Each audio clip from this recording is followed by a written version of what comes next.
Get ready, North Platte. Brigham's Tap Room has a brand new menu you do not want to miss. Catch all of the action on game day with your favorite teams. The Huskers, the North Platte Bulldogs, and the St. Pat's Irish on their big screens. Pair the excitement with our amazing drinks, and you've got the ultimate game day experience. Don't forget to enjoy axe throwing with your friends. Brigham's Tap Room, where great food, great drinks, and great times come together. Brigham's Tap Room, 1100 South Jefferson Street, North Platte.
is an Eagle Media Sports presentation.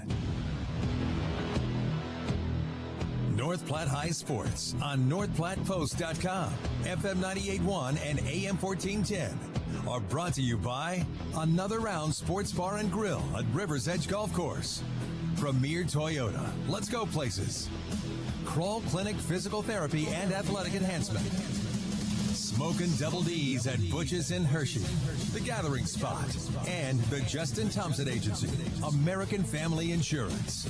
Today's game also brought to you in part by the D&N Event Center, Mid-Plains Community College, Runza, Great Plains Foot and Ankle, Farm Bureau Financial, Larry's Glass, Dave's Place, Puro Clean, Bill Summers Ford Honda Lincoln Nissan, Great Plains Health, Great Plains Health Sports and Therapy, Great Plains Health Home Care Equipment, and Shelter Insurance, Pete Falls and Brent Rogo.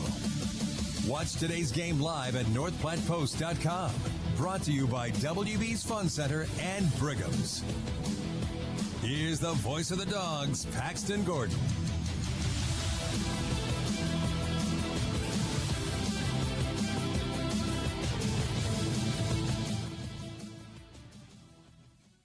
Welcome in, everybody, here to Billwood Field, FM 98.1, AM 1410, live streaming on our WB's Fun Center live stream, NorthPlattePost.com. It is a cloudy, cold day here at Billwood Field for a doubleheader baseball matchup between North Platte High School and the Bulldogs, who are ranked number 28 in all of Class A, versus number 10, Grand Island, who are 8-5 on the year. Bulldogs, who are 3-9 and are on a 5-game losing streak, losing their last 4 matchups, 2 to Creighton Prep in Creighton Prep, 10-1 and 9-1, falling to Grand Island, though, on the 7th of April, which was about 10 days ago, 4-1, and then losing to Malcolm 13-3, and then Norfolk in a heartbreaker, 13-12. So the Dogs looking to, as I talked with head coach Ricky Holman, take at least one from Grand Island today in this doubleheader, because it doesn't get any easier with another 2 games tomorrow versus Lincoln North Star. That's the 15th ranked team in the all of Class A, and then Kearney, who is the number 7th ranked team in all of Class A. So the Dogs have quite a turnaround of 4 games, which means they have to, I don't want to say rely on their pitching, but are going to need to do a much better job when it comes to their pitching management, as when you got 4 games coming up in 2 days, you really can't go through your arms that much, which means you might struggle if you can't find a good rotation to start today. And hopefully the Dogs have that said rotation today against, again, a very strong Grand Island squad.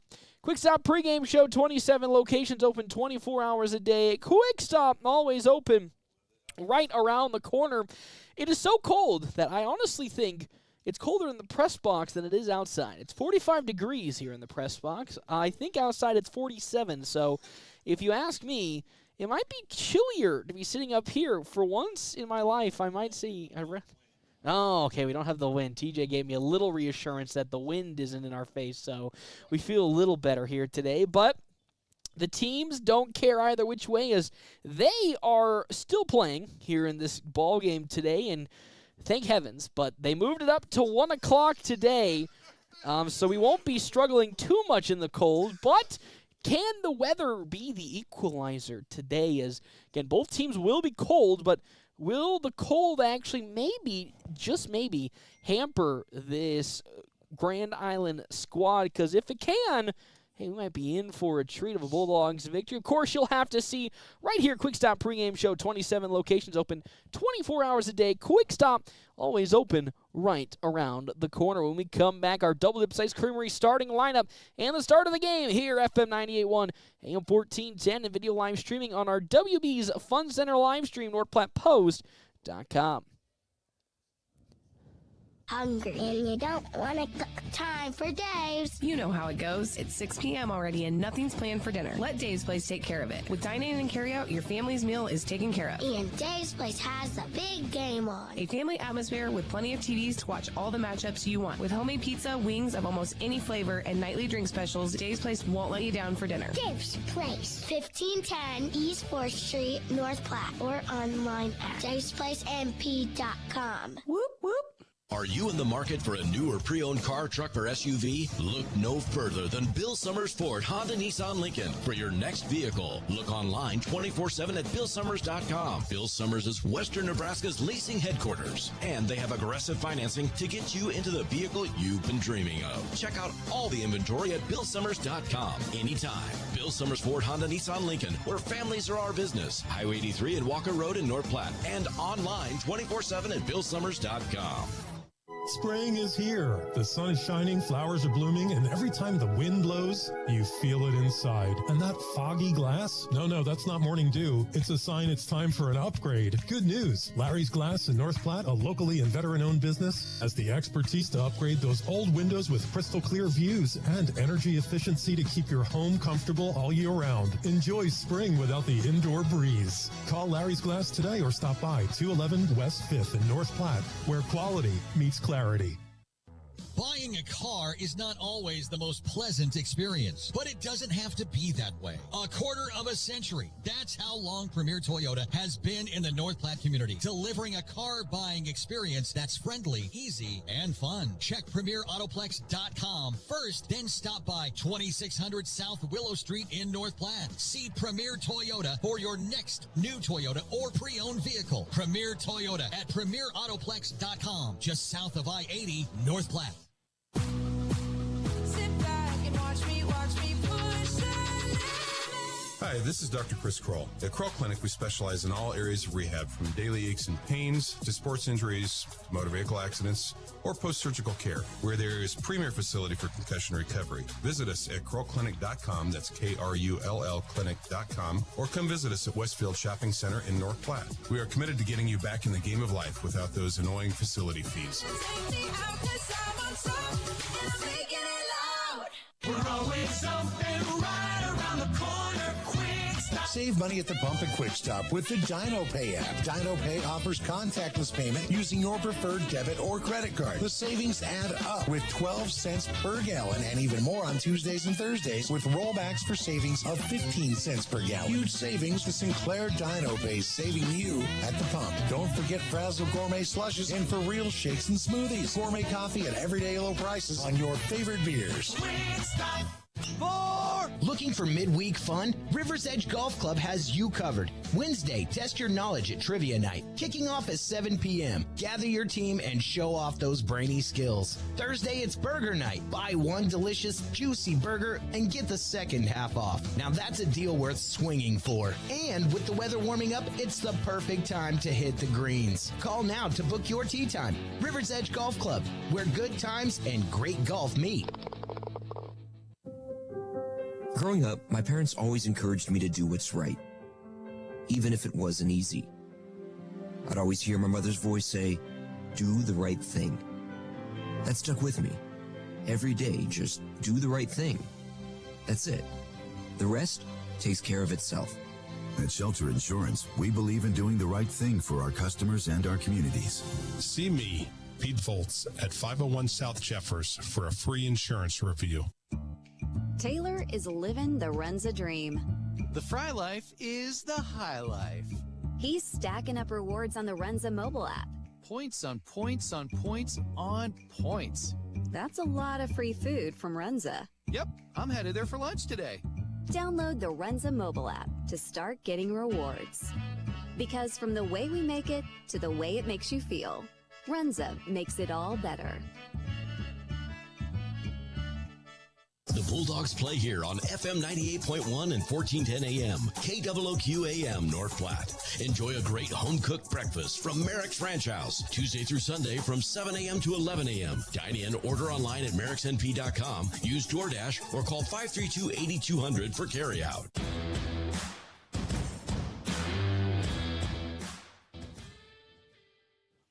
Welcome back here to Billwood Field, FM 98.1, AM 1410. Of course, video live streaming on our WB's Fun Center live stream, NorthPlattePost.com. It is a cold, frigid day here on a Friday. That's why the game time was moved up to 1 o'clock in this doubleheader, but that's not going to stop North Platte High School from potentially overcoming the deficit that is Grand Island and this number 10 ranked team in all of Class A. But before we get into that, it is time for our Double Dips Ice Creamery starting lineup.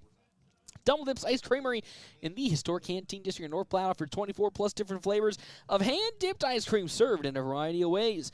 Double Dips also offers homemade waffle cones and bowls alongside homemade fudge and freshly baked desserts. On the side of Grand Island and the Islanders, Sam Dinkelman at shortstop leading off with Ian Ahrens in right field. Broxton Barrientos in center with Sam Schroeder at first base. Gage Gannon catching for the Islanders. Trent Verplank in left. Gavin Hobold, the designated hitter. Brock Cushing at second. And then Ethan Kostler, who has been out for most of the season, I believe, with a hernia, now back in the lineup here batting in the 9-hole with Gabe Ruiz on the mound. As for North Platte High School, Caden Johnson in center field with Ty Hanneborg at second base. Landon Greeno at first. Dean McIntyre will be catching for the Dogs.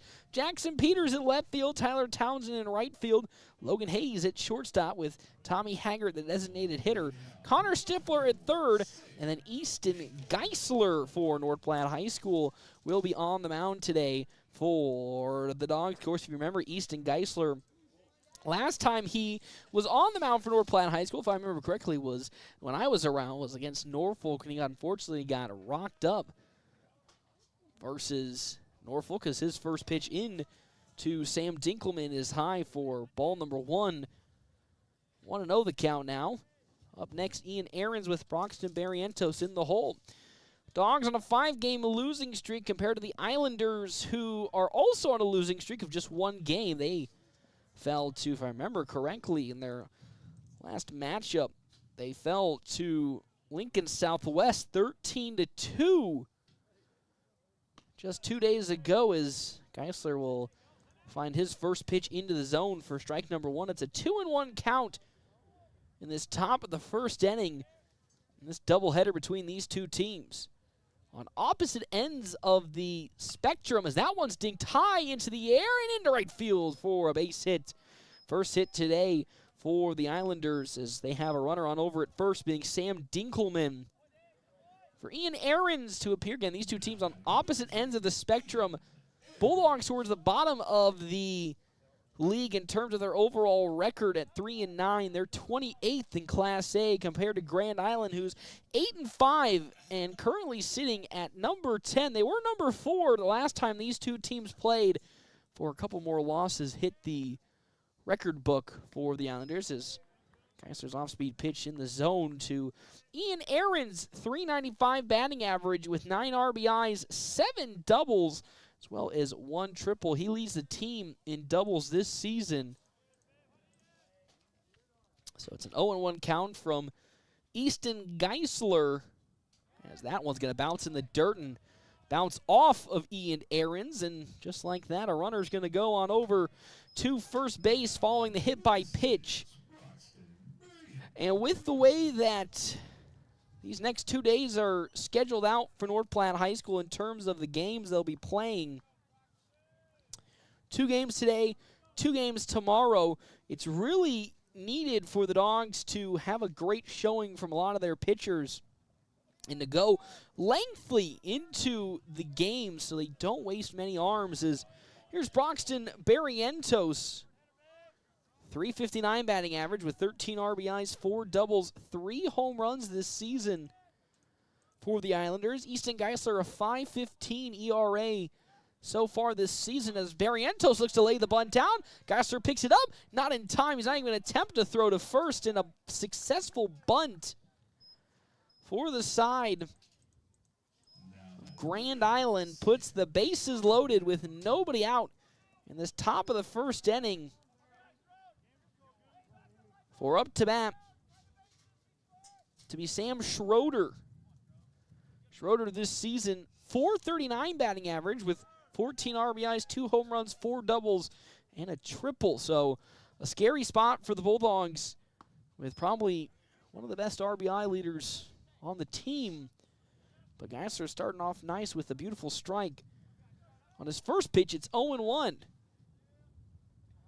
Dinkelman at third, Aarons at second, and then Barrientos at first with nobody out. Top of the first inning. That one just outside for ball one. I mean, that one was teetering on the edge. But it's a 1-1 count now to Sam Schroeder with Gage Gannon on deck and Trent Verplank in the hole for Grand Island. Here comes Geisler's 1-1. Popped up, drifting and cutting towards right field, and it will continue to be pulled foul. For strike number 2, it's a 1-2 count now to Schroeder. There is a force out at any bag if it stays in the infield, but anything that will get to the outfield most certainly will score a run with the bases loaded. Geisler's 1-2. That one is smashed out to center field. Johnson getting back underneath it, ready to tag and throw. Gets it, tagging up now is Dinkelman. The throw on over to third is going to cut at least Aarons from advancing, but that sacrifice fly does bring a run home for the Islanders. As it's a 1-0 lead early in this ball game for Gage Gannon to come up to bat. Gannon still has 2 runners on with now 1 out in this top of the first inning. 2 hits have already been accrued by the Islanders as that fastball from Geisler is upstairs for ball number 1.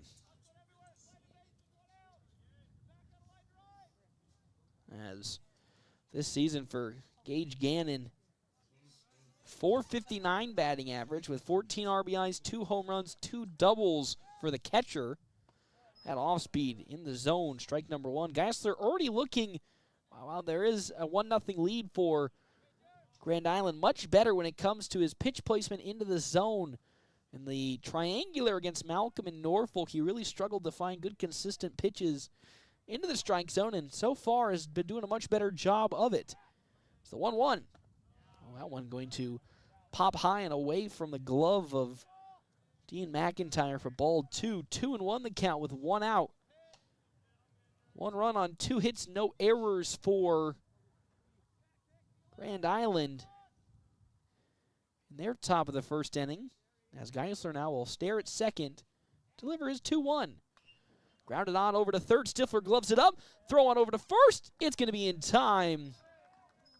As they'll get the easy out at first base, but a lot of the coaching staff pointing towards second and a potential double play.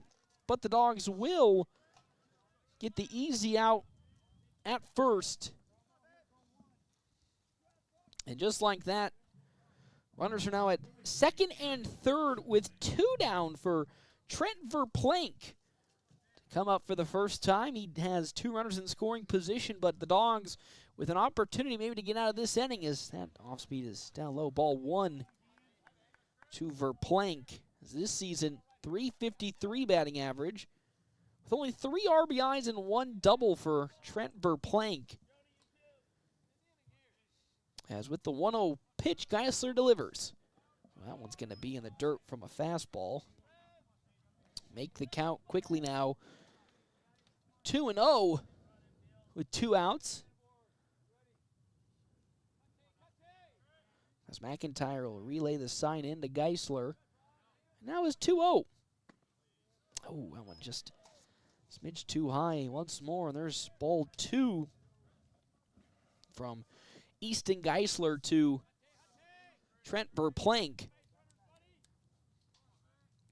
As the 3-0 pitch now from Geisler, it's very far in the dirt, and there's the first walk of this game for Easton Geisler, and the bases are now loaded for Gavin Hubble, the designated hitter today.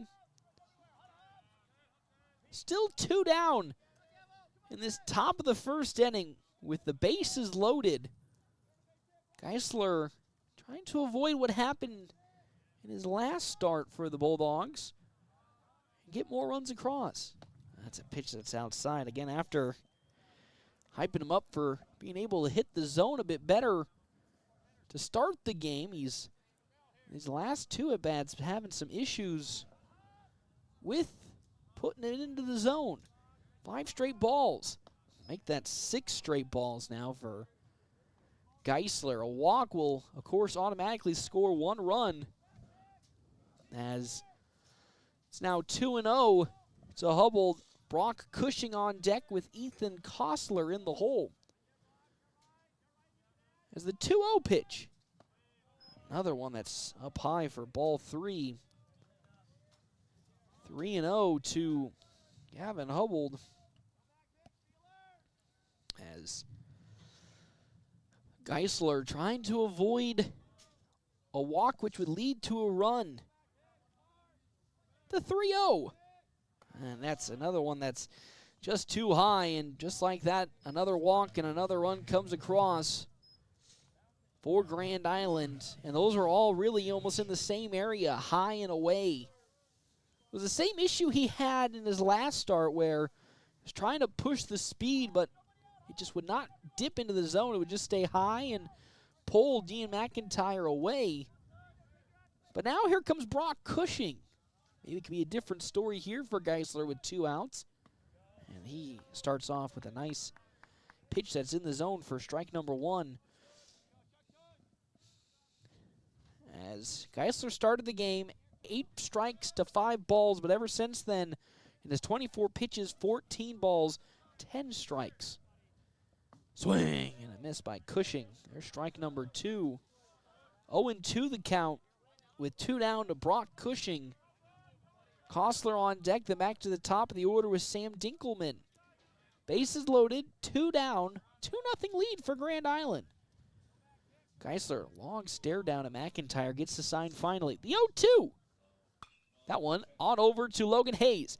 Hayes guns it to first. It's in time, and that's how this inning will come to an end. 2 runs did come across on 2 hits for the side of the Islanders. No errors for North Platte High School, and with that, we're now going to the the bottom of the first inning. When we come back here, FM 98.1, AM 1410, and live streaming on our WB's Fun Center live stream at NorthPlattePost.com.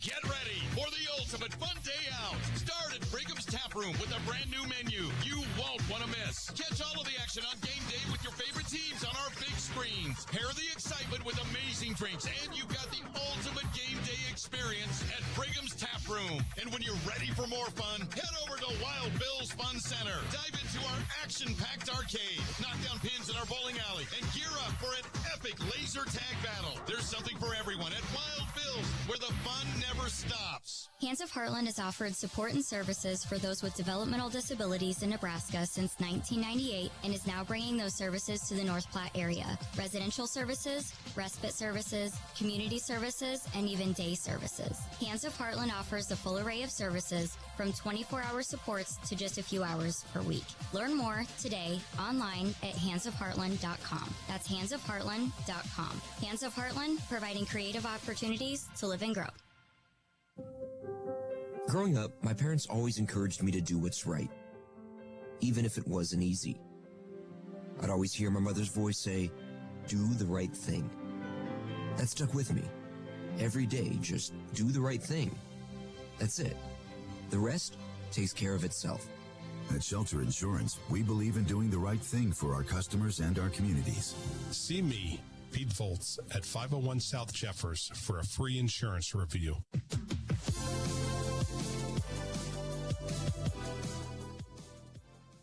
Welcome back here, Billwood Field, FM 98.1, AM 1410, and of course, video live streaming on our WB's Fun Center live stream, NorthPlattePost.com. Bottom of the second inning, Bulldogs trailing Grand Island and the Islanders 2-0. 2 runs, 2 hits, no errors for Grand Island. 2 runs, no hits, no errors for the side of North Platte High School, with Caden Johnson up to bat. Happening breaks brought to you in part by Kevin McGann and the Fortify Group. Check out Kevin McGann and the Fortify Group. His location, 621 South Dewey, Sweet Beat. It's 1:11 and a cool 45 degrees outside. Time and temperature is always brought to you in part by Lindemeyer Law Office. Call them today at 534-6740. Gabe Ruiz up to bat as Cade Johnson's going to cut that into right field, and it's going to get over the head of the right fielder, Ian Aarons. That might be a triple for Johnson. The speed, lining it up, and Caden Johnson slides in a leadoff triple for the senior as he rocks one into right field. And will put the Dogs with a runner in scoring position for Ty Hanneborg. How about a triple for Caden Johnson to lead off the Bulldogs bottom of the first inning and get a runner in scoring position for Ty Hanneborg. As I was saying, Gabe Ruiz, 2.09 batting average this year for the junior Ruiz as Ty Hanneborg hacks and swings on one that's high and away for strike number one. 333 batting average for Hanneborg, 10 RBIs, 3 doubles for Ty as he looks to drive Caden Johnson home.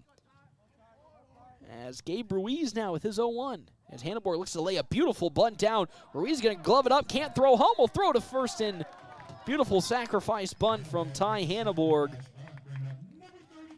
He'll get the runner to come home, being Cade Johnson. And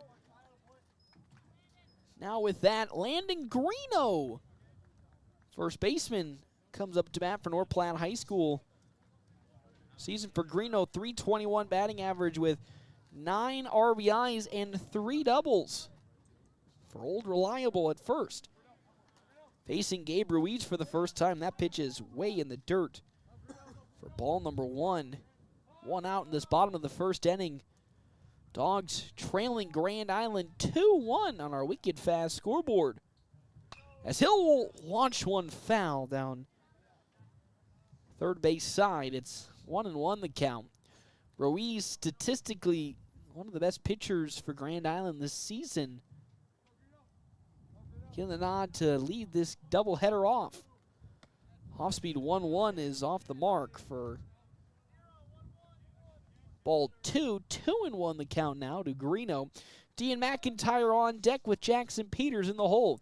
That fastball once more low and away for ball 3. So Ruiz staring down the barrel of walking Landon Greeno. That one will go into center field for a base hit. Landon Greeno gets the Dogs' second hit and will put another runner on the base pads. How about, as I say, Old Reliable coming in clutch once more with a big hit. Now for Dean McIntyre to stroll up to the batter's box. McIntyre with a also 333 batting average, 11 RBIs, 6 doubles, which actually leads the team as well as a triple. As he'll foul tip one off for strike number 1 from Gabe Ruiz. Jackson Peters on deck with Tyler Townsend in the hole for North Platte High School. Landon Greeno at first base. As Ruiz's 0-1 pitch. That one chopped back to the pitcher, gloved by Ruiz. Throw to second in time, to first. Not in time, as McIntyre will reach on a fielder's choice, but they'll get the easy out on over at second. A little unlucky for the Dogs, as with little unlucky for North Platte High School, as if that ball just bounced a little further out the reach of Gabe Ruiz, McIntyre would have gotten on, but unfortunately, Landon Greeno gets out at second. Cade Songster now going to courtesy run for Dean McIntyre, as here comes Jackson Peters for North Platte High School, moving down the order down to number 5, as there's a pickoff attempt to Songster, but he gets back in time. As this season for the young Peters, 400 batting average with 4 RBIs, 2 doubles, and a triple to his name. First pitch is popped up to left field. On comes Trent Verplank. He gets underneath it and easily will glove it for the final out of this inning. But one run did come across on 2 hits for North Platte High School. We're now going to the top of the second inning with the Dogs trailing 2-1 on our wicked fast scoreboard. We come back here to Billwood Field on FM 98.1, AM 1410, and video live streaming on our WB's Fun Center live stream, NorthPlattePost.com. Is not always the most pleasant experience, but it doesn't have to be that way. A quarter of a century. That's how long Premier Toyota has been in the North Platte community, delivering a car buying experience that's friendly, easy, and fun. Check PremierAutoplex.com first, then stop by 2600 South Willow Street in North Platte. See Premier Toyota for your next new Toyota or pre-owned vehicle. Premier Toyota at PremierAutoplex.com, just south of I-80, North Platte. Looking for midweek fun? River's Edge Golf Club has you covered. Wednesday, test your knowledge at Trivia Night, kicking off at 7 p.m. Gather your team and show off those brainy skills. Thursday, it's Burger Night. Buy one delicious, juicy burger and get the second half off. Now that's a deal worth swinging for. And with the weather warming up, it's the perfect time to hit the greens. Call now to book your tee time. River's Edge Golf Club, where good times and great golf meet.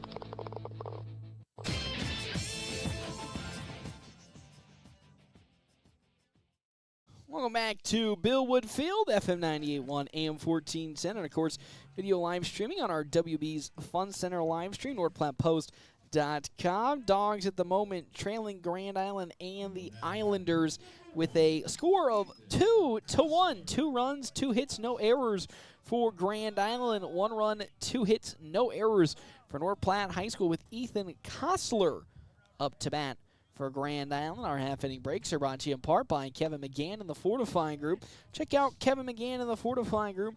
His location, 621 South Dewey, Suite B. As well as our other sponsors here for today's game. Of course, we'll go to Premier Toyota. Premier Toyota just south of I-80 in North Platte. They invite you to stop out and take a test drive here today. Premier Toyota. Let's go places. Pitch into Kostler is in for strike number 1 from Easton Geisler. 1-1 count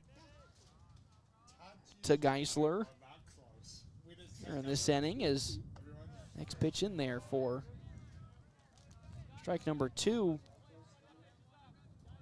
2-2 the count.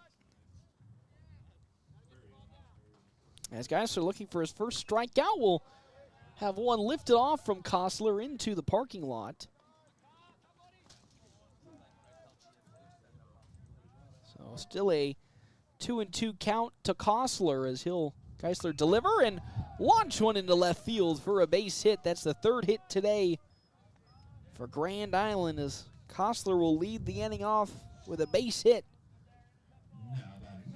And now up to bat, here comes Sam Dinkelman. He singled into right in his first plate appearance for Grand Island, as he looks to continue the hit brigade for the Islanders as that off speed is high to Dinkelman. Ball 1. Ian Ahrens on deck with Broxton Barrientos in the hole for Grand Island. 1-0 the count. Geisler gets the sign and will look to pick off Kostler at first, but he gets back in time. Connor Stifler on the grass, expecting potentially a bunt from Dinkelman. As Geisler now with his 1-0. Ooh, that one's going to go just out of the reach of Logan Hayes into center field. It's another hit for Grand Island. Second for Dinkelman, this time into straightaway center. There's 2 runners on the base pads for Grand Island with nobody out in the top of the second inning. Ian Ahrens was hit by a pitch in his first at-bat versus Geisler. On deck, Barrientos with Schroeder in the hole. As there's a beautifully laid down bunt by Barrientos, and just like that, the bases are loaded. Second bunt that has been successful today for Grand Island, as they now will load the bases against North Platte High School with nobody out. It was Broxton Barrientos last inning who laid down a beautiful bunt to load the bases. Now it was Aarons who does so, and with nobody out, bases loaded, 2-1 lead for Grand Island in this first game of a doubleheader. As Geisler winds up. That's in the dirt. Good save from McIntyre to make sure it doesn't sneak away to score a run.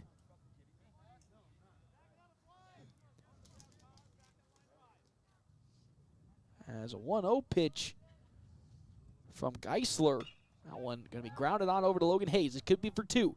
Throw on over to first from Hanneborg with some speed, not in time, and that's going to be a fielder's choice for Broxton Barrientos. As they'll get the tag out at second, but a run will come home. As Sam Schroeder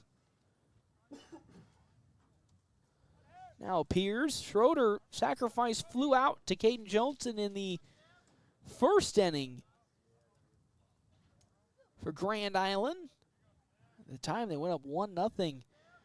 And now with runners in the corners, Geisler will fire his first pitch into Schroeder for strike number 1. Gage Gannon on deck. Trent Verplank in the hole. It's 3-1 early on in this ball game. 3 runs on 5 hits. No errors for Grand Island. That's Geisler's 0-1 pitch.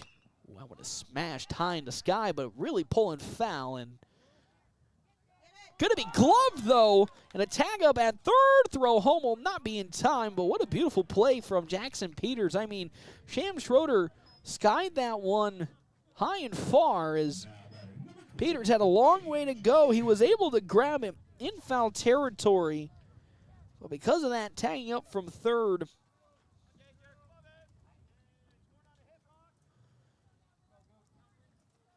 And coming home were the Islanders again, and now they lead 4-1 on our wicked fast scoreboard, but there's 2 outs here in this top of the second as the fastball from Geisler is there, strike number 1. Gannon grounded out in his first plate appearance against the Bulldogs defense. As Geisler stare at second, well, delivers 0-1. That one grounded on over to Stifler at third. He dropped the ball. Can he get it to first in time? He can! Beautiful play from Connor Stifler at third. Dropped the ball, but was able to sling it to first. And that is how this inning will come to an end. Not before 2 more runs come across for Grand Island. They now lead North Platte High School going into the bottom of the second inning, 4-1 on our wicked fast scoreboard. We come back, FM 98.1, AM 1410, and live streaming on our WB's Fun Center live stream, NorthPlattePost.com. Delivers fast water, mold, and fire damage restoration services to the North Platte area. Bureau Clean knows how challenging those times can be to you and to your family. Their Nebraska-based experts have a winning, reliable combination of training and equipment partnerships. Local, fast service in the North Platte area. Their average on-site time is 60 minutes, and they'll coordinate with your local insurance provider. Give Bureau Clean a call now at 1-800-775-7876 and schedule a visit from a member of the team at Bureau Clean in North Platte.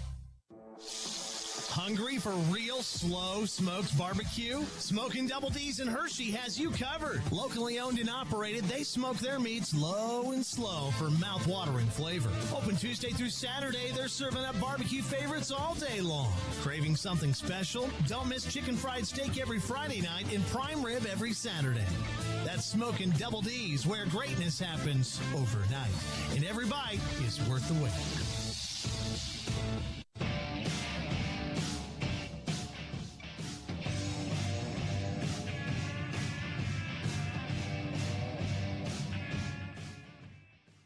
Welcome back here to Billwood Field, FM 98.1, AM 1410, and of course, video live streaming on our WB's Fun Center live stream, NorthPlattePost.com, as it's 4-1 in the bottom of the second inning. 4 runs, 5 hits, 2 errors for the side of Grand Island and the Islanders compared to North Platte High School. And 1 run on 2 hits in this ball game. Is up to bat now Tyler Townsend. Half inning breaks brought to you in part by Kevin McGann and the Fortifying Group, helping Nebraska families, farmers, and businesses for more than 50 years. As well as our other sponsors for today's game, Another Round Bar and Grill, where fun meets fine dining with the relaxed atmosphere of a sports bar and the sophisticated menu and service that you'd expect for an upscale restaurant. As well as Justin Thompson Family Agency with American Family Insurance. Check out their offices in North Platte, Ogallala, Broken Bow, and Ord, because no matter what type of insurance you're looking for, farm, ranch, auto, home, life, or business, they have the answer to your insurance needs. As Townsend will pop one off into the parking lot for first foul ball of this at-bat. It's 1-1 the count in this bottom of the second inning. 4-1 lead for Grand Island as Ruiz winds up. Fastball is high for ball 2. 2-1 the count. Ruiz, 15 pitches, 10 strikes, 5 balls. Logan Hayes on deck with Tommy Haggard in the hole as time is called by Tyler Townsend to get focused back in as he gets back into the batter's box. 2-1 the count from Ruiz. It's low around the ankles for ball 3. It's 3-1 the count now. Can the Dogs continue to keep up scoring-wise with the Islanders as that's in there? Strike number 1 as Townsend thought that pitch was outside for a ball. It's 3-2 the count now to Tyler Townsend, the right fielder, as Ruiz delivers. Oh, off speed is in there for strike number 3. Townsend thought that ball was tight inside for him to get a walk, but instead he gets strung up on strikes and down he goes for out number 1 of this at-bat as Logan Hayes comes up to bat. Hayes this season struggling from the plate, 103 batting average with 4 RBIs and 1 double. As the first pitch from Gabe Ruiz is down low for ball number 1. Grounder on over, gloved up by Kostler at third. He sets and fires to first, and there's a quick out number 2. 2 up, 2 down for the Dogs. And they're bottom of the second inning as now Tommy Haggard comes up to bat. Haggard, the designated hitter in today's game, has seen his appearances. Good things have come for the Bulldogs offense as it's in there. Fastball, strike number 1. 0-1 the count with 2 outs. Off speed's going to be chopped back on over to Gabe Ruiz. He gloves it, throws it to first, and that's an out. That's a quick 3 up, 3 down for the Bulldogs here in their bottom of the second inning. We now will quickly move to the top of the third. 4-1 lead for Grand Island. We come back. FM 98.1, AM 1410, and video live streaming on our WB's Fun Center live stream, NorthPlattePost.com. Spring is here. The sun is shining, flowers are blooming, and every time the wind blows, you feel it inside. And that foggy glass? No, that's not morning dew. It's a sign it's time for an upgrade. Good news. Larry's Glass in North Platte, a locally and veteran-owned business, has the expertise to upgrade those old windows with crystal clear views and energy efficiency to keep your home comfortable all year round. Enjoy spring without the indoor breeze. Call Larry's Glass today or stop by 211 West 5th in North Platte, where quality meets clarity.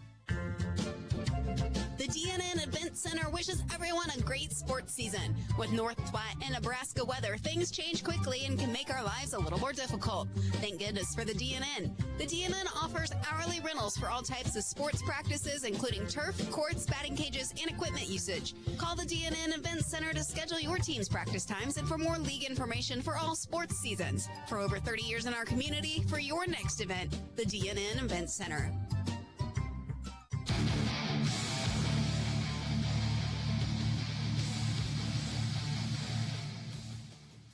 Welcome back here, Billwood Field, FM 98.1, AM 1410, and video live streaming on our WB's Fun Center live stream, NorthPlattePost.com. Top of the third inning, Bulldogs trailing 4-0 on our wicked fast scoreboard. 4 runs on 5 hits, no errors for the Islanders defense. 1 run, 2 hits, no errors for the Bulldogs defense as Trent Verplank comes up to bat. He walked in his first plate appearance against Easton Geisler. Our half-inning breaks brought to you in part by Kevin McGann and the Fortifying Group. Check out Kevin McGann and the Fortifying Group. His location, 621 South Dewey, Sweet Pete. as well as our other sponsors for today's game, Dr. Chris Kroll and his crew at Kroll Clinic. Whether you're on the field, quarter diamond, injuries can happen. So if you do get injured, go on over to Dr. Chris Kroll and his crew, as they'll help you get back in the game faster. The best part, no facility fees.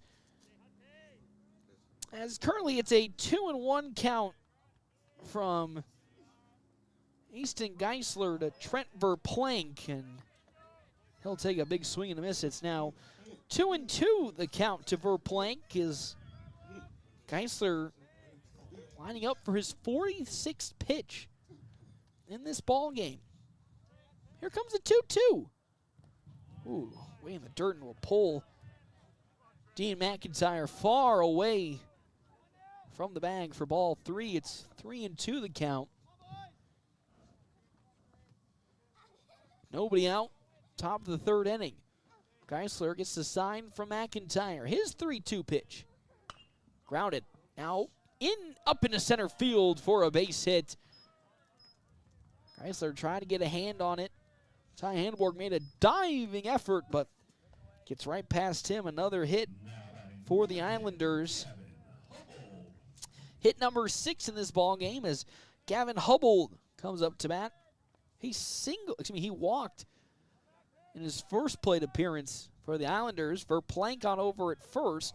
He looks to play the bunt down, and it bounces off of his shoe for a hit by pitch situation. And now 2 runners are aboard for Grand Island with Brock Cushing. He grounded out to Logan Hayes.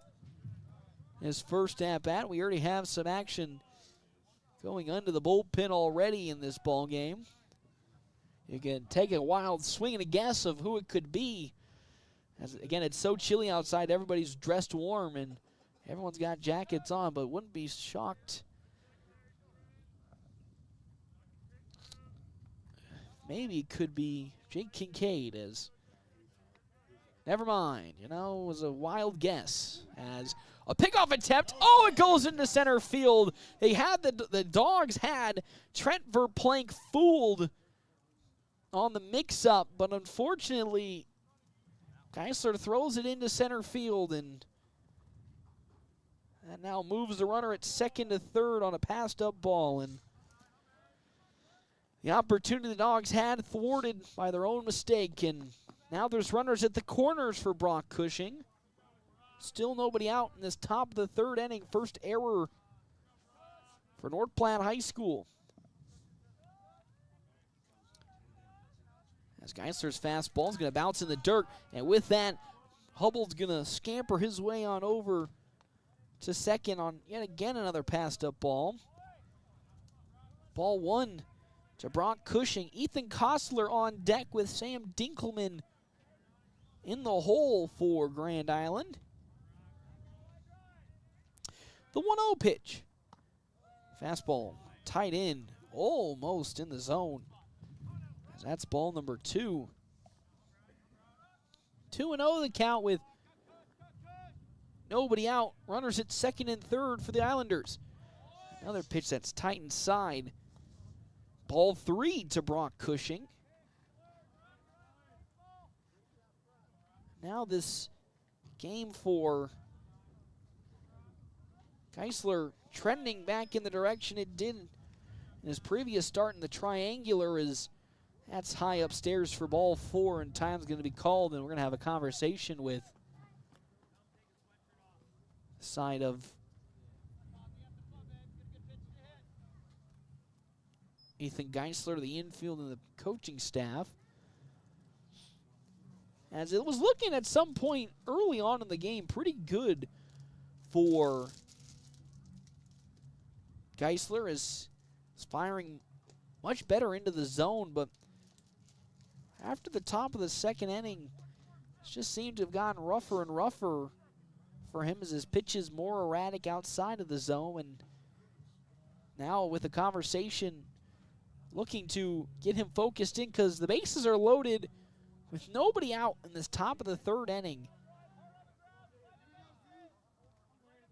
for Ethan Kostler, who singled into left field in his previous plate appearance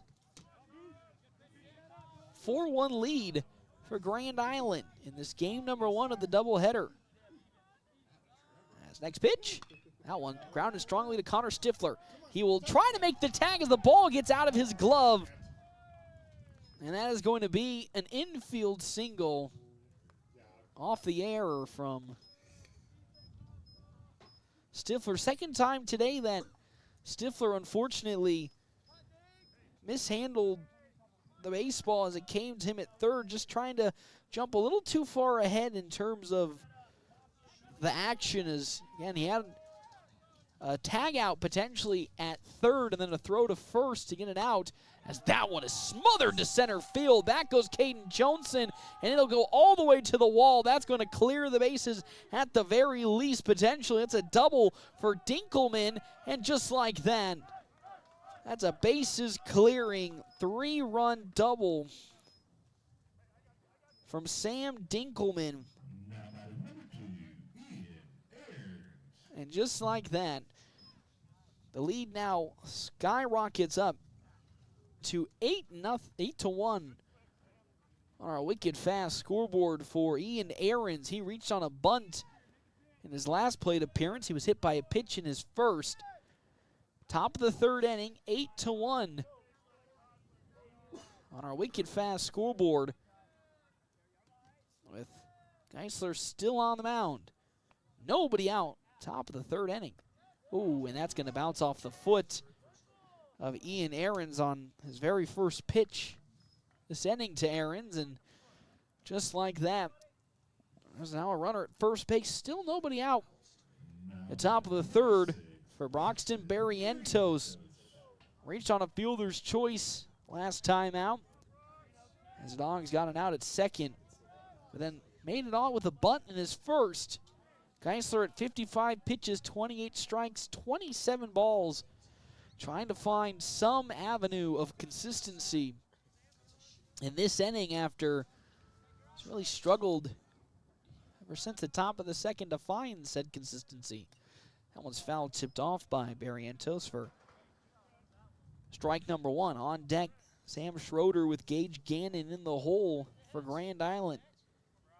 And the Dogs did a fantastic job the first time these two teams played, only limiting the runs to just only 4 from Grand Island. So far have given up 4 alone in this inning, 8 overall. That one will go into left field, another base hit, and that means another run will. Oh, it's not going to score as it'll hold up Sam Dinkelman at third base. Good throw from Jackson Peters to thwart the potential come home as Geisler steps back onto the mound. Bases loaded for Schroeder. He flew out in his last plate appearance to Jackson Peters in left field, but Sacrifice flew out in his first appearance to Johnson in center. 8-1 on our wicked fast scoreboard as Geisler winds up. Tight, real tight inside, almost hitting Schroeder for ball 1.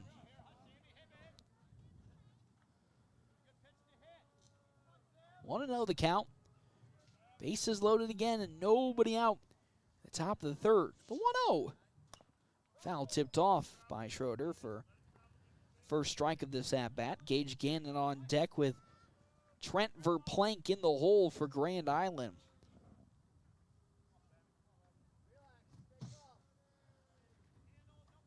And this is game number 1 of the doubleheader. Dogs already trailing in the top of the third, 8-1. The 1-1. Beautiful pitch from Geisler. That off speed. Now he finds the zone, but got Schroeder frozen up. 1-2 the count. An out here would be pretty big to the confidence of Geisler to at least get him in a forward direction momentum-wise. Skied up into the gap right center field as getting up underneath it. Tyler Townsend, he gets there and gloves it. Tagging up is Dinkelman. He'll go home, but what a glove by Tyler Townsend. Almost to the warning track, and another sacrifice fly for Schroeder as one run does come across for Grand Island. And now there's runners at the corners for Gage Gannon, who's grounded out twice to Connor Stifler at third base. It's now 9-1 on our wicked fast scoreboard in the top of the third inning. Only one down this inning for Grand Island. His first pitch from Geisler is down low for ball one.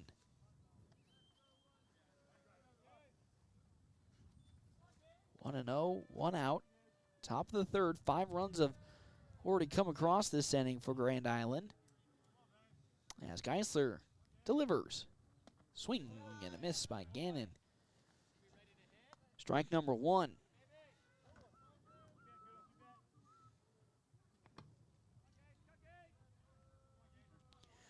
Again, the Dogs and Geisler trying to go deep into this game, again, to conserve pitchers with a doubleheader tomorrow.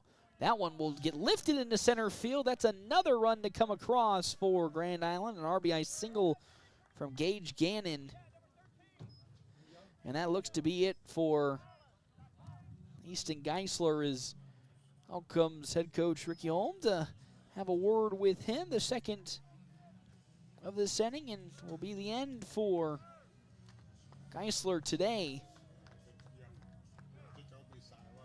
As Jacoby Silas will be coming out and taking over for Geisler. And what an opportunity for the young Silas, is facing the number 10 team in the entire Class A state, an 8.40 for Jacoby Silos in his 2 appearances this season. Silos, again, 1.1 2/3 innings. He's given up 4 hits, 2 earned runs in the 9 batters he's seen going up against Grand Island.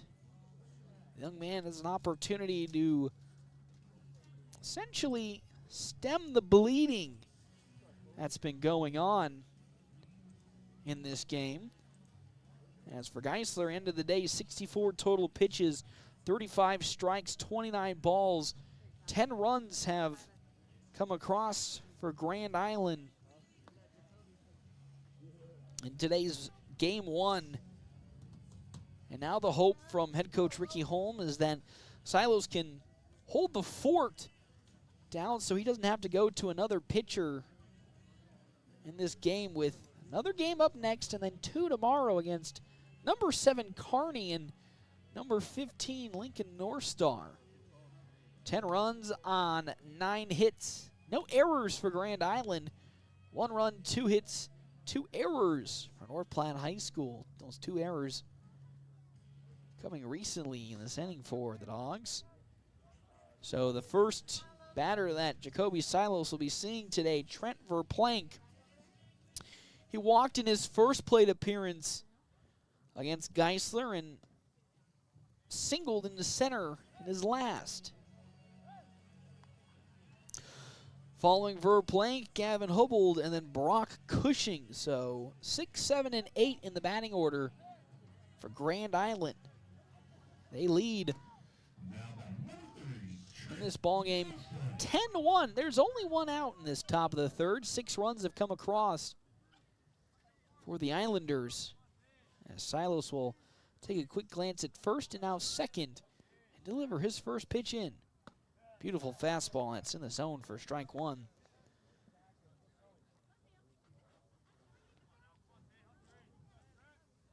As the freshman with an opportunity to get some meaningful innings against a really good opponent. The 0-1 now. Grounded to Stifler at third again, bounces out of his glove. He'll step on third to at least get the out at third. But the third time today that a grounder is bounced out of the grasp of Stifler at third base. As the runner at third will get forced out.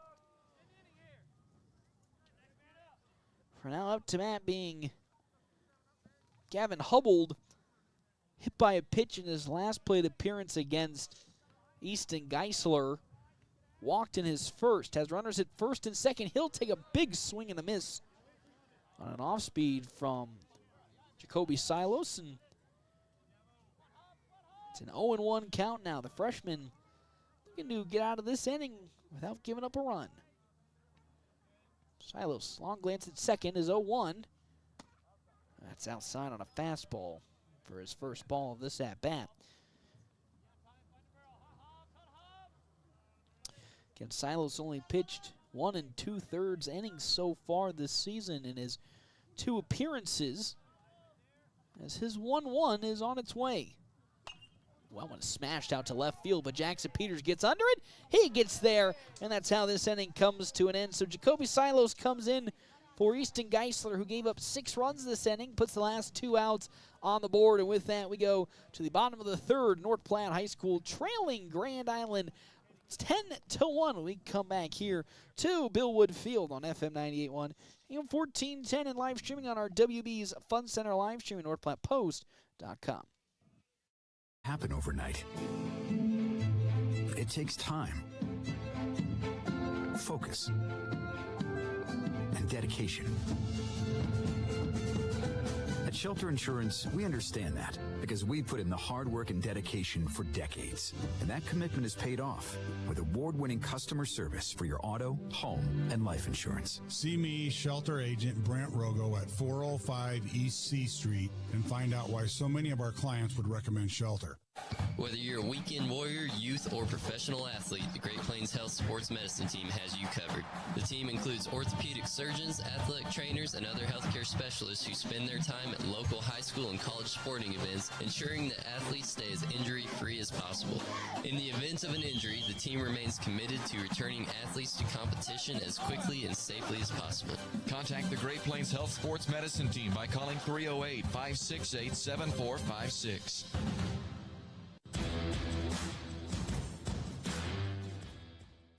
Welcome back here to Billwood Field, FM 98.1, AM 1410 at 10-1 on our Wicked Fast scoreboard in the bottom of the 3rd inning. Half-inning breaks brought to you in part by Kevin McGann and the Fortify Group. Check out Kevin McGann and the Fortify Group. It's location 621 South Dewey, Suite B, as here comes Connor Stifler for the first time today up to bat. A 115 batting average this season for the third baseman Stifler. Also, thank you to our Sports Zone sponsors for today's game. Smoking Double D's at Butch's in Hershey, locally owned and operated, where they smoke their own meats low and slow to bring you award-winning barbecue. As well as Hands of Heartland. Hands of Heartland has offered support and services for those with developmental disabilities in Nebraska since 1998. And they're bringing those services to the North Platte area. So Gabe Ruiz, who's only thrown 24 pitches so far, is now down 2-0 in the count to the batter, Connor Stifler. But he'll bounce back with one of his own for strike number 1. 2-1 the count. Nobody out, bottom of the 3rd. The Dogs trying to find some momentum. That one's going to shortly hop on over to first with Schroeder. The tag at first. He says he's safe, as the ball was just lightly tapped and pulled Sam Schroeder away from first base. It forced Gabe Ruiz to really hoof it over to first to cover, but he couldn't get there in time, and just like that, Connor Stifler gets on for a single. That is the 3rd Bulldog hit in this ballgame. As here comes Caden Johnson up to bat. He tripled in his first plate appearance over the head of right fielder Ian Aarons. One of the hardest things to do, so he might, I don't want to say it, could be on a cycle watch if, oh, the Dogs can continue as Ruiz is going to belt Johnson in the back. And that's going to put Caden Johnson on over at first after Ruiz hits Caden Johnson. And here comes Ty Hanneborg. He sacrificed, bunted Caden Johnson home for the Dogs, a lone run in the bottom of the 1st inning. And now with a runner at 2nd and 1st, both being good speedsters, we might be seeing potentially another bunt from Ty Hanneborg to move both runners. 10-1 on a Wicked Fast scoreboard. 10 runs, 9 hits, no errors for Grand Island. Swing and a miss by Hanneborg for strike number 1. 1 run, 3 hits, 2 errors for North Platte High School as they try to snap their 5-game losing streak. As Ruiz will get the sign in from Gage Gannon. as the lefty, Max Christian righty, now fires up the 0-1. Foul tipped off by Hannah Borg for second strike. Landon Greeno on deck with Dean McIntyre in the hole for North Platte High School.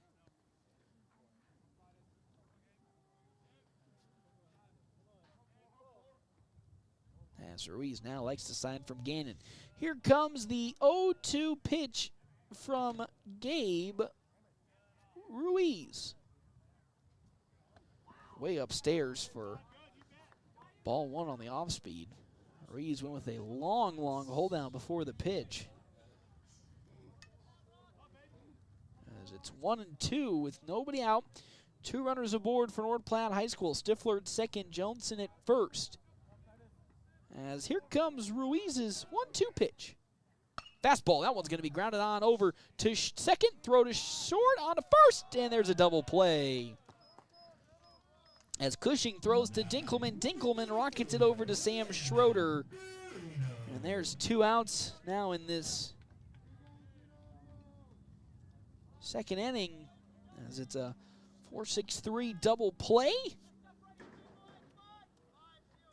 And with that, 2 outs. Runner at third base being Connor Stifler for Landon Greeno, who singled up the middle in his last plate appearance for the Dogs. With an opportunity to bring Stifler home. Off speed, that one's going to get on over to Dinkelman at short. Throw to first, upstairs, and he's safe on over at first.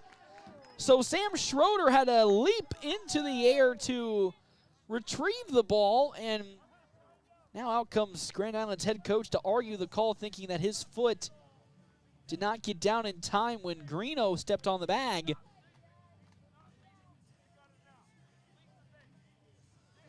So they're going to argue, and the umpires will successfully call that Greeno made it to first after Schroeder stepped off the bag trying to go get the ball. Dinkelman threw it very high into the air trying to get it to first base, but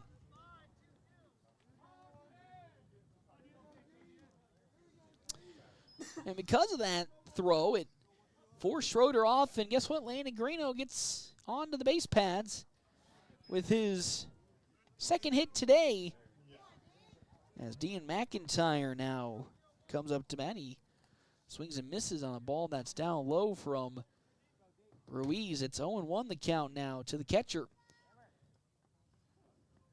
Ruiz is 0-1. Check swing from McIntyre as it's upstairs. 1-1 the count. On deck, Jackson Peters with Tyler Townsend in the hole. Dogs trailing 10-2 on our Wicked Fast scoreboard in this game number 1 of a doubleheader between these two teams. Grand Island won game number 1 against the Dogs. Next pitch. That one bouncer back to Ruiz. He'll toss it on over to first, and that's how this inning will come to an end, but not before a run does come across for North Platte High School. It's 10-2 on our Wicked Fast scoreboard when we now go to the top of the 4th inning. FM 98.1, AM 1410, and video live streaming on our WB's Fun Center live stream, NorthPlattePost.com. Buying a car is not always the most pleasant experience, but it doesn't have to be that way. A quarter of a century. That's how long Premier Toyota has been in the North Platte community, delivering a car buying experience that's friendly, easy, and fun. Check PremierAutoplex.com first, then stop by 2600 South Willow Street in North Platte. See Premier Toyota for your next new Toyota or pre-owned vehicle. Premier Toyota at PremierAutoplex.com, just south of I-80, North Platte.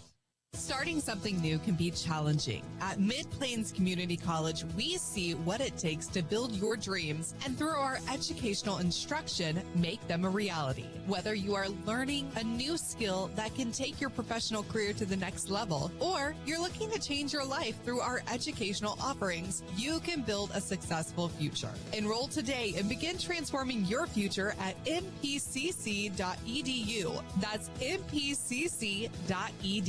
you. The Bulldogs play here on FM 98.1 and 1410 AM, KOOQ AM North Platte. Enjoy a great home-cooked breakfast from Merrick's Ranch House, Tuesday through Sunday from 7 a.m. to 11 a.m. Dine in, order online at merricksnp.com, use DoorDash, or call 532-8200 for carryout.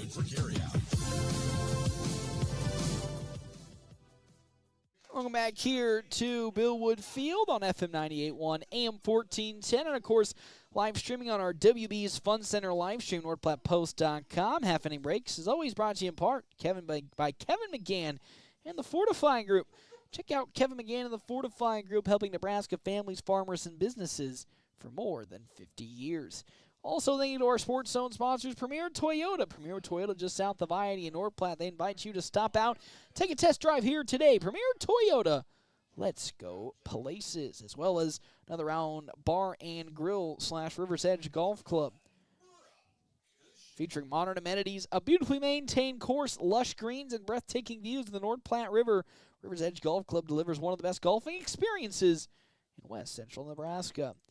So up to bat for Grand Island in this top of the fourth, Brock Cushing versus Jacoby Silos. And Silos' first pitch into Cushing is ball number 1. On deck, Ethan Kostler with Sam Dinkelman in the hole for the Islanders. Good pitch from Silos. There for strike number 1. 1-1 the count from the freshman to Cushing. As McIntyre gives a sign to the freshman, the 1-1 pitch. Ooh, that one is smothered out to left field. It's going far back. It'll go to the wall at least and bounce off of that wall. Johnson slips and falls, and with that, Cushing's going to go all the way on over to third, potentially as Hayes bobbles the ball, and that's a sliding triple for Brock Cushing as that one goes off of the wall in center to put a runner in scoring position for Grand Island with Ethan Kostler up to bat. He got on with an error in his last plate appearance, singled in the left in his first, has a runner just a few feet away at third base being Brock Cushing. Following Kostler, Dinkelman, then Aarons due up. Silos has one that's fouled off the bat of Ethan Kostler for strike number 1. 10 runs on 10 hits. 1 error for Grand Island. 2 runs, 3 hits, 2 errors for North Platte High School here in game number 1 of the doubleheader between these two teams as Jacoby Silas' next pitch is smothered in the dirt for ball 1. 1-1 the count now. As Silas' pitch. Off speed is too low for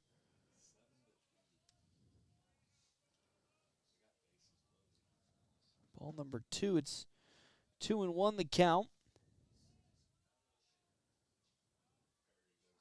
Silos' next pitch fouled off by Ethan Kostler.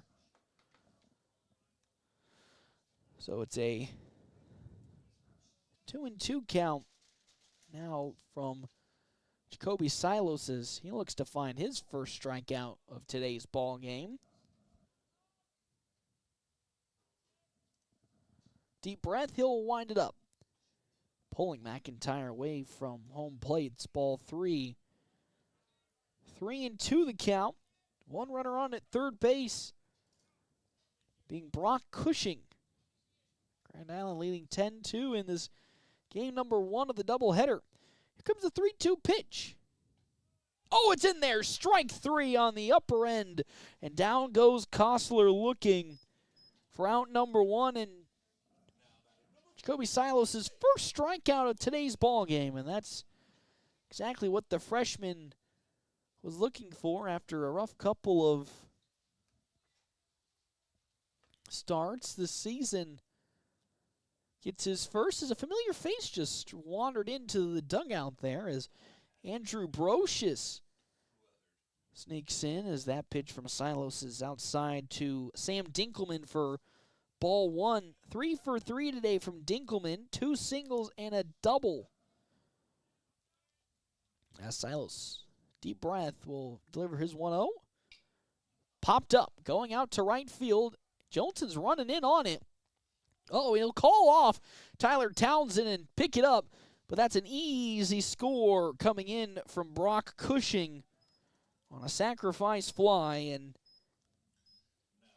that now puts the lead at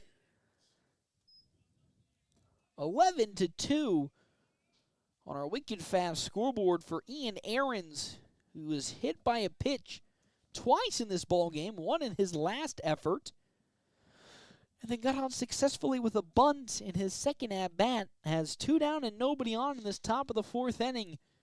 Grand Island leading 11-2. First pitch from Silos. Outside on a fastball, ball 1. On deck, Broxton Barrientos. Then Sam Schroeder for Grand Island. Silos is 1-0. Pulled way inside for ball 2. It's 2-0 now, the count, with 2 outs in this top of the 4th inning. 2-0 pitch. Spiggle swing and a miss from Aarons as he misses.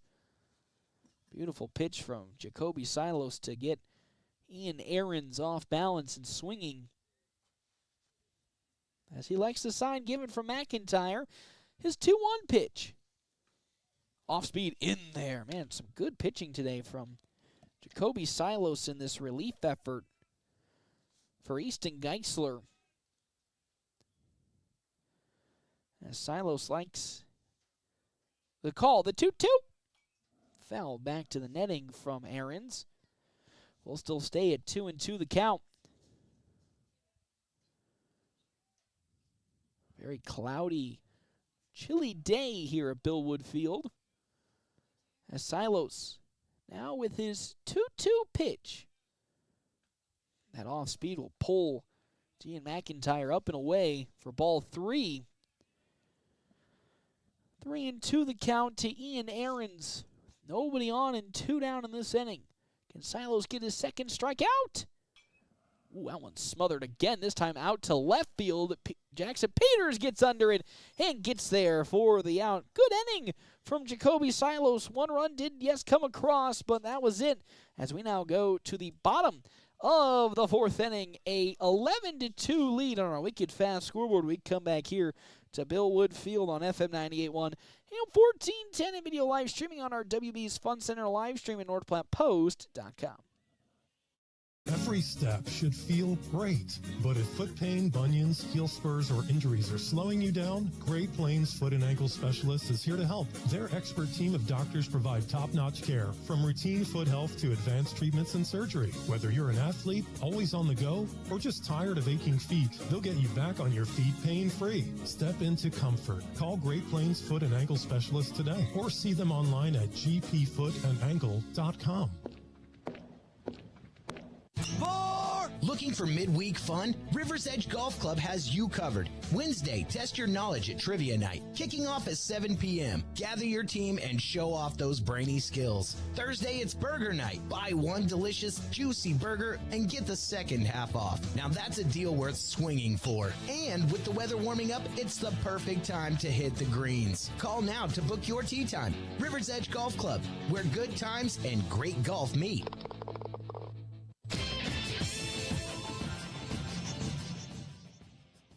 Welcome back to Billwood Field on FM 98.1 AM 1410 and video live streaming NorthPlattePost.com on our WB's Fun Center live stream. Have you downloaded the My Phillips 66 app yet? If not, you're missing out on so much savings with Wicked Fast. As Gabe Ruiz will fire his first pitch into Jackson Peters for strike number 1. 11-2 lead on our Wicked Fast scoreboard in favor of Grand Island and the Islanders. Back-to-back pitches from Ruiz that will find their way into the zone. It's 0-2 the count to the left fielder Peters as Ruiz lines it up. Fastball, foul tipped off. We'll stay at 0-2. Peters flew out in his first plate appearance. Tyler Townsend's on deck with Logan Hayes in the hole for North Platte High School. 11-2 on our Wicked Fast scoreboard. 0-2 pitch. Grounder, it's going to get on over to Dinkelman. It's short. It bounces away from his glove, and that's going to be away for Jackson Peters to get on. Second error today for Grand Island. As Dinkelman had a good angle on it, just couldn't close it up, and Jackson Peters is now on over at first base for Tyler Townsend, who struck out swinging in his first plate appearance of this ball game. As the speedy Peters at first, wouldn't be surprised if we see at some point Jackson Peters rocket over to second for a steal attempt. As Townsend will foul one off for strike number one. So far today, the Bulldogs haven't really been in a position to get runners to steal, but one of the better steal teams in all of Class A. As Ruiz's 0-1 is swung on and missed by Townsend for strike two. 0-2 the count to the right fielder Tyler Townsend, with nobody out and one runner on, being Jackson Peters at first base. As Gabe Ruiz now with his 0-2. That one's going to be cut into right field for a base hit. That's going to move Peters all the way over to second base, and Tyler Townsend will extend it out for a double. Big hit from Tyler Townsend, a double that will move the runners into scoring position at second and third with nobody out in this bottom of the fourth inning for Logan Hayes, who grounded out to Ethan Kostler in his first plate appearance. Tommy Haggard on deck with Connor Stifler in the hole for the Bulldogs offense. 11-2 on our Wicked Fast scoreboard. Stifler is getting in the hole. We have Peters at third, Townsend at second, as that off speed from Ruiz pulls Gage Gannon very far away from home plate for ball one.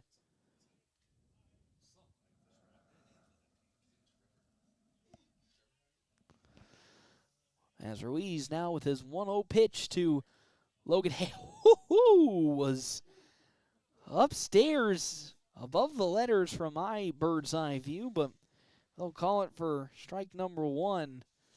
1-1 the count now to the shortstop Logan Hayes. As Ruiz now delivers. Swing and a miss by Hayes for strike two. Still nobody out in this bottom of the fourth inning for the Dogs. They do have two runners in scoring position at second and third. Peters at third, Townsend at second. As Logan Hayes will look to bring some runs across for the Dogs this inning. The 1-2 popped up. That's drifting over to first as Sam Schroeder gets underneath it, and he gloves it for out number one on a pop fly by the first base bag.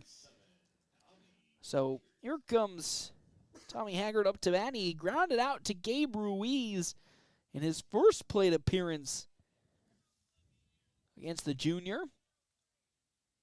Following Haggard, Connor Stifler on deck with Caden Johnson in the hole for North Platte High School. Again, they are trying to put some more runs across and avoid a situation where the run rule can be in effect. As the first pitch to Haggard is going to get away from Gage Cannon, but not far enough to move the runners. So that's ball number one to Tommy Haggard. One out, bottom of the fourth. An 11-2 lead, 11 runs, 10 hits, 2 errors for Grand Island. 2 runs, 4 hits, 2 errors for North Platte High School. The 1-0. Fastball outside, ball two. Good patience from Haggard to identify the pitch early and not swing. 2-0, 1 out.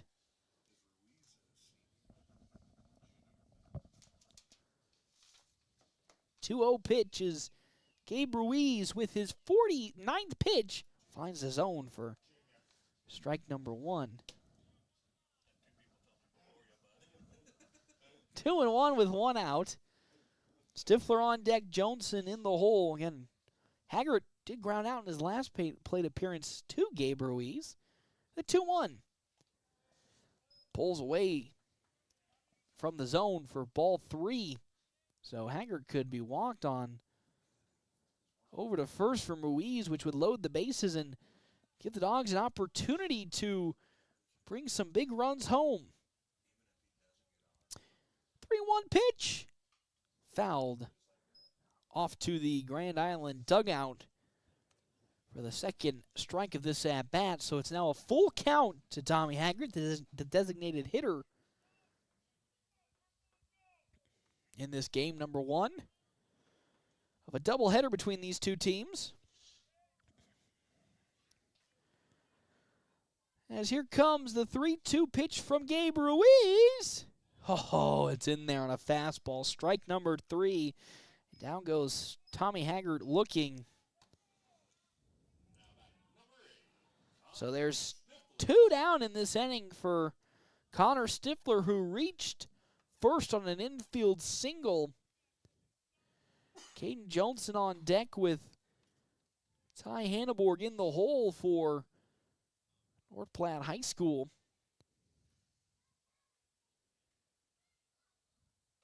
First pitch from Ruiz is high but in, strike 1. 11-2 on our wicked fast scoreboard. One of the best opportunities for the Bulldogs to bring some runs home right here. Peters at third, Townsend at second. An 0-1 count to the third baseman, Connor Stifler. Hesitates. Won't swing, but that ball will get into the zone. For strike number 2, Caden Johnson on deck with Hanneborg in the hole for the Dogs offense. As with this 0-2 count, Ruiz delivers. That's outside. Nail-bitingly close to getting into the zone for strike 3, but Stifler held back. 1-2 the count now. Can Stifler find his second hit today and drive the runners home? Here comes that 1-2 pitch. Fastball down low is now 2-2, so Stifler, who's yet to swing in this at-bat, taking some good patience.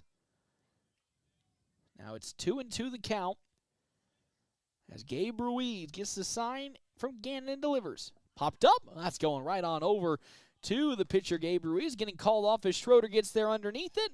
And the Dogs had an opportunity to bring some runs across, but unfortunately they could not make it happen as they left 2 stranded, and we go now to the top of the 5th inning. North Platte High School trailing 11-2. We come back on FM 98.1 AM 1410, and of course, video live streaming on our WB's Fun Center live stream at northplattepost.com. Hands of Heartland has offered support and services for those with developmental disabilities in Nebraska since 1998 and is now bringing those services to the North Platte area. Residential services, respite services, community services, and even day services. Hands of Heartland offers a full array of services from 24-hour supports to just a few hours per week. Learn more today online at handsofheartland.com. That's handsofheartland.com. Hands of Heartland, providing creative opportunities to live and grow. We're always open right around the corner. Quick Stop. With your 24-hour convenience store. Fast, friendly, no one gives you more. Gas, food, your favorite drink. Get everything you need in a blink. That's why everybody stops at Quick Stop. We're always open right around the corner. Quick Stop.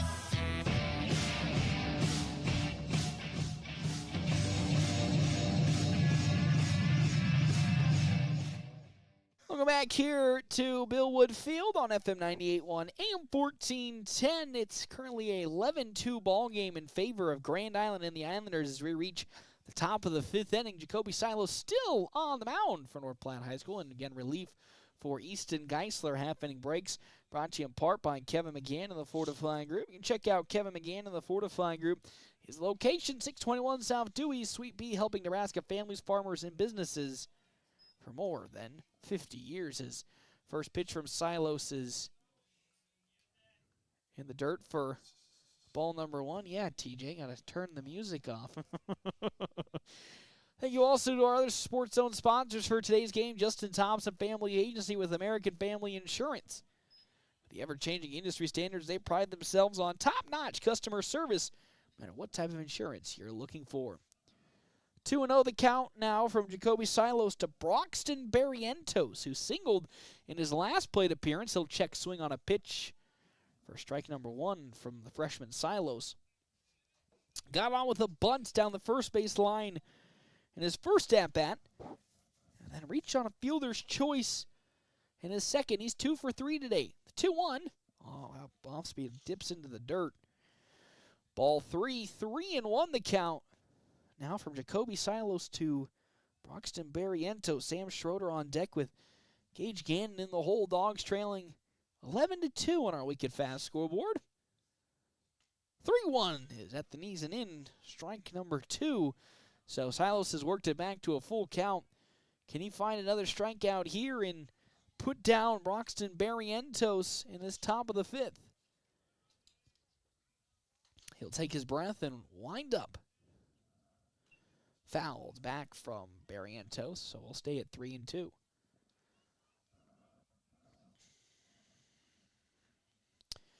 Dogs on a 5-game losing streak, looking to break that in at least one of these 4 games coming up in the next 2 days. 2 against Grand Island today. And then 2 tomorrow against Kearney and Lincoln North Star. Oh, as that 3-2 pitch is sailing out of the zone for ball 4, as now out comes head coach Ricky Holm to have a talk with Silos. As Sam Schroeder is up to bat. Are we going to call it a day for Jacoby Silos? Wow, we are going to call it a day, as Logan Hayes will be taking over now on the mound. Kind of shocked by this swing, as I thought Jacoby Silos was doing a fantastic job in his 30. Oh, yeah, okay. You know what? Oh, sometimes you just forget about tomorrow. Forget about tomorrow, because, again, Dogs have a doubleheader going tomorrow also against number 7, Kearney, and number 15, Lincoln North Star.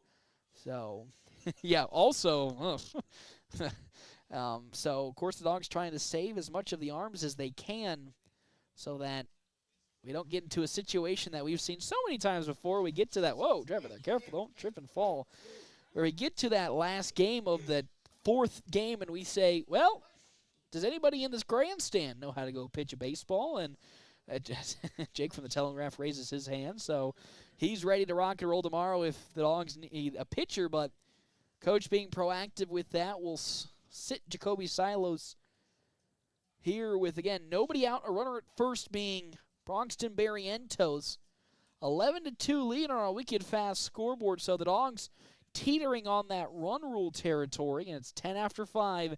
8 after 6, they wouldn't it's kind of a double-edged sword. You don't want to get run ruled, but with the amount of games you're going to be playing in the next 2 days, it'd be nice to, save a little bit of the arms, especially against a team like Grand Island that is as good as advertised. Once again, number 10 in the state of Nebraska, as Logan Hayes will be taking over pitching for the Dogs. A little quick update. The JV game going on at Centennial. It's 7-2 in favor of Grand Island and the Islanders, with Mr. Young, the Young Smelter, on the mound. As Jared Smelter on the mound for North Platte. Logan Hayes this season, a 4.67 ERA in his 2 appearances. He's pitched a grand total of 3 innings. That's going to get away from Dean McIntyre, and with that, on over to first base goes Broxton Barrientos on a passed-up ball. So it's a 1-0 count now to Sam Schroeder, who has flown out in all of his at-bats. He has sacrificed flown out twice, one in his first at-bat and in his third, and then flew out naturally in his last, as that pitch from Hayes is in the dirt for ball 2. It's 2-0 the count. 11-2, 11 runs, 10 hits, 2 errors for Grand Island. 2 runs, 4 hits, 2 errors for North Platte High School, as that one's going to be grounded over to Stifler at third. Good glove. Throw on over to first. It is in time. And there's out number one. Good glove that time from Connor Stifler. And a great throw and great stretch from Landon Greeno on over at first base to get the first out of this inning with Gage Gannon. Now up to bat. Gannon grounded out first 2 plate appearances. Did single into center field in his last at-bat. Now facing Logan Hayes has a runner in scoring position at second base, being Broxton Barrientos. Hayes, his first pitch, pulls McIntyre away from the bag, and he won't be able to hold on to the ball, and because of that, Barrientos goes to third on a passed-up ball. Now it's a 1-0 count to Gage Gannon, the catcher, with, again, the potential game-winning run at second base if the Dogs can't score next inning. Popped up, though. Good start for this defensive session for the Dogs, as underneath it gets Landon Greeno for out number 2. So now here comes Trent Verplank. Reached on a fielder's choice in his last at-bat. There's 2 down in this top of the 5th. Dogs trailing 11-2 on our Wicked Fast scoreboard. Runner in scoring position being Barrientos at third base, as Logan Hayes looks to find the final out of this inning and give the Dogs another inning to breathe. That was going to bounce away from McIntyre, but Verplank will not signal Barrientos to come home, and it's ball number 1 of this at-bat. 1-0 the count, 2 outs in this top of the 5th inning. Dogs trail the Islanders 11-2. The 1-0. Check swing, but it's in the zone for strike number 1. Good pitch from Logan Hayes. So Silos now playing shortstop for Hayes, as McIntyre relays the sign out to the pitcher. Takes his glance at third, and here comes the 1-1. In there, strike 2. Good 2 pitches from Logan Hayes. Now pushes it to a 1-2 count with 2 outs. 1 pitch away from Logan Hayes getting out of the inning unscathed. The 1-2. Oh, that's low for ball 2. 2-2 the count. On deck, Gavin Hubel, and then Brock Cushing in the hole for Grand Island. Hayes will shake off 2-3 signs from McIntyre until he gets the one he likes.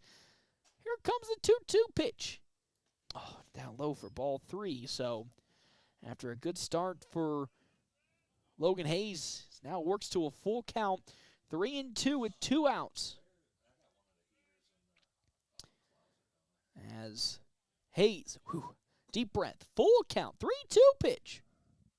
Oh, ball 4, and on over to first goes Trent Verplank. So Hayes, after a good start to the at-bat, unfortunately could not find the zone for one last time, and he walks Verplank on over to first for Gavin Hubbold, who flew out to Jackson Peters in his last plate appearance, was hit by a pitch in his second, and then got aboard in his first at-bat with a walk. Has Barrientos at third, Verplank at first with 2 down in this top of the 5th. Hayes' first pitch. That one grounded to Landon Greeno at first. He steps on the bag, and that's how this inning comes to an end. The Dogs will keep themselves alive for one more inning when we come back on FM 98.1, AM 1410, and video live streaming on our WB's Fun Center live stream at NorthPlattePost.com. Hungry for real slow smoked barbecue? Smokin' Double D's in Hershey has you covered. Locally owned and operated, they smoke their meats low and slow for mouth-watering flavor. Open Tuesday through Saturday, they're serving up barbecue favorites all day long. Craving something special? Don't miss chicken fried steak every Friday night and prime rib every Saturday. That's Smokin' Double D's, where greatness happens overnight. And every bite is worth the wait.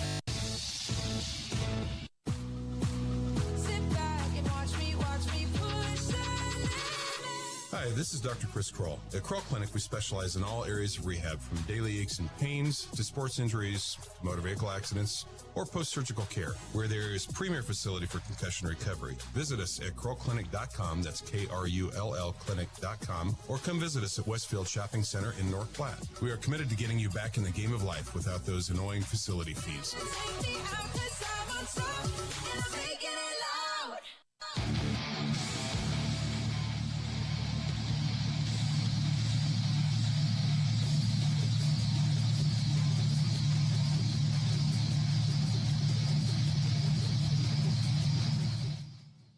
Welcome back here to Billwood Field, FM 98.1, AM 1410, and yes, video live streaming on NorthPlattePost.com, sponsored by WB's Fun Center. Caden Johnson up to bat. He tripled in his first plate appearance against Gabe Ruiz. He was hit by a pitch in his second. Dogs trail 11-2 on our Wicked Fast scoreboard. If you downloaded the My Phillips 66 app yet, you're missing out on so much savings with Wicked Fast. It's now a 1-1 count to the center fielder, Caden Johnson. Half innings brought to you in part by Kevin McGann and the Fortify Group. That grounder going to get away from Ethan Kostler, and Caden Johnson reaches on an error as Kostler had that bounce through his glove. As Ty Hanneborg now comes up to bat. Third error for Grand Island in this game. As after Hanneborg, Greeno, and then Dean McIntyre. It's an 0-for-1 day so far from Ty Hanneborg. Sacrifice bunted in his first plate appearance and grounded out in his second to Brock Cushing at second base. Led to a double play last time he was up to bat. As he'll bounce one to Kostler at third. Good windup, throw to first. It is in time. That's once again Schroeder almost falling off the bag at first base, but down goes Hanneborg with a ground out, but that will move Joni on over to second for Landon Greeno, who's got 2 singles in today's ball game. He's older, don't call him old reliable for a reason, as 2 big hits.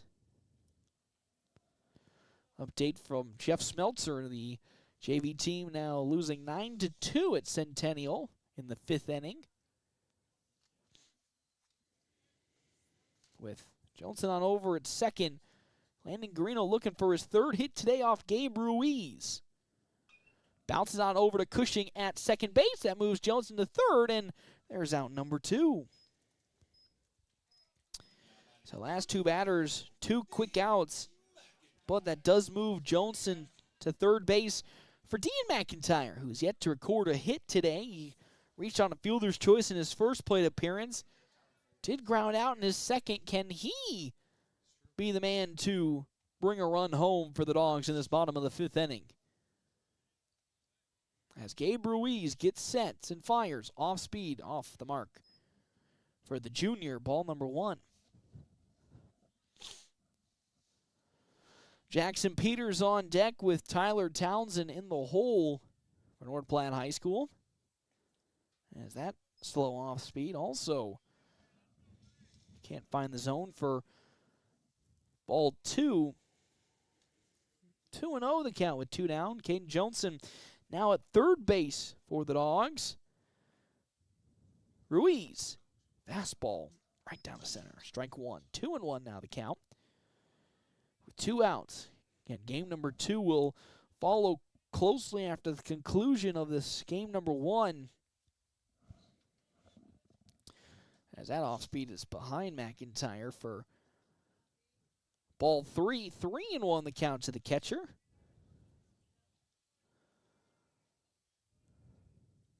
That's Ruiz. 3-1 pitch. Grounded. Foul down the third base side.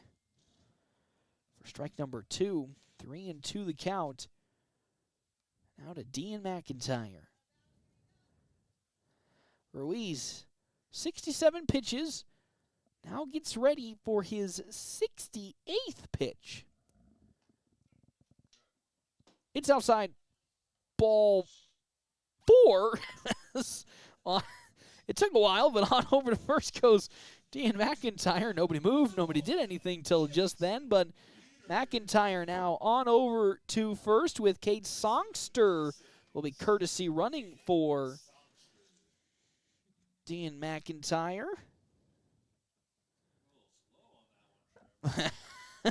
As Jackson Peters will come up to bat. He reached on an error from Sam Dinkelman in his last plate appearance. Almost scored. He made it all the way to third before the Dogs bottomed out in the last offensive attempt. He flew out in his first to Dinkelman as well. So if he can find a hit, would score Caden Johnson, who's at third base. Songster at first. He'll swing, pop one up, but it's drifting foul to the Bulldog dugout, and it will pull foul. On deck, Tyler Townsend with Logan Hayes in the hole for North Platte. Runners at the corners, Songster at first, courtesy running for McIntyre. And Johnson on over at third base. 0-1, there goes Songster. There's no throw as it was Gage Cannon trying a little bit of trickery to pull Caden Johnson far enough away from third to get him out, but Caden Johnson, wily veteran, not going to have such easy tactics toward him. As it's an 0-2 count now to Jackson Peters with 2 down in the bottom of the 5th. Here comes the pitch.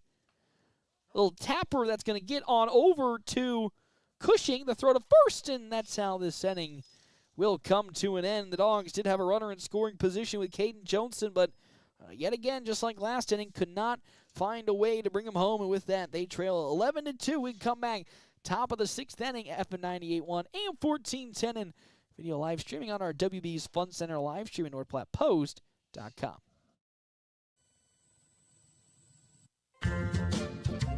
The DNN Event Center wishes everyone a great sports season. With North Platte and Nebraska weather, things change quickly and can make our lives a little more difficult. Thank goodness for the DNN. The DNN offers hourly rentals for all types of sports practices, including turf, courts, batting cages, and equipment usage. Call the DNN Event Center to schedule your team's practice times and for more league information for all sports seasons. For over 30 years in our community, for your next event, the DNN Event Center. Puro Clean of North Platte delivers fast water, mold, and fire damage restoration services to the North Platte area. Puro Clean knows how challenging those times can be to you and to your family. Their Nebraska-based experts have a winning, reliable combination of training and equipment partnerships. Local, fast service in the North Platte area. Their average on-site time is 60 minutes, and they'll coordinate with your local insurance provider. Give Puro Clean a call now at 1-800-775-7876 and schedule a visit from a member of the team at Puro Clean in North Platte. Welcome back here, Bill Wood Field on FM 98.1, AM 1410, and video live streaming on our WB's Fun Center live stream. It is a 11-2 ball game with North Platte High School trailing Grand Island and the Islanders. 11 runs, 10 hits, 3 errors for Grand Island, 2 runs, 4 hits, 2 errors for North Platte High School. As Brock Cushing comes up to bat, he tripled into the gap left center field in his last plate appearance, walked in his second, then grounded out to Logan Hayes at the time, who was playing shortstop. Now it's Jacoby Silos at shortstop. Brock Cushing up to bat. Logan Hayes on the mound for North Platte High School as they try to find the last 3 outs on the defensive side to see if they come out to comeback. Trailing 11-2. Our half-inning breaks are brought to you in part by Kevin McGann of the Fortifying Group. You can check out Kevin McGann of the Fortifying Group. His location, 622 South Dewey, Suite B. 0-1 is pulled away out of the zone for ball number 1. 1-2 the count to Cushing. Kostler on deck with Sam Dinkelman in the hole for Grand Island. As here comes the 1-0 pitch. Skied up. Underneath it gets Silos as he moves his way and gets it for out number 1. Good from the freshman, Jacoby Silos, at shortstop to generate that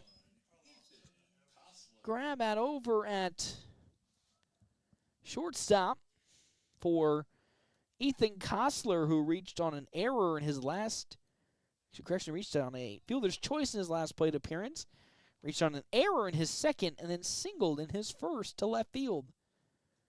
As Hayes, first pitch, in there. Strike number 1. And the two arms that have followed Easton Geisler after Geisler gave up 10 runs in his short 3 innings.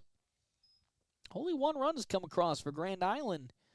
So the relief pitching today has been very strong for North Platte High School, which again they need to be with after this game. 3 more to go. Is that one? Gets foul down the left field side. I mean, that was barely foul as it, I believe, fell on the line, but home plate umpire calls it foul, and with that, it's a 1-2 count to Kostler. He would have most certainly made it at least to a double with where it was heading. But now it's 1-2 the count to third baseman Ethan Kostler, as Logan Hayes will receive the sign and wind up for his 1-2 pitch. Oh, that one's going to go into the gap in right center field, and Kostler's going to go for extra bases. Townsend gets underneath it, throws it on over to second, but that's a stand-up double for Ethan Kostler, as Sam Dinkelman, for the 5th time today, comes up to bat.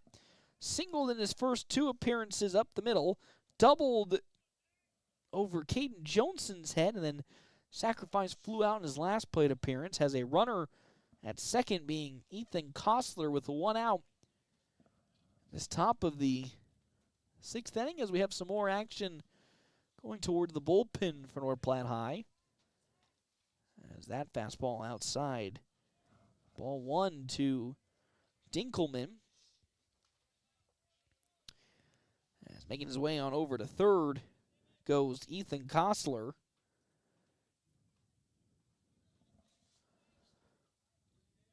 So, the runner at third base, 1 out, top of the 6th. Next pitch. Ooh, that one is rocketed on over to right field in that gap, and that's going to go all the way to the wall. That'll easily score Dinkelman, and that's going to be it's not Dinkelman, actually the score Kostler's. Dinkelman makes his way to second with a double. Another hit for Grand Island as that one goes to right field into a chasm in right, and because of that, another run comes across. It's now 12-2 on our Wicked Fast scoreboard, as now we'll have a discussion at home plate with Logan Hayes. 1 out, top of the 6th inning, a now 12-2 lead. There was action making its way to the Bulldog bullpen in this game.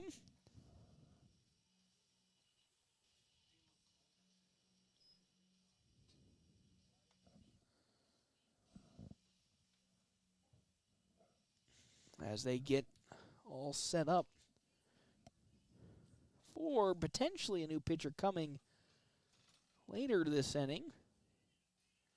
Oh, battery's dead. Would you look at that? I was wondering where that sound was going, and then you look at it for 2 seconds and go, oh, yeah, okay, the battery's dead. Had 3 bars going into it, and then, oh, now it's dead. So not everybody, not just the Bulldogs, having a tough day so far to... Yeah. See, sometimes you gotta have some sympathy for the commentator out there, as his batteries are dead on his microphone. Switching to a wireless mic today. I'm a fancy man. You say so myself. I know, right? Can you believe that? But after that discussion, Hayes will still stay on the mound with, again, a runner in scoring position at second base, being Sam Dinkelman. Ian Aarons now will be up to bat for Grand Island. 1 out in this top of the 6th inning. He'll pop one up and pull it right behind me for ball number 1. Strike number 1. Ball, strikes, tomato, you know what I mean. 0-1 the count, 1 out to Aarons. Barrientos on deck with Schroeder in the hole. 12-2 lead for North Platte High, the 0-1. Oh, man, that pulls Dan McIntyre right up from his catcher position for Dogs offense. There's a runner on over at first. Still trailing 13-2 on our wicked fast scoreboard. As Jacoby Silos again up to bat. Another pickoff attempt. Not in time as Silos pinch hitting for Tommy Haggart. As another pickoff attempt on the pitch in from Gabe Ruiz will again get Logan Hayes safely back in first. 1-1 the count as Ruiz delivers. Silos gets one into right field for a base hit. What a good day for one Jacoby Silos as he'll advance a runner to second and get on for Connor Stifler, who will appear here for North Platte High School with an opportunity to continue this inning for the Dogs. And trailing 13-2 on our wicked fast scoreboard. 1 out. Runners at second and first.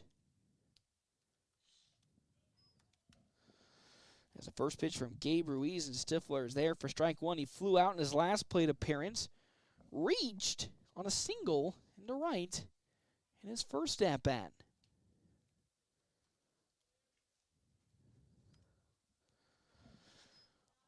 One and one now the count following that pitch into the outside part. 1 out. Runners at second and first. 13-2 lead for Grand Island. Following Stifler, Caden Johnson, and Ty Hanneborg. The 1-1. Well, that one's popped up over the head there of Brock Cushing, so they're going to score 1 run as coming home goes Logan Hayes, and that's a 2-hit day for Connor Stifler.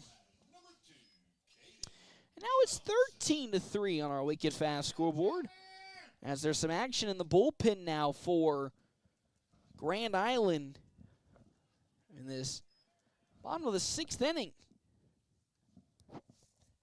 Following Johnson, Ty Hanneborg, then Landon Greeno as Ruiz.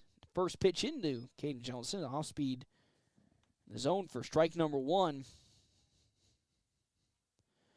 If you're just tuning in, North Platte High School trailing Grand Island and the Islanders 13-3 in the bottom of the 6th inning. 13 runs, 13 hits, 4 errors for Grand Island. 3 runs, 6 hits, 2 errors for the Dogs in this game, as the next pitch to Johnson is and around the knees, but in for strike number 2. As 0-2 the count now to Johnson. Oh, outside. There's ball 1. Good patience from Caden Johnson. As Brady Douglas warming up in the bullpen, it looks like, for Grand Island. In case Ruiz continues to struggle this inning. Again, 2 runners on at second and first for the Dogs. The 1-2. Popped up. Oh, but there to glove it at second is Brock Cushing.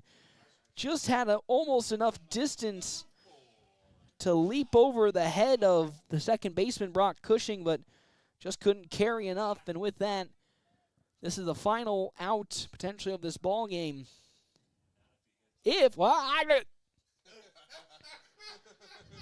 Not if. The Banana Boat crew jumping ahead of things. Not if Ty Hanneborg can drive these runs home. 13-3 on our wicked fast scoreboard. Runners at second and first as he looked to lay the bunt down, but pulls it back for ball number 1. Landon Greeno's on deck with Dean McIntyre in the hole as Trevor's dying in the background. 1-0 the count.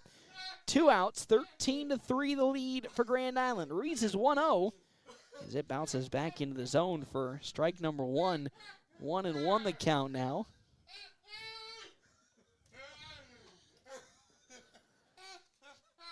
Dogs trying to, again, they're on a 5-game losing streak, looking to find a way to secure maybe one of the wins today against Grand Island and split the doubleheader. As Hanneborg turns on one and fouls it back for strike number 2. It's 1-2 the count now to second baseman Ty Hanneborg.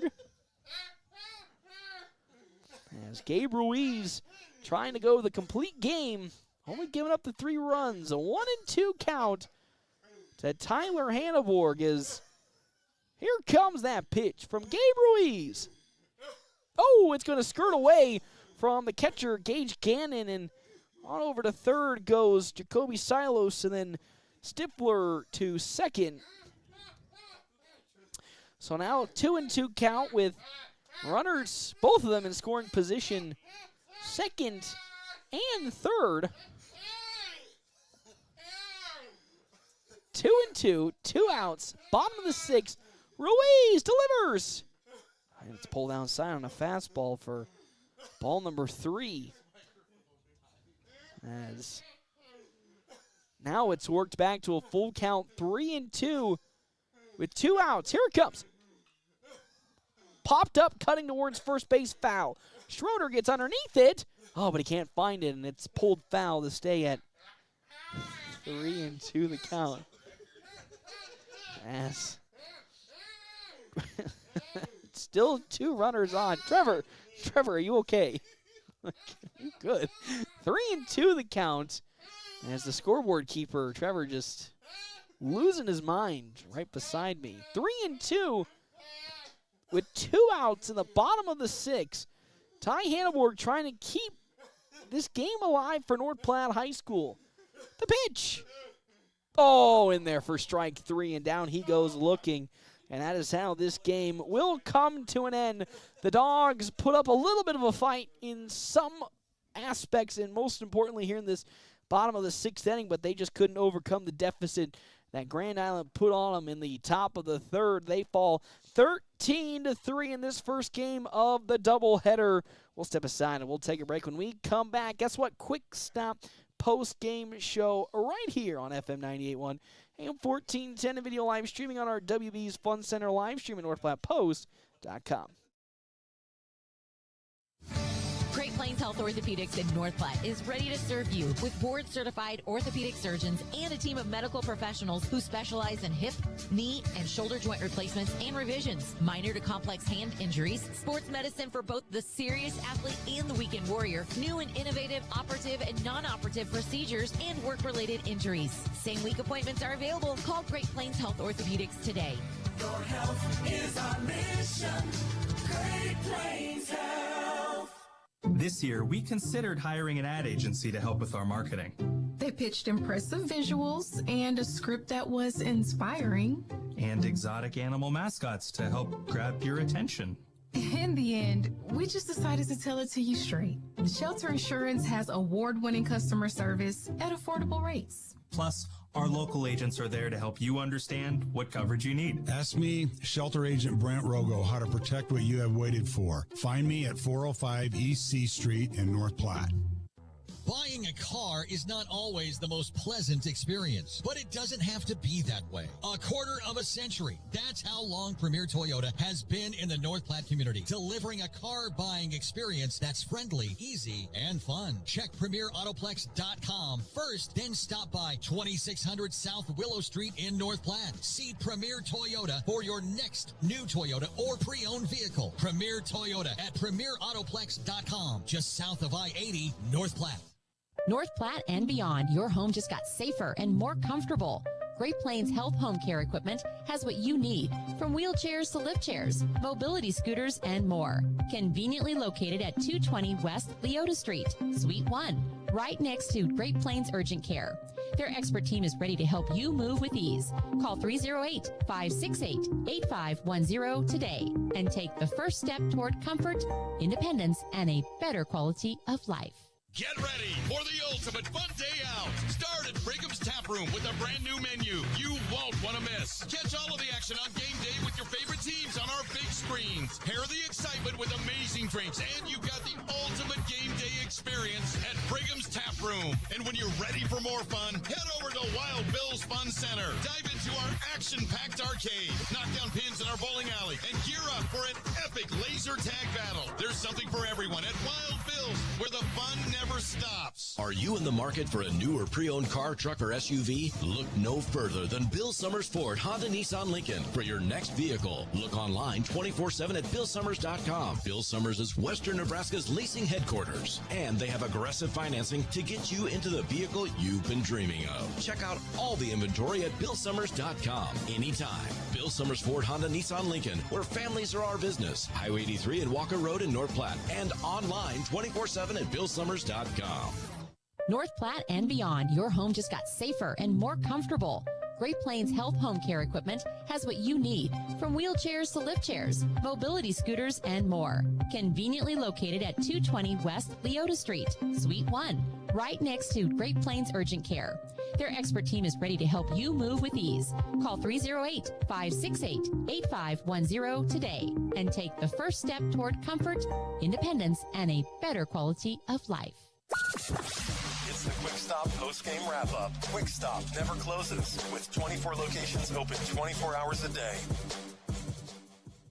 Welcome back here to Billwood Field, FM 98.1, AM 1410. North Platte High School falls in the first game of this doubleheader against Grand Island and the Islanders 13-3. 13 runs, 13 hits, 4 errors for Grand Island, 9 left stranded for the Islanders, compared to North Platte High School, who had 3 runs on 8 hits, 1 error, but 8 left stranded. And you can look, there, again, as always, there's always 2 ways to look at this. You can look at this in the negative light and be like, oh, look, they lost again.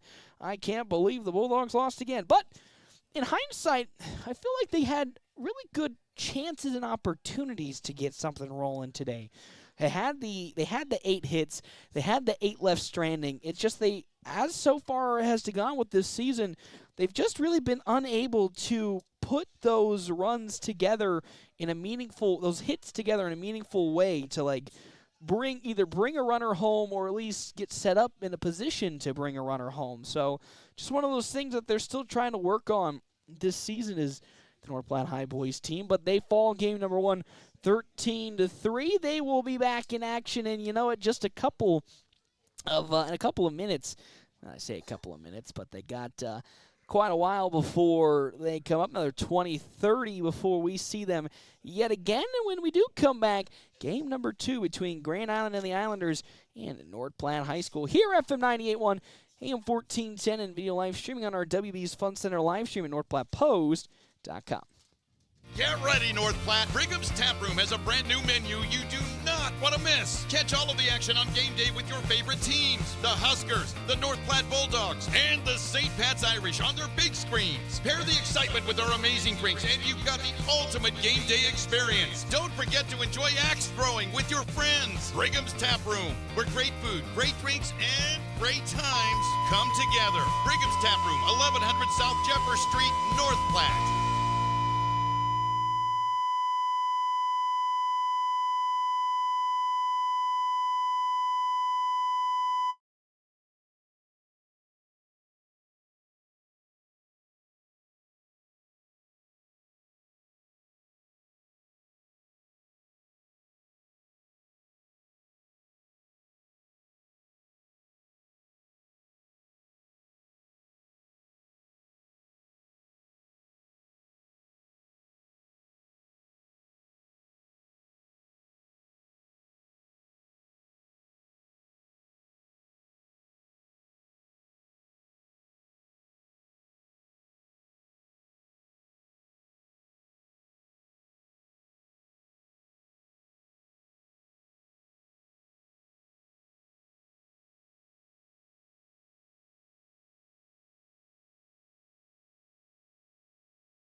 The following is an Eagle Media Sports presentation.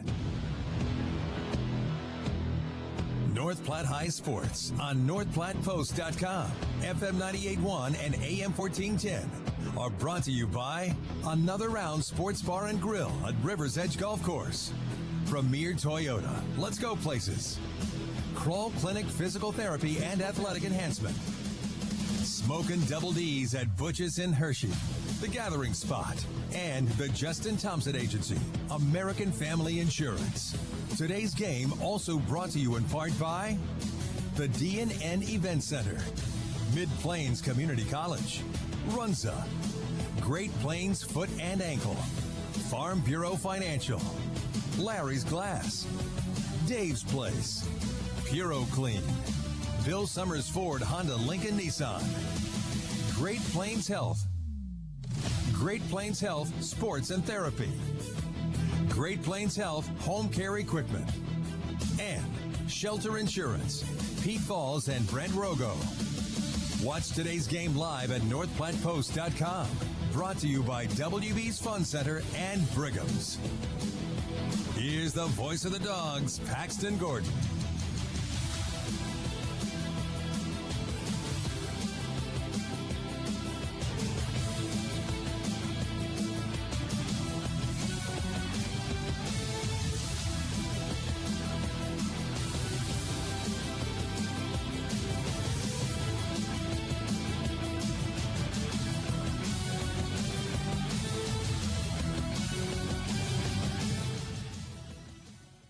Welcome back, everybody, here to Billwood Field, FM 98.1, AM 1410, and, of course, video live streaming on our WB's Fun Center live stream, NorthPlattePost.com. Game number one did not go the way of North Platte High School. They fell in that game 13-3 and had their losing streak extend to 6 games now, as they are now 3-10 on the season. Grand Island now 9-5.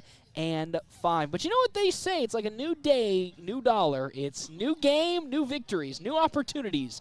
So can the Dogs take advantage? Oh, don't be so negative over there, everybody. Can the Dogs take advantage of this new opportunity to come away and split the series with Grand Island to then tomorrow travel to Patriot Park at Kearney to take on the Bearcats as well as Lincoln North Star? Well, we sure do hope so. And that's all. Stop, you negative Nancy's over there. Why?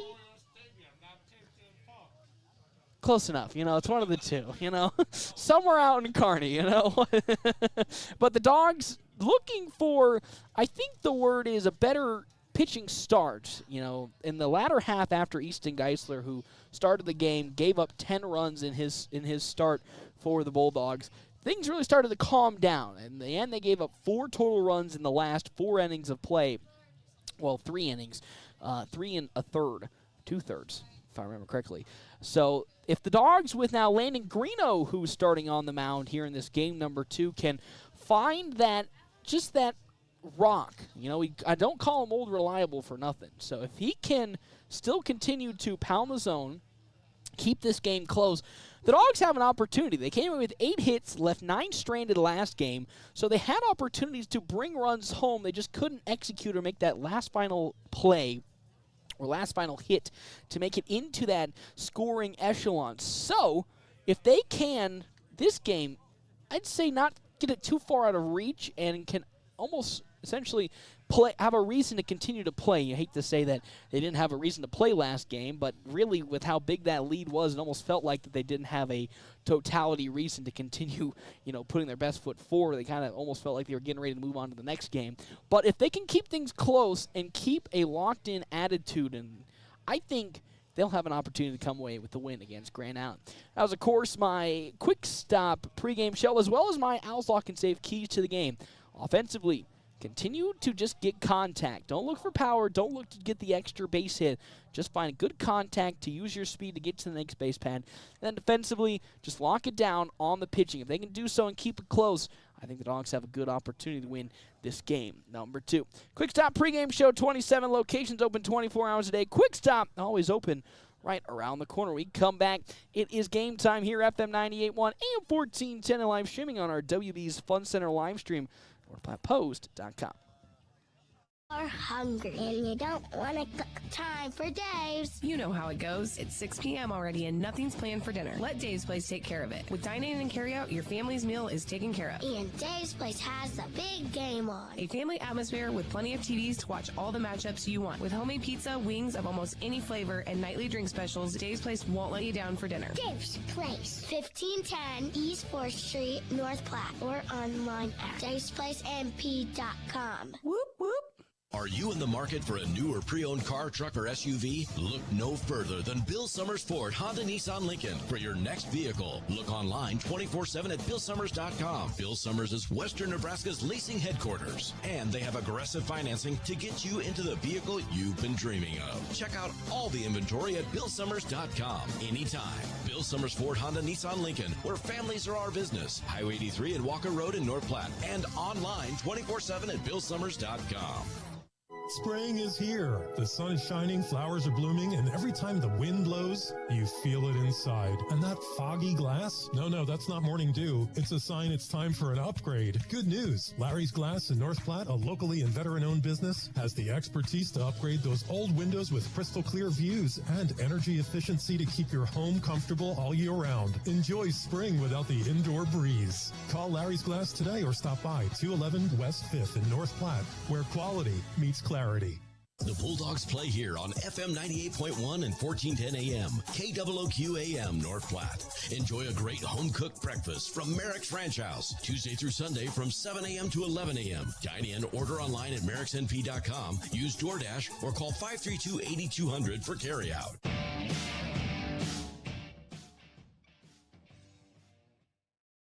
Welcome back here, Bill Woodfield, FM 98.1, AM 1410, and of course, video live streaming on our WB's Fun Center live stream, NorthPlattePost.com. Game number 2 between North Platte High School and the Bulldogs in Grand Island and the Islanders just underway. It is time for our Double Dips Ice Creamery starting lineup. Double Dips Ice Creamery in the historic Canteen District in North Platte offers 24 plus different flavors of hand-dipped ice cream served in a variety of ways.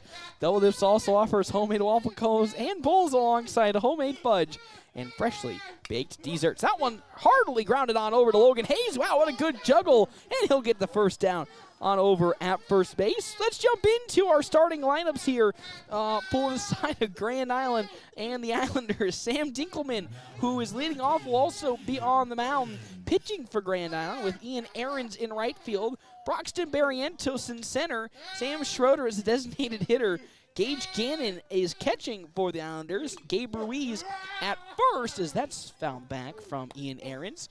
Gabe Ruiz at first, Trent Verplank left, Brock Cushing the shortstop, Ethan Kostler at third base, and the flex player today, Endry Lorero at second base. Caden Johnson in center field for North Platte High School. Then up next after Johnson, Ty Hanneborg at second, as that one's going to be grounded hardly to Ty Hanneborg. Throw to first in time for out number 2. Landon Greeno on the mound in the 3-hole with Dean McIntyre catching. Tyler Townsend in left field. Jacoby Silos at shortstop. Logan Hayes at first. Cade Songster in right. And then Connor Stifler at third base. 2 outs already here in this ball game to start off for North Platte's defense. As up to bat, here is Broxton Barrientos. His first pitch to him from Landon Greeno is down low for ball number 1. Following Barrientos, Sam Schroeder, then Gage Gannon in the hole for the Islanders. Next pitch from Broxton Barrientos is also at the feet for ball 2. 2-0 the count now. With nobody on and 2 down in this top of the first inning. Again, the Dogs fell in game number 1, 13-3, looking to bounce back here in game 2 as that fastball is outside for ball 3 from Landon Greeno. This season for Greeno on the mound for the Bulldogs, 9.80 ERA in his 5 appearances this season. Finally will find the strike zone on his 4th pitch. And this at-bat, 3-1 the count now to Broxton Barrientos. Greeno will shake off his sign and wind up with the 3-1. Check swing. they're going to say he went around with that for strike 2. 3-2 the count now to Barrientos as the Dogs looking for a quick 1-2-3 top of the first inning. As Greeno onto the pitching mound. Barrientos into the pitching circle. The pitch, 3-2. In there, strike 3 is down goes Barrientos looking. And that's how this inning comes to an end. A quick 1-2-3 top of the first for North Platte High School. We come back bottom of the first. Can their offense get cooking on FM 98.1, AM 1410, and video live streaming on our WB's Fun Center live stream, NorthPlattePost.com. Get ready for the ultimate fun day out. Start at Brigham's Tap Room with a brand new menu you won't want to miss. Catch all of the action on game day with your favorite teams on our big screens. Pair the excitement with amazing drinks, and you've got the ultimate game day experience at Brigham's Tap Room. And when you're ready for more fun, head over to Wild Bill's Fun Center. Dive into our action-packed arcade, knock down pins in our bowling alley, and gear up for an epic laser tag battle. There's something for everyone at Wild Bill's, where the fun never stops. Hands of Heartland has offered support and services for those with developmental disabilities in Nebraska since 1998 and is now bringing services to the North Platte area. Residential services, respite services, community services, and even day services. Hands of Heartland offers a full array of services from 24-hour supports to just a few hours per week. Learn more today online at handsofheartland.com. That's handsofheartland.com. Hands of Heartland, providing creative opportunities to live and grow. Growing up, my parents always encouraged me to do what's right, even if it wasn't easy. I'd always hear my mother's voice say, "Do the right thing." That stuck with me. Every day, just do the right thing. That's it. The rest takes care of itself. At Shelter Insurance, we believe in doing the right thing for our customers and our communities. See me, Pete Volz, at 501 South Jeffers for a free insurance review. Welcome back here to Billwood Field, FM 98.1, AM 1410, and of course video live streaming on our WB's Fun Center live stream, NorthPlattePost.com. It's the bottom of the first inning, a quick 1-2-3 inning for the Bulldogs defense. We now are going to head to, again, bottom of the first. Half inning breaks brought to you in part by Kevin McGann and the Fortify Group. You can check out Kevin McGann and the Fortify Group. His location, 621 South Dewey, Sweet Pea, as well as our other sponsors for today's game, Premier Toyota. At Premier Toyota, just south of I-80 North Platte, they invite you to stop out, take a test drive here today. Premier Toyota, let's go places. That's lofted out to right field, and Aaron Aarons will get underneath it for out number 1 as Caden Johnson flies out in his first at-bat of today's game. Number 2 is Ty Hanneborg. Now comes up to bat. Sacrifice bunted Johnson home in game number 1 to get a run across in the bottom of the first for the Dogs.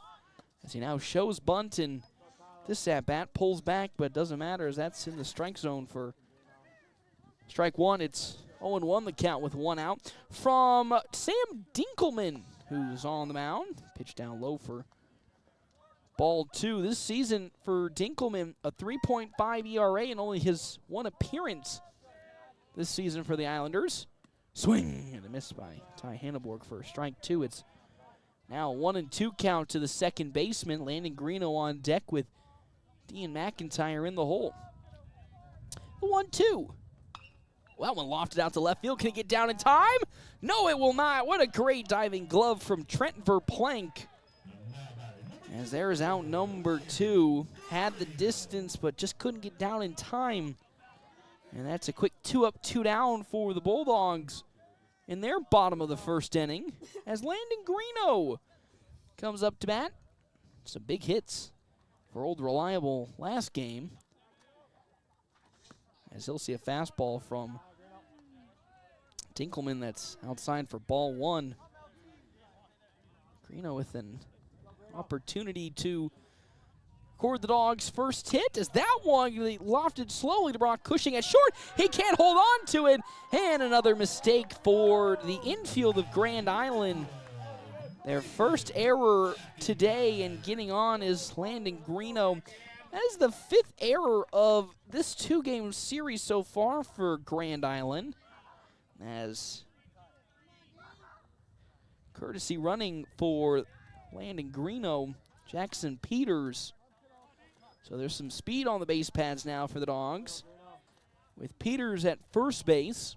Dean McIntyre, who went hitless last game trying to find his first hit today, pulls one sharply foul into the parking lot. For strike number 1, it's 0-1 the count now. Runner at first being Jackson Peters, courtesy running for Landon Greeno. On deck is Tyler Townsend with Jacoby Silos in the hole. 0-1 with 2 down to Dean McIntyre. At the pitch, there goes Jackson Peters, swinging a miss. Strong throw on over to second. Will get Jackson Peters, and just like that, the inning will come to an end. Peters gets thrown out, trying to steal second, and with that, the inning comes to an end. Dogs had an opportunity, couldn't convert, and with that, we go to the top of the second inning here. FM 98.1, AM 1410, and video live streaming on our WB's Fun Center live stream at NorthPlattePost.com. Buying a car is not always the most pleasant experience, but it doesn't have to be that way. A quarter of a century. That's how long Premier Toyota has been in the North Platte community, delivering a car buying experience that's friendly, easy, and fun. Check PremierAutoplex.com first, then stop by 2600 South Willow Street in North Platte. See Premier Toyota for your next new Toyota or pre-owned vehicle. Premier Toyota at PremierAutoplex.com, just south of I-80, North Platte. Looking for midweek fun? River's Edge Golf Club has you covered. Wednesday, test your knowledge at Trivia Night, kicking off at 7 p.m. Gather your team and show off those brainy skills. Thursday, it's Burger Night. Buy one delicious, juicy burger and get the second half off. Now that's a deal worth swinging for. And with the weather warming up, it's the perfect time to hit the greens. Call now to book your tee time. River's Edge Golf Club, where good times and great golf meet.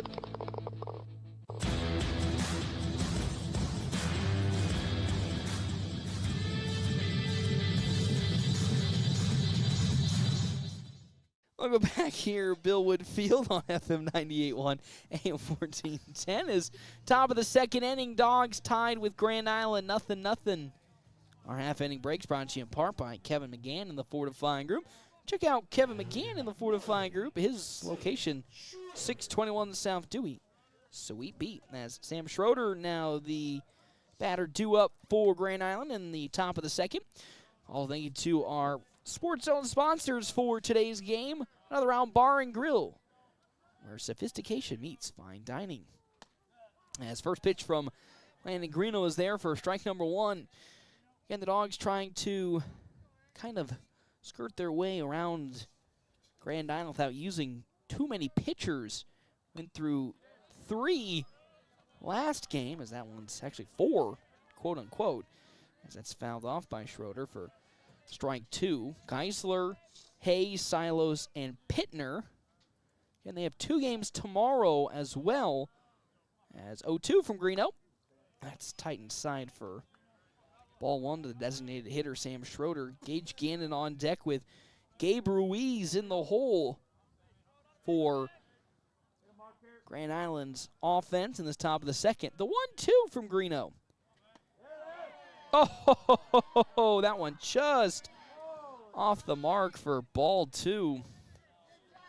And you couldn't ask for a better placement on that off speed, but just outside. 2-2 now the count to Schroeder. That's above the letters for ball 3. So 3-2 now the count. From Landon Greeno to Sam Schroeder, who had a pair of hits in game number 1. The 3-2. That time it's in there for strike number 3 is the second strikeout for Landon Greeno in this ball game. As here comes Gage Gannon for Grand Island. Gannon, catcher, also had a pair of singles in game number 1 against Geisler as well as Silos. Now will take his swings against Landon Greeno. That off speed is out and away for ball 1.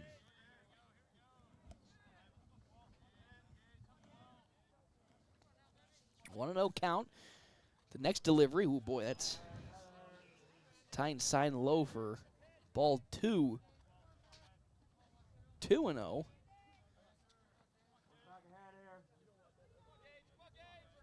Gage Gannon, some good patience so far against pitcher Landon Greeno. He likes the sign Greeno does for McIntyre and delivers. And that off speed, which was teetering close to hitting Gage Gannon in the previous 2 throws, this time hits him in the leg, and on over to first goes Gage Gannon, falling hit by pitch for the dangerous power hitter, Gabe Ruiz.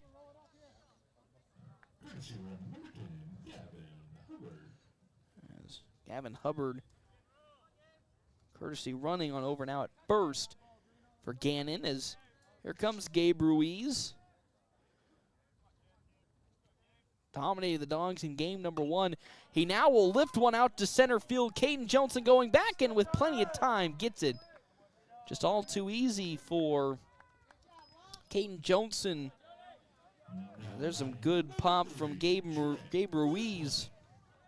And there's 2 down now in this top of the second for Trent Verplank. Verplank has Gavin Hubbard on over at first for the Islanders as they look to record their first hit of the ball game. Landon Greeno so far has done a good job of holding it down. First pitch. It's inside ball 1. 19 pitches in total for Greeno. 9 strikes, 10 balls.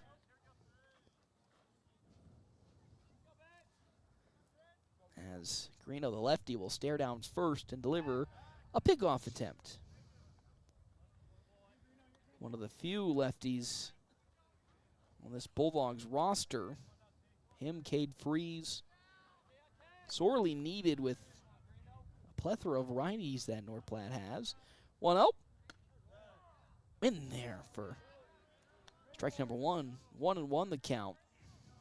Again, the goal with Greeno over the offseason when he came to his pitching, just like it really has been for a lot of these young pitchers, was consistently pounding the zone. And so far this season, he's done a fantastic job of creating those opportunities, but a lot of teams so far have been able to rack up some big runs against Greeno with this above 5 ERA. As here comes the 1-1 pitch. Fouled off by Verplank. It's now 1-2 the count. On deck, Brock Cushing with Ethan Kostler in the hole, so that's 7, 8, and 9 in the order. With Verplank being the 7-hole hitter up right now. Runner at first being Gavin Hubbard. As the 1-2, here goes the pickoff attempt. As back gets Hubbard very close to almost getting that out at first base and ending the inning. 1-2 the count. Greeno fires. Well, that one is smashed out to left field, but it's going to be pulled foul. So we'll still stay at a 1-2 count. As Hubbard will stroll back on over to first base. Greeno will get a fresh ball and look for his 3rd strikeout in these early innings. Greeno's payoff 1-2 again. That's outside for ball 2. 2-2 the count with 2 down in this top of the second. Plethora of 2s right there. The only number on the scoreboard right now being the 1 error from Grand Island last inning. Here comes the 2-2. Well, that one's going to be popped into the air, pulled into right field. It falls for a base hit in front of Cade Songster. Great throw from Songster on over to third, but oh no, it's not picked up by Connor Stifler. He played it incorrectly, so 1 run will score, and then here comes an inside the park home run. Off of an error, as Stifler had an opportunity after a great throw from Cade Songster in right field. But a big mistake from the Bulldogs results in the runner coming all the way home. And just like that, it's 2-0 now in favor of Grand Island. I mean, he couldn't have asked for a better throw from Songster out in right field. It just took a bad hop in front of Connor Stifler. He came a little too far forward as that one's rocketed to Songster. And right gets there and gloves it and records the final out. But 2 runs did come home for Grand Island. And with that, we'll step aside and take a break. When we come back here to Bill Wood Field on FM 98.1 and 1410 and video live streaming on our WB's Fun Center live stream at NorthPlattePost.com. And delivers fast water, mold, and fire damage restoration services to the North Platte area. PuroClean knows how challenging those times can be to you and to your family. Their Nebraska-based experts have a winning, reliable combination of training and equipment partnerships. Local, fast service in the North Platte area. Their average on-site time is 60 minutes, and they'll coordinate with your local insurance provider. Give PuroClean a call now at 1-800-775-7876 and schedule a visit from a member of the team at PuroClean in North Platte. Hungry for real slow smoked barbecue? Smoking Double D's in Hershey has you covered. Locally owned and operated, they smoke their meats low and slow for mouth-watering flavor. Open Tuesday through Saturday, they're serving up barbecue favorites all day long. Craving something special? Don't miss chicken fried steak every Friday night and prime rib every Saturday. That's Smoking Double D's, where greatness happens overnight. And every bite is worth the wait.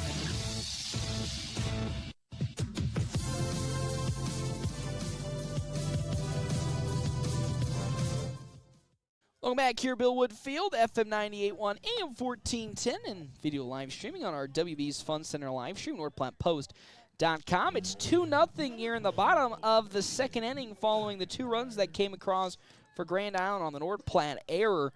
Half-inning breaks brought to you in part by Kevin McGann and the Fortifying Group. Check out Kevin McGann and the Fortifying Group. It's location 621 South Dewey, Sweet Beat. Dean McIntyre up to bat here for the Dogs, as that's grounded on over to third base. Throw to first. Oh, it's over the head of Gabe Ruiz, and that means Dean McIntyre might be going all the way to third. McIntyre rounding second. Here he comes. The throw on over to third. It's not even going to be in time as they get to the cutoff man, Dinkelman, and what was a single for McIntyre turns into him going all the way over to third following the error. As what a play by McIntyre to go all the way over to third. With great awareness, that ball soared over Gabe Ruiz's head. And now Tyler Townsend comes up to bat. Runner in scoring position for the Dogs. He swings and misses for strike number 1 against Sam Dinkelman. Jacoby Silos on deck with Logan Hayes in the hole for North Platte High School. Tommy Haggard courtesy running. He's going for the home plate steal. Oh, and it's fouled off by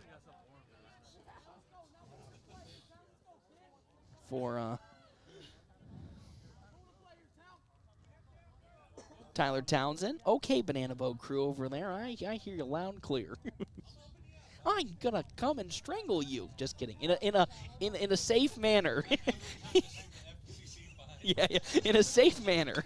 As that one's rocketed down to the opposing team dugout for another foul ball from Tyler Townsend. 0-2 the count to Townsend. Again, Jacoby Silas on deck for North Platte High School. Haggard at third as Sam Dinkelman with his 0-2 pitch. And a swing and a miss for Tyler Townsend, and there's out number 1. As here comes Silos. He had a hit in his single plate appearance the last game for the Dogs. Can he make it 2 for 2 today and bring a run home? We'll see an off-speed pitch from Dinkelman in the zone for strike number 1. 1 out in the bottom of the second inning. Dogs trailing 2-0. 2 runs on 1 hit, 2 errors. On our wicked fast scoreboard for Grand Island, no runs, no hits, 1 error for the Dogs. And now we've gotten a little bit of an issue, but Tommy Haggard able to get back to third following a suicide squeeze attempt from Silos. As now Coach Ricky Holm going to have a talk with the freshman. 1-1 the count with 1 out.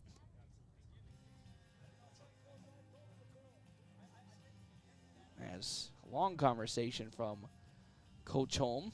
As Silas was trying to lay the bunt down, but now the conversation comes to an end, and we'll resume play. Oh, and now they're going to call Silas with a strike, and now Coach Holm is going to have an argument. Oh, he is heated with that call. So Coach Holm trying to argue his case as they're going to give Jacoby Silos the strike. It looks like, so it should be, for now, remember, 0-2 the count to Jacoby Silos. And stepping off is Sam Dinkelman. Yeah, it's 0-2 the count. So Silos unfortunately assessed a strike after he pulled back on the bunt attempt. The 0-2. So that's over the head of Silos for ball one, 1-2 the count. Logan Hayes on deck with Cade Songster in the hole. Coach Holmes still visibly upset with that call as the 1-2. Pulled down the right field side. Can it stay fair? It will stay fair, and that's an RBI single for Jacoby Silos. Don't need that little bunt attempt. Give him the swing, and he'll pull through with it. Second hit today for Jacoby Silos in these 2 games, and he brings a run home for the Dogs. They get their first recorded hit and their first recorded run. The freshman putting together a good game against Grand Island. Now on over at first with Logan Hayes up to bat.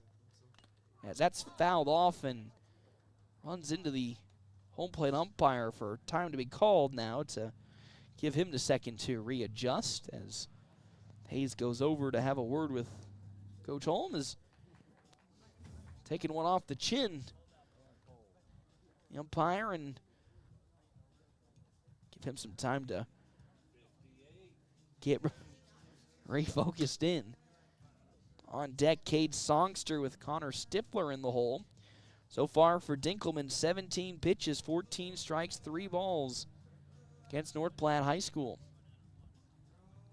As boy, he's taking a long time to get set. He must have taken a hard one off the chest. As now out comes one of the Grand Island coaches to give him some water to give him a second. Oh, he waved him off as he's almost ready to rock and roll, but strong man out there, ready to get back to the action as we have Silos on over at first for North Platte High School. They trail now by 1-2-1. Our wicked fast scoreboard in this bottom of the second inning for Logan Hayes, who's trying to again get out of this horrible hitting start to the season. Batting below 110 as he'll foul one off again for the second strike of this at bat. It's now 0-2 to the first baseman, Logan Hayes.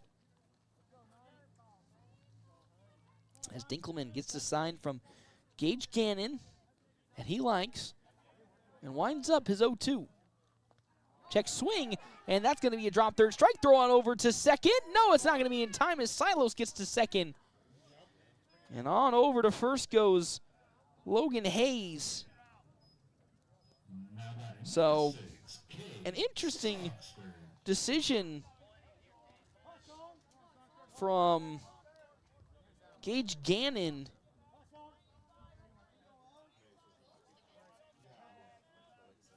So, out at first goes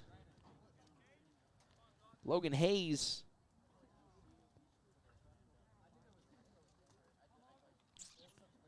As on over at second is Jacoby Silos. Cade Songster now up to bat, getting his first plate appearance of this series versus Sam Dinkelman. Silos in scoring position at second.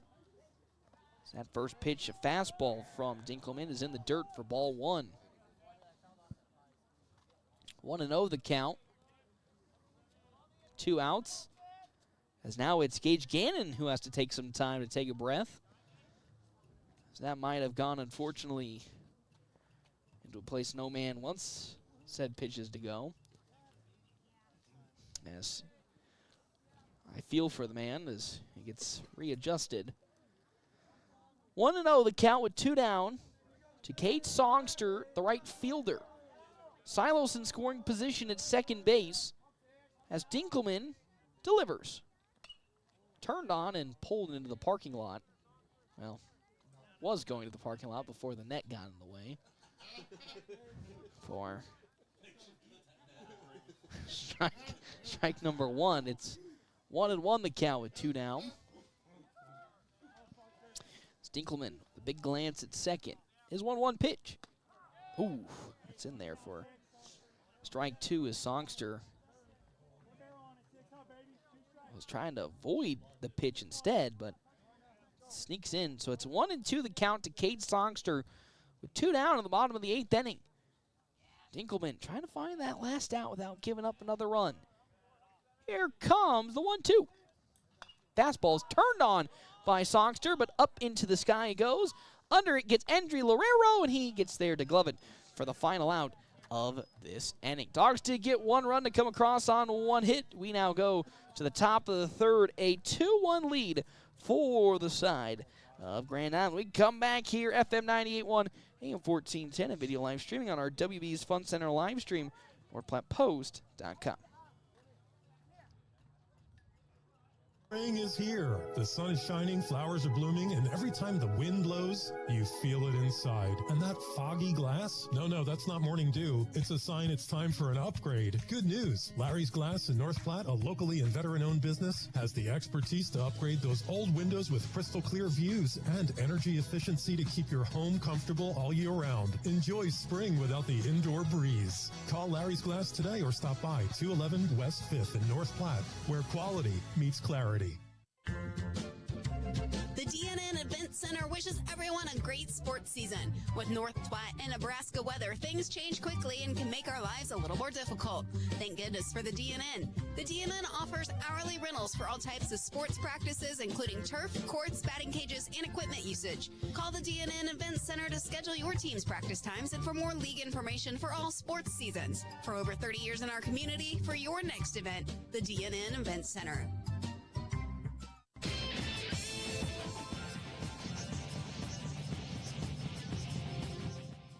Welcome back here, Billwood Field, FM 98.1, AM 1410, and of course, video live streaming on our WB's Fun Center live stream, NorthPlattePost.com. Top of the 3rd inning, Dogs trailing Grand Island 2-1. Half inning breaks brought to you in part by Kevin McGann and the Fortifying Group. Check out Kevin McGann and the Fortifying Group. Its location 621 South Dewey, Suite B. As well as our other sponsors for today's game, Dr. Chris Kroll and his crew at Kroll Clinic. Whether you're on the field, quarter, diamond, injuries can happen. At Kroll Clinic, they specialize in sports injuries, helping you get back into the game faster. And the best part about it, there's no facility fees that come with it. As first pitch from Landon Greeno into Ethan Kostler there for strike 1. Next pitch is foul tipped off for strike 2. So it's 9-1-2 in the order. Kostler, Dinkelman, Ahrens up for Grand Island. But an 0-2 count to Ethan Kostler. It's Greeno. Swing and a miss by Ethan Kostler. Another strikeout for Greeno. That pitch was way upstairs, and Kostler was going for the fences.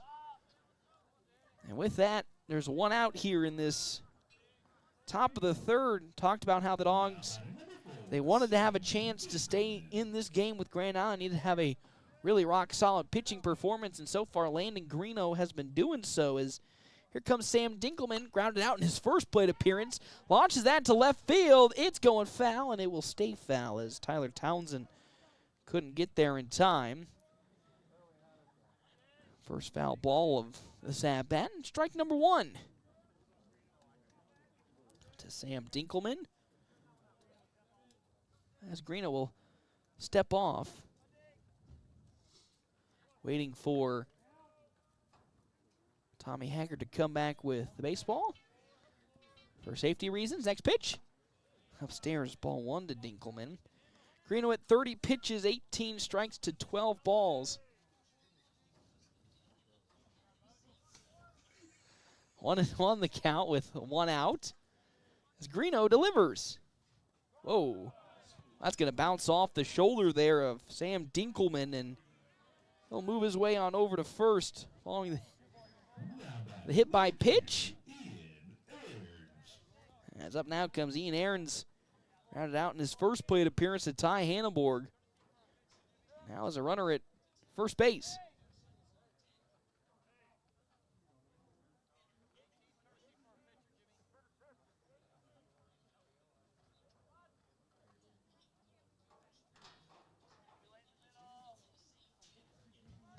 As have a courtesy runner now taking over for Dinkelman. So Dinkelman will step aside from first as Ethan Mader will now be courtesy running.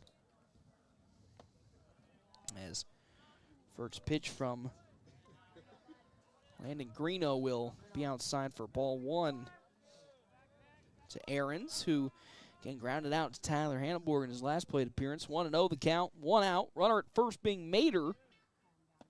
Is that off speed in there for strike number one? 1-1 the count now to Ahrens with Broxton Barrientos on deck and Sam Schroeder in the hole. Greeno's 1-1. Beautiful curve. Oh, it's another one that's just barely outside for ball two. 2-1 the count. As with one out, Greeno will step back into the pitching mound. And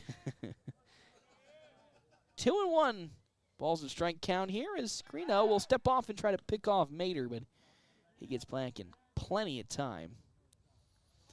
Not many steals, shockingly enough, in this game. I think the only attempted steal was a Jackson Peters one that just easily got thwarted away as check swing as he went fully around, and there's strike number two to Ahrens. 2-2 the count on another fastball from Landon Greeno that was upstairs. As Greeno payoff 2-2. Oh, another one's going to bounce off of Ian Ahrens, another Grand Island player, this time Ian Ahrens, and because of that, another runner gets aboard. And the worst part is Greeno was heating up in that at-bat. Fortunately, now puts two runners aboard off of hit by pitches. Ethan Mader, who is, of course, courtesy running for Sam Dinkelman at second. And now Ian Ahrens at first. Both were hit by pitches.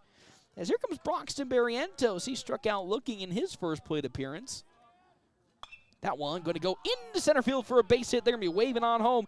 Ethan Mader, throw from Caden Johnson will fall short as it's an RBI single for Broxton Barrientos with a hard hit up the middle. And with that, it's now 3-1 on our Wicked Fast scoreboard. 3 runs on 2 hits for Grand Island. 2 errors on their defensive side. 1 run, 1 hit, 1 error for the Bulldogs. Sam Schroeder now up to bat. He struck out looking in his last plate appearance against Landon Greeno. Quick glance at second twice for Greeno. His fastball is outside. Ball number 1 to Schroeder. As Gage Gannon is on deck. Gabe Ruiz in the hole. As the windup from Greeno. Off speed, off the mark again. Greeno in this inning struggling a little bit more with his control after a strong first 2 innings. His third inning been a little on the downside. As the 2-0 from pitcher Landon Greeno is on its way. Fastball high and away. Ball 3 from Greeno. Walk here would load the bases with 1 out. As he tries to avoid that situation, Greeno delivers. Check swing, but it's there for strike number 1. First strike this at-bat for Landon Greeno.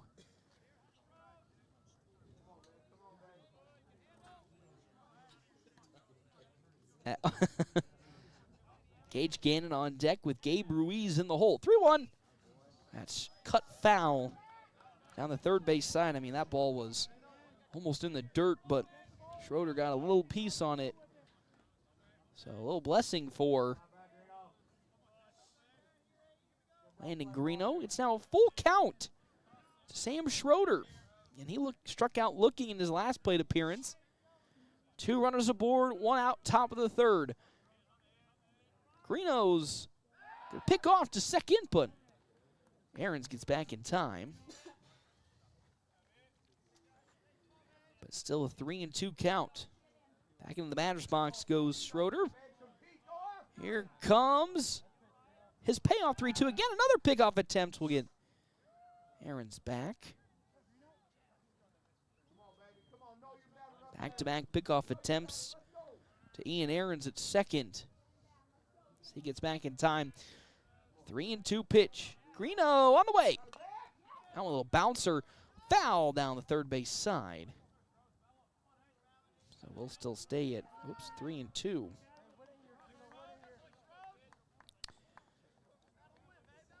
As Landon Greeno and Sam Schroeder in a nice battle here.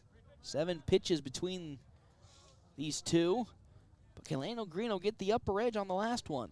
Another payoff 3-2 pitch. It's outside for ball 4, and on over to first goes Sam Schroeder. That pitch pulling Dean McIntyre way off the home plate zone. And now with that, bases are loaded for Gage Gannon. He was hit by a pitch in his last plate appearance.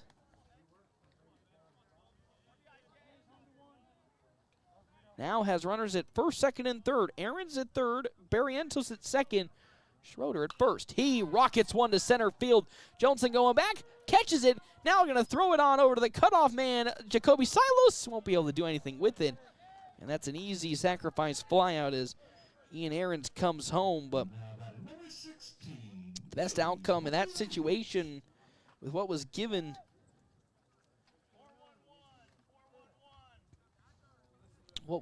to Landon Greeno. So it's now a 4-1 lead on our Wicked Fast scoreboard in favor of Grand Island.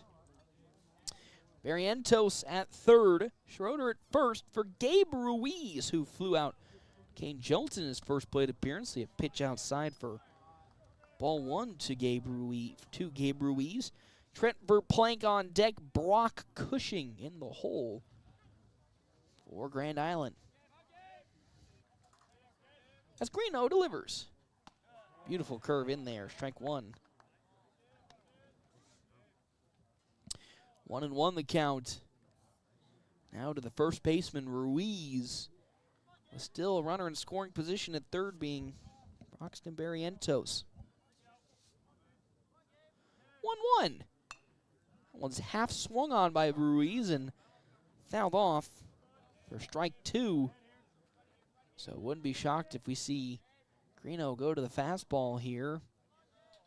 Try to blow one past Gabe Ruiz. 1-2 with 2 outs. There goes a runner on over. Now in a pickle situation that won't result in anything as Greeno throws to first, and already blitzing to second was Sam Schroeder. So runner now, 2 runners in scoring position. Schroeder at second, Barrientos at third.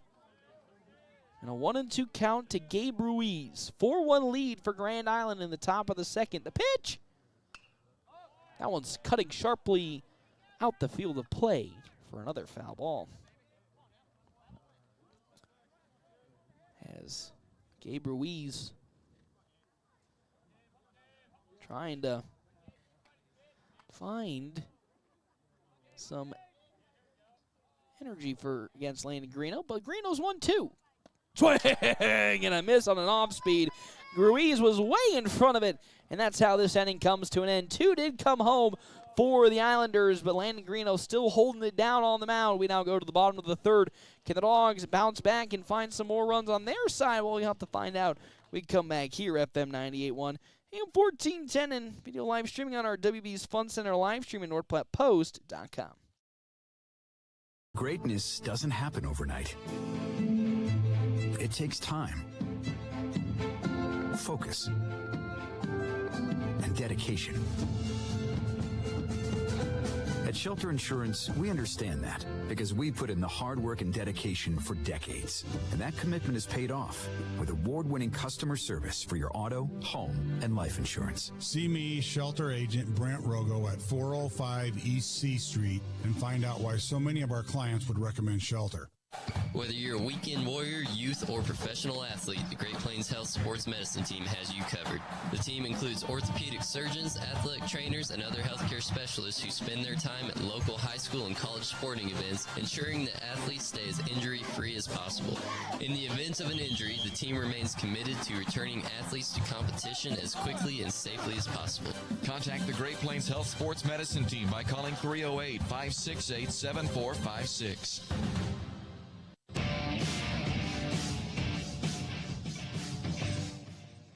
Welcome back here to Billwood Field on FM 98.1, AM 1410. It's the bottom of the third inning. North Platte High School, hey, they're pulling it close to the Grand Island right now. It's a 4-1 lead for the Islanders. Can the Dogs find a way back into this game? With up to bat being Connor Stifler for the first time. This game number 2, half-inning breaks brought to you in part by Kevin McGann and the Fortify Group. Check out Kevin McGann and the Fortify Group. His location, 621 South Dewey. Sweet beat. Stifler had 2 big hits in the last game for the Dogs on the offensive side. Really starting to find a good rhythm. Came in today averaging a batting average of 115. As the 0-1 cut. Oh, but foul down the first base side. So Stifler trying to continue that hitting spree in today's game, being one of the bright spots on the offensive side for the Dogs. They trail 4-1. It's an 0-2 count now to the third baseman from Sam Dinkelman. As he gets the sign from Gannon, from Gage Gannon, and delivers. Bouncer, it's going to go on over to Lorero at second. Throw will be just in time. And down goes Connor Stifler for now Caden Johnson. He flew out to Ian Aarons in the first pitch he saw against Sam Dinkelman. Our half-inning breaks are brought to you in part by Kevin McGann and the Fortifying Group. Check out Kevin McGann and the Fortifying Group. Its location, 621 South Dewey. Sweet Beans, as well as our other sponsors for today's game. Smoking Double D's at Butch's in Hershey, locally owned and operated, where they smoke their own meats low and slow to bring you award-winning barbecue. So currently there's 1 out in this inning, and now it's a 0-2 count. Caden Johnson, the center fielder, after he foul balls that one off. From Dinkelman, Ty Hanneborg on deck with Landon Greeno in the hole for the Dogs offense.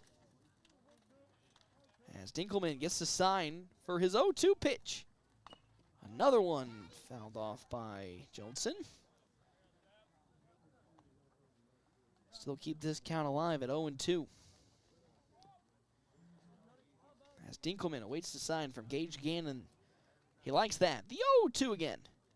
Fastball. It's pulled outside for ball 1 of this at-bat. 1-2 now the count with 1 out for Dinkelman's payoff pitch. Swing and a miss. Caden Johnson in front of it. There's out number 2 as he goes down swinging.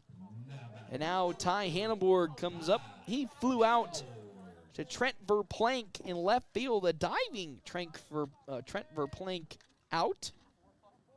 But with 2 down, can Hanneborg find his first hit of this game? He'll be patient and see one outside the zone and up for ball 1. Landon Greeno on deck with Dean McIntyre in the hole for the Bulldogs offense. 1-0. He pops that one sky high. Underneath it goes Gabe Ruiz. He calls off Lorero and gets the final outs of this bottom of the third. We now go to the top of the 4th inning. Dogs still trail Grand Island 4-1. We come back. FM 98.1, AM 1410 video live streaming on our WB's Fun Center live stream at NorthPlattePost.com.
Welcome back here to Billwood Field on FM 98.1, AM 1410, and of course video live streaming on our WB's Fun Center live stream at NorthPlattePost.com. Landon Greeno still pitching for the Dogs in this top of the 4th inning. Half inning breaks brought to you in part by Kevin McGann of the Fortify Group. Check out Kevin McGann of the Fortify Group. His location, 621 South Dewey, Suite B, as well as our other Sports Zone sponsors for today's game. Hands of Heartland. Hands of Heartland has offered support and services for those with developmental disabilities in Nebraska since 1998. And they're bringing those services to the North Platte area. Trent Verplank now comes up to bat. Reached on an error in his first plate appearance. When I mean reached on an error, he made it all the way around home on said error. That gave Grand Island their 2-0 lead in the top of the 2nd inning. So his second appearance versus Landon Greeno is Greeno's pitch is outside for ball 1. Next pitch, fastball way outside as well for ball 2 to Trent Verplank. Brock Cushing on deck with Ethan Kostler in the hole for Grand Island. Greeno's 53rd pitch of today's game. It's right back down in the zone for strike 1, 2-1 the count.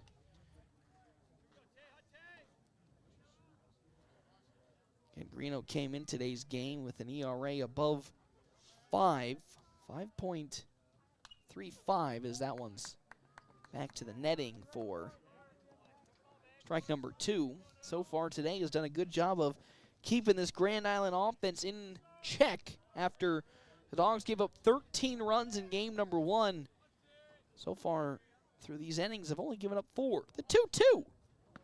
That's another one that's pulled outside for ball 3. It's now 3-2 the count to Trent Verplank, the left fielder. Greeno winds up his 3-2. Oh boy, that's upstairs. You knew that one. Right as it came off the fingers, it was going to be too high. So he tried to blow one past Verplank and unfortunately just couldn't keep control of it. And now with a runner at first base, Brock Cushing comes up. He flew out to Ty Hanneborg in his first plate appearance as a runner at first base, being Trent Verplank. As a pickoff attempt will get Verplank back. No action in the bullpen for North Platte High School at the moment, as they'll keep rocking with Greeno for their foreseeable future. As look to lay the bunt down, but pulling back, there's Brock Cushing. As that still sneaks in either which way, even if pulling back was Cushing for strike number 1. 0-1 the count now. Greeno glancing at at first, delivering. That bunt laid down, but foul from Brock Cushing for second strike of this at-bat. So with nobody out, it's clear the Islanders want to move Trent Verplank on over to second by a bunt. But now it's an 0-2 count, so we'll see if he gets the A-OK once more. As Greeno staring down first with his 0-2. Throwing over to first base on a potential pickoff, but Verplank gets back. There's ball number 1 to Cushing. 1-2 the count. Nobody out. Top of the 4th inning for North Platte's defense. Gave up 2 runs in the last 2 innings. It's now 4-1 on our wicked fast scoreboard. The 1-2. Grounder on over to Silos. Throw it on over to first in time. So stealing on over to second was Verplank before the hit came off. But Dogs are at least able to get the easy ground out at first base for Ethan Kostler to come up, who struck out swinging in his very first plate appearance against Landon Greeno on a pitch that was so far up and so far away, it made you wonder what he was swinging at. As beautiful off-speed into Kostler from Greeno for strike 1. On deck, Sam Dinkelman, Ian Aarons in the hole, so 9-1-2 are up at the moment for the Islanders. The 0-1. Grounder, once again, on over to Silos at short. He'll throw it on over to first, and that hesitation will unfortunately cost a hit on the infield for Dogs defense. Silos thought he could get it to third in time, was too late, and then by the time he decided to make his decision on over to first, Ethan Kostler was blitzing his way on past the first base bag, and that's an infield single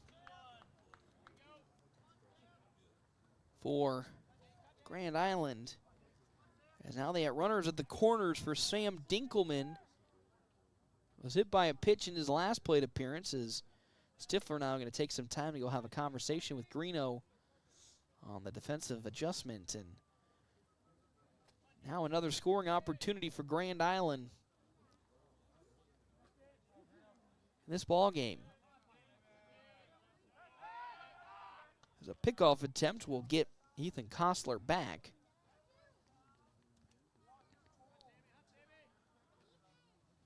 One out, top of the fourth inning, 4-1 ball game. First pitch, and another back-to-back hit by pitches to Sam Dinkelman. And the bases are now loaded as here comes head coach Ricky Holm to have a conversation with Landon Greeno. 63 pitches on the day for Greeno. And that's going to do it. Well, is he going to do it? Well, I'm going to take a gander here. As I have a long, lengthy conversation on the mound. 63 pitches for Greeno. 36 strikes, 27 balls. Now the bases are loaded for Ian Ahrens, who was also hit by a pitch in his last at-bat by Landon Greeno. So Greeno and the Dogs trying to avoid more runs coming across, because the last time that the bases were loaded for Grand Island, they had a bases clearing double. That was, of course, last game when 6 runs came across in the top of the third against Easton Geisler. But now Landon Greeno trying to avoid that same fate. As up is Ahrens. Again, he grounded out to Ty Hanneborg in his first appearance. And was hit by a pitch in his second. Oh, that one's going out to left field. That's going to probably fall for a base hit. It will, as Tyler Townsend scoops it up. He can't get a hold of it. So 1 run scores, and then another scores. So it's a 2 RBI single from Ian Ahrens. And now it's 6-1 on our Wicked Fast scoreboard. With Barrientos now up to bat, single into center, a hard single in his last plate appearance. As Dinkelman at second, Ahrens at first. 6-1 lead for Grand Island. It's Greeno's pitch. It's low, almost hitting Broxton Barrientos' foot. But it's a ball for ball one. 1-0 the count. Up next, Sam Schroeder. And then Gage Gannon for Grand Island. As the lefty Greeno now will deliver his 1-0 pitch. That one on over to Silos, takes a bump to second. Throw, by good heavens, a throw on over to first will go over the head of Logan Hayes. As Ty Hanneborg trying to go a little too quick with that throw to first. It sails over Logan Hayes' head. So they'll get the out at least at second. As Broxton Barrientos will reach on a fielder's choice.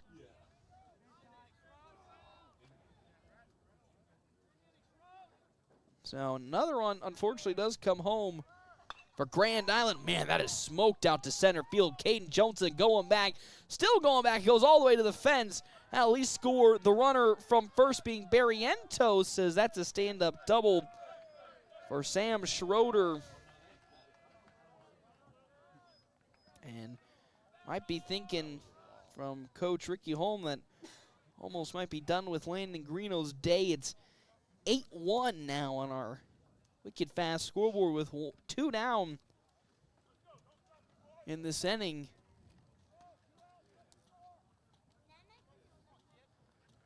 For Gage Gannon, who, again, sacrificed, flew out in his last plate appearance. So runner at second base being Sam Schroeder following his loud double to the warning track. As that one close to hitting Gannon, but it's tight inside for ball number 1. Be interesting to see who Coach Holm will call upon when it's time for Greeno to step aside. It's the 1-0 pitch. Check swing, but it's upstairs for ball 2. Strike 1. 1-1 the count now.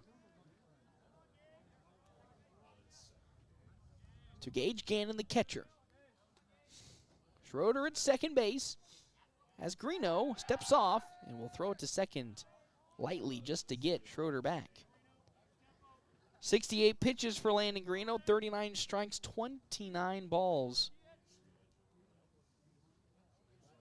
For Greeno, the starting pitcher in this game too.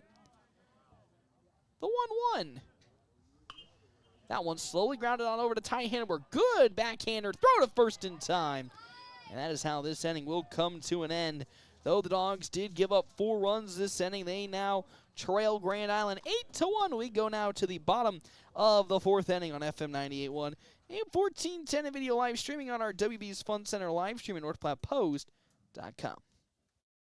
Every step should feel great, but if foot pain, bunions, heel spurs, or injuries are slowing you down, Great Plains Foot and Ankle Specialists is here to help. Their expert team of doctors provide top-notch care, from routine foot health to advanced treatments and surgery. Whether you're an athlete, always on the go, or just tired of aching feet, they'll get you back on your feet pain-free. Step into comfort. Call Great Plains Foot and Ankle Specialists today, or see them online at gpfootandankle.com. Looking for midweek fun? River's Edge Golf Club has you covered. Wednesday, test your knowledge at Trivia Night, kicking off at 7 p.m. Gather your team and show off those brainy skills. Thursday, it's Burger Night. Buy one delicious, juicy burger and get the second half off. Now that's a deal worth swinging for. And with the weather warming up, it's the perfect time to hit the greens. Now to book your tee time. River's Edge Golf Club, where good times and great golf meet.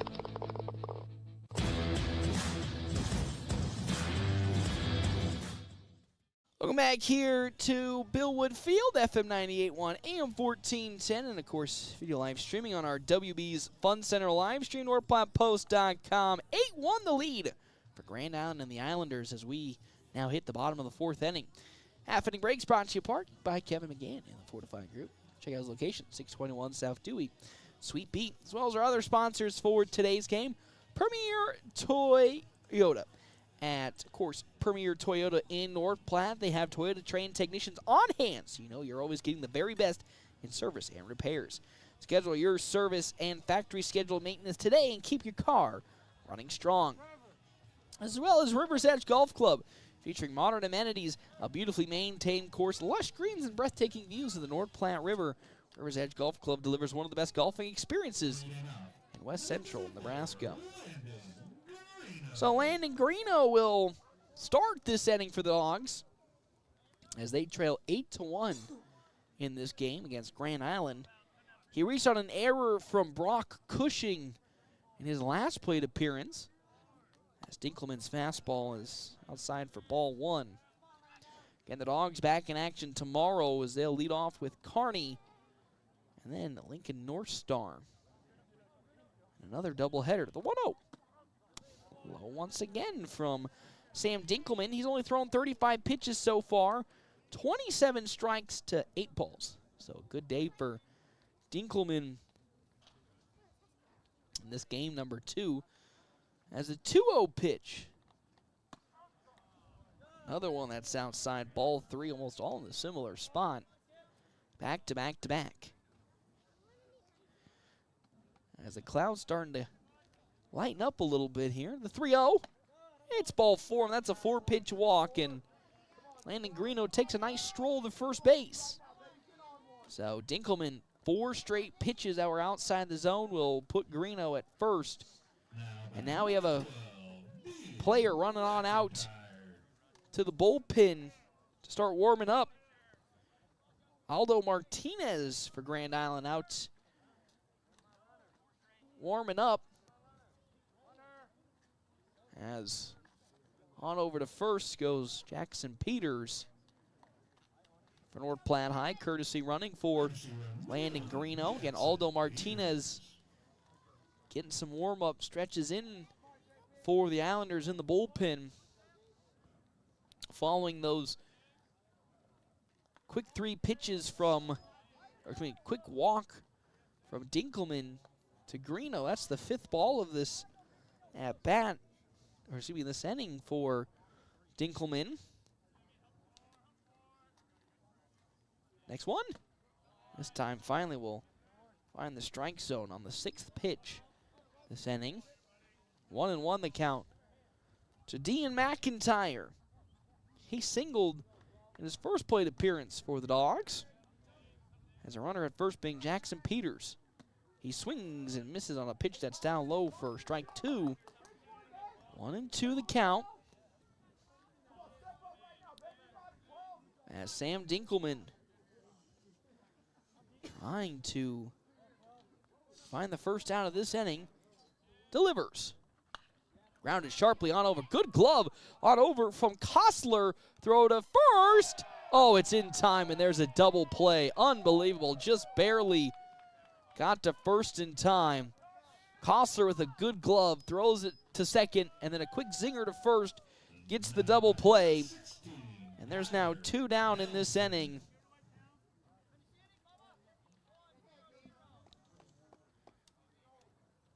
Now there's 2 down in this inning for Tyler Townsend, as he looked to play the bunt, but pulls back on a pitch that's down low from Sam Dinkelman.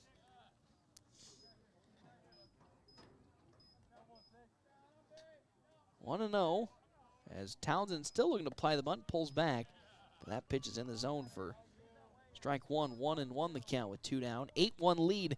8 runs, 5 hits, 2 errors for Grand Island on our Wicked Fast scoreboard. 1 run, 1 hit, 2 errors for the Dogs. As that next pitch to Townsend is in the zone for strike number 2. It's 1-2 the count. Struck out looking in his first plate appearance. That's almost in the dirt from Dinkelman for ball 2. 2-2 the count now. Next one. Whew, boy, that one just barely outside. For ball number 3, it's 3-2 now to the left fielder, Tyler Townsend. The full count pitch on its way. Bouncer that's going to just be out of the reach, gloved up by Kostler, guns it to first. Oh my good heavens, and he gets him. Man, Ethan Kostler having himself an inning, and with that, the Dogs are done, and we're going to have a new pitcher on the mound for North Platte High School. It looks to be Jackson Peters when we come back here. FM 98.1, AM 1410, and video live streaming on our WB's Fun Center live stream at NorthPlattePost.com. Hands of Heartland has offered support and services for those with developmental disabilities in Nebraska since 1998 and is now bringing those services to the North Platte area. Residential services, respite services, community services, and even day services. Hands of Heartland offers a full array of services from 24-hour supports to just a few hours per week. Learn more today online at handsofheartland.com. That's handsofheartland.com. Hands of Heartland, providing creative opportunities to live and grow. We're always open right around the corner. Quick Stop. We're your 24-hour convenience store. Fast, friendly, no one gives you more. Gas, food, your favorite drink. Get everything you need in a blink. That's why everybody stops at Quick Stop. We're always open right around the corner. Quick Stop.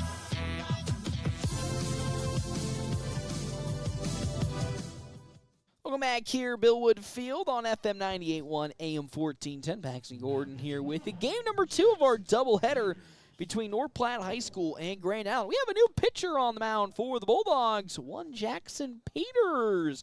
Peters, a 1.91 ERA in his 2 appearances so far. 3 2/3 innings pitched, has 4 walks, 2 strikeouts, has not given up an extra base hit, but he did give up 1 earned run. That'll do it today for Landon Greeno. 69 total pitches, 40 strikes, 29 balls. for the side of Greeno. So with that, Logan Hayes will now go to the bench. So it'll be Stifler, Silos, Hanneborg at second, then of course Landon Greeno at first, with Big Gabe Ruiz up to bat, struck out swinging in his last plate appearance against Landon Greeno. You'll see a pitch from Jackson Peters. That's in there for strike number 1. 0-1 the count now, as Peters again trying to get out of this game without giving up another run. It's a 2-0 count to Gabe Ruiz. Peters will get the sign from Dean McIntyre that he likes, and he'll wind up another one. Brody Pittner just coming back from the bullpen.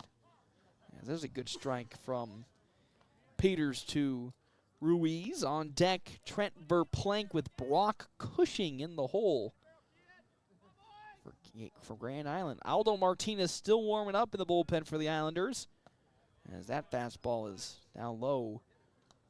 Ball 3 from Jackson Peters, as Ruiz is staring down the barrel potentially of a walk here. A 3-1 pitch. That one just going to bounce out of the glove of Hanneborg, but with enough time, he'll throw it to first after collecting himself. And there's out number 1. Strong contact from Gabe Ruiz. The ball snuck almost completely out of Hanneborg's glove, but he's able to pull it back in. And with that, Trent Verplank now comes up to bat for Grand Island. Walked in his last plate appearance. Came all the way home on an error in his first at-bat. And with 1 out, trying to extend the Islanders' lead, it's 8-1 on our Wicked Fast scoreboard. Peters delivers. It's upstairs for ball number 1. 1-0 the count. Peters likes to sign, and here comes his 1-0 delivery. That's back in the zone for strike number 1. Very impressed with a lot of the young pitchers that have been put into a scary situation for the Dogs, facing off against a really strong Class A opponent in Grand Island. A lot of them have really come away impressive, as that's going to bounce off the head of Trent Verplank, and now Verplank's going to take his way over to first, but that's a little bit of a scary moment, as he'll go to first on a hit by pitch. As Brock Cushing now comes up to bat, as we're going to have a little extra time to check out Trent Verplank. So he tried to dodge out of the way, but in his dodging, it just bounces off the back of his head. For now, Brock Cushing, who grounded out to Jacoby Silos in his last plate appearance and flew out to Ty Hanneborg in his first, as Peters' pitch is outside for ball 1.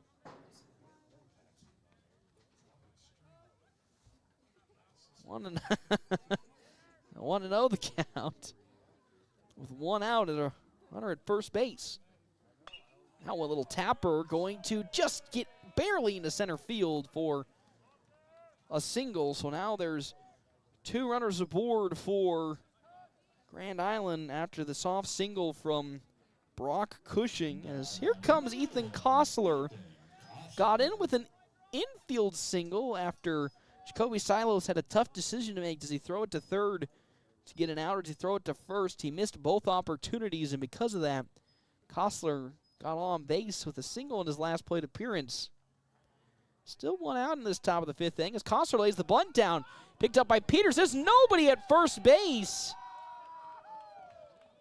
as that bunt from Ethan Kostler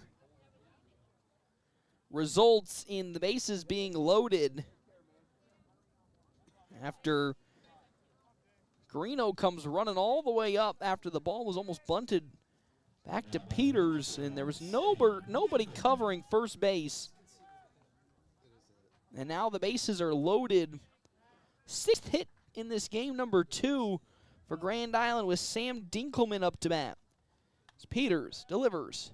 That's way upstairs on the pitch to Dinkelman.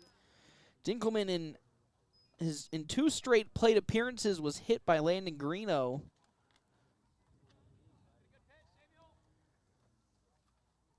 As Peters is 1-0. Back into the zone. Strike number 1. It's 1-1 the count now.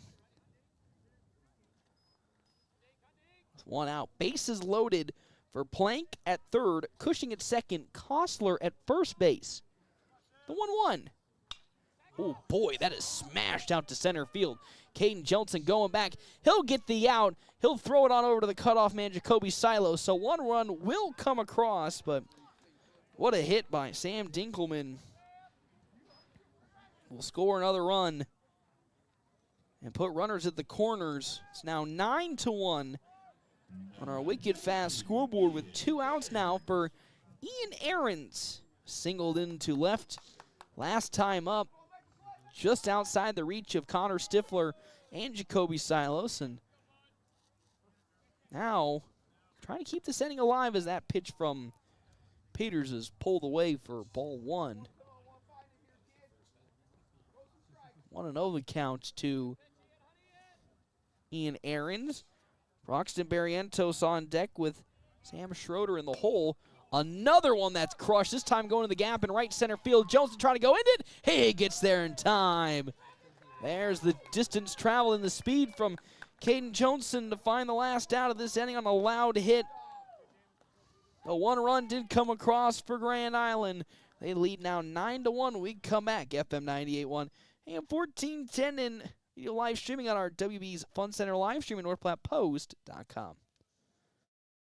Hungry for real slow smoked barbecue? Smoking Double D's in Hershey has you covered. Locally owned and operated, they smoke their meats low and slow for mouth-watering flavor. Open Tuesday through Saturday, they're serving up barbecue favorites all day long. Craving something special? Don't miss chicken fried steak every Friday night and prime rib every Saturday. That's Smoking Double D's, where greatness happens overnight. And every bite is worth the wait.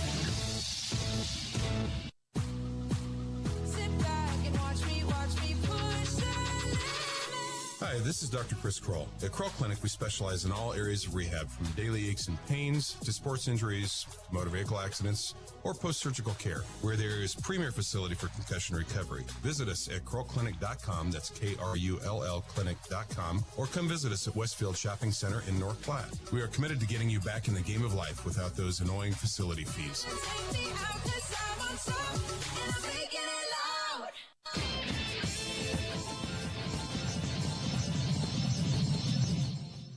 Welcome back here, Bill Wood Field on FM 98.1 AM 1410. Dogs trailing Grand Island and the Islanders, the number 10 team in all of Class A. 9-1 on our wicked fast scoreboard. We have on the mound now for Grand Island. That's Aldo Martinez taking over for Sam Dinkelman. Dinkelman, 47 pitches, 33 strikes, 14 balls, and there already looks to be another pitcher going to go warm up. Carson Rust warming up in the bullpen for the Islanders, because up to bat here, Jacoby Silos. Hey, he singled in his first plate appearance, and the 2 plate appearances so far for the freshman, 2 for 2 with an RBI as well to his name. So how about that?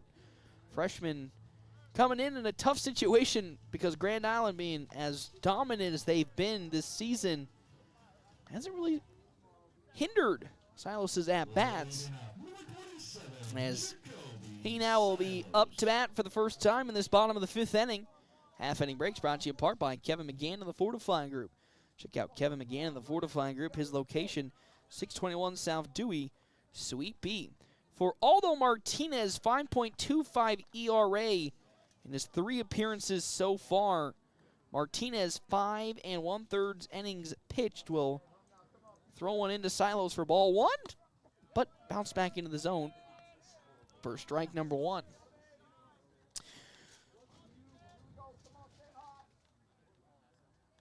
As Martinez now with the 1-1 pitch into Silos. Foul back for strike 2. It's 1-2 the count now.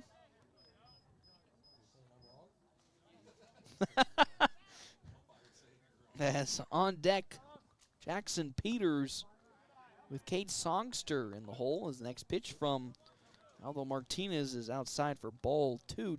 2-2 the count, 9-1 lead. 9 runs, 7 hits, 2 errors for Grand Island. As that pitch, fastball, pulling Gannon almost from his position. It's 3-2 the count. Dogs 1 run, 1 hit, 2 errors. This game number 2. Bats going cold in the second game after putting up good 8 strong hits in the first, and that's another pitch outside for a walk as there goes Jacoby Silos to first. And here comes Jackson Peters. Of course, Peters, the pitcher in this game number 2, as he's in relief for Landon Greeno, as Jacoby Silos on over at first base, threatening to steal. It's Martinez's pitch. Oh, that's going to bounce off of Jackson Peters, and he's going to go on over to first, and with nobody out, and now time immediately going to be called by the Grand Island coaching staff to have a conversation with Aldo Martinez after he walked the first batter he saw, Silos, and then hit Jackson Peters, the second batter. Now has Cade Songster up to bat, who flew out to Andrew Lorero in his last plate appearance. Connor Stifler on deck with Caden Johnson in the hole for the Dogs with 2 runners on and nobody out. This bottom of the 5th inning. Big opportunity for the Dogs to slowly but steadily start chipping away at this lead for Grand Island.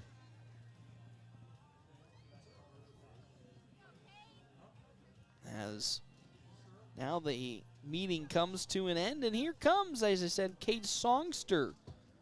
Flew out to second baseman Andrew Lorero last time out. Can he produce a big hit to load the bases? As Martinez gets the sign from Gannon he loves, and here comes his first pitch into Cade Songster. That's down low for ball 1. 1-0 the count. Stifler on deck. Johnson in the hole with Ty Hanneborg after Caden Johnson. So here comes the 1-0 from Aldo Martinez. Another one that's outside, ball 2. So Lorero struggling early on in his appearance. And Carson Rust is warming up for Grand Island right now. As here comes Martinez's 2-0 pitch. Make that 3-0, this time 2 Titans side. So now we're looking at an opportunity for the Dogs to load the bases here if Aldo Martinez cannot lock in. 3-0 pitch. It's upstairs, ball 4, and just like that, the bases are loaded, and that's already going to do it for Aldo Martinez. He only lasted 11 pitches, and his game comes to an end just like that. I probably took more time hyping up his statistics than he was out there pitching for. No offense to Aldo Martinez. But here comes Carson Rust to already relieve Aldo Martinez, as Rust, in his 9 total innings of play, a 1.56 ERA. Oof. Yeah, that's a number I don't like to hear. In the 3 appearances so far, he's 1-0. Rust has 7 strikeouts, which is 3rd on the team. Has 3 walks and only has given up 2 earned runs. Yikes. So, is there an option to bring back Aldo Martinez? Is this like softball? We can throw him twice in a single game if need be. But here comes Carson Rust. 9-1 lead for Grand Island. The bases are loaded, and the deadliest part of the North Platte order is coming up to bat after Connor Stifler. Stifler so far today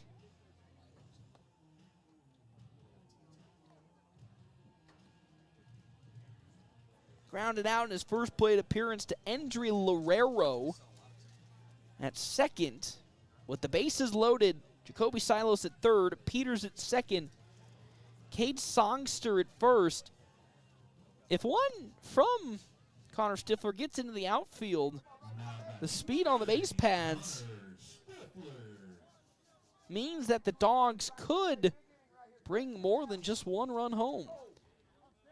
As third baseman Ethan Kostler on the grass, and so is first baseman Gabe Ruiz.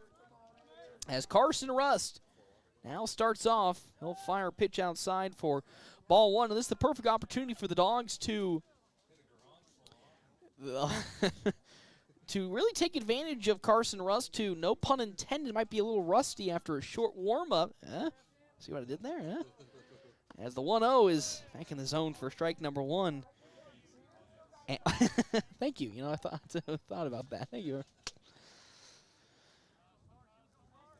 And there is another pitcher warming up in the bullpen for Grand Highland, as the 1-1 is swung on and missed by Connor Stifler, so taking advantage already out the window as it looks like he's warmed up.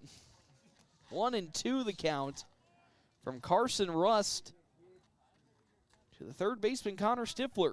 Here it comes. That one going.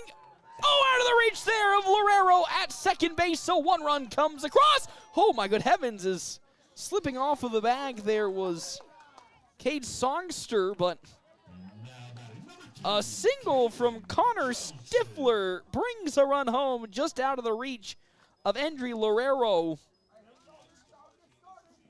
As poor Aldo Martinez, who came in for 11 pitches, now has his ERA go up thanks to a run coming home. And now the dangerous Caden Johnson, who so far in this second game is 0 for 2, now will square off against Carson Russ, and he'll see a pitch down low for ball one.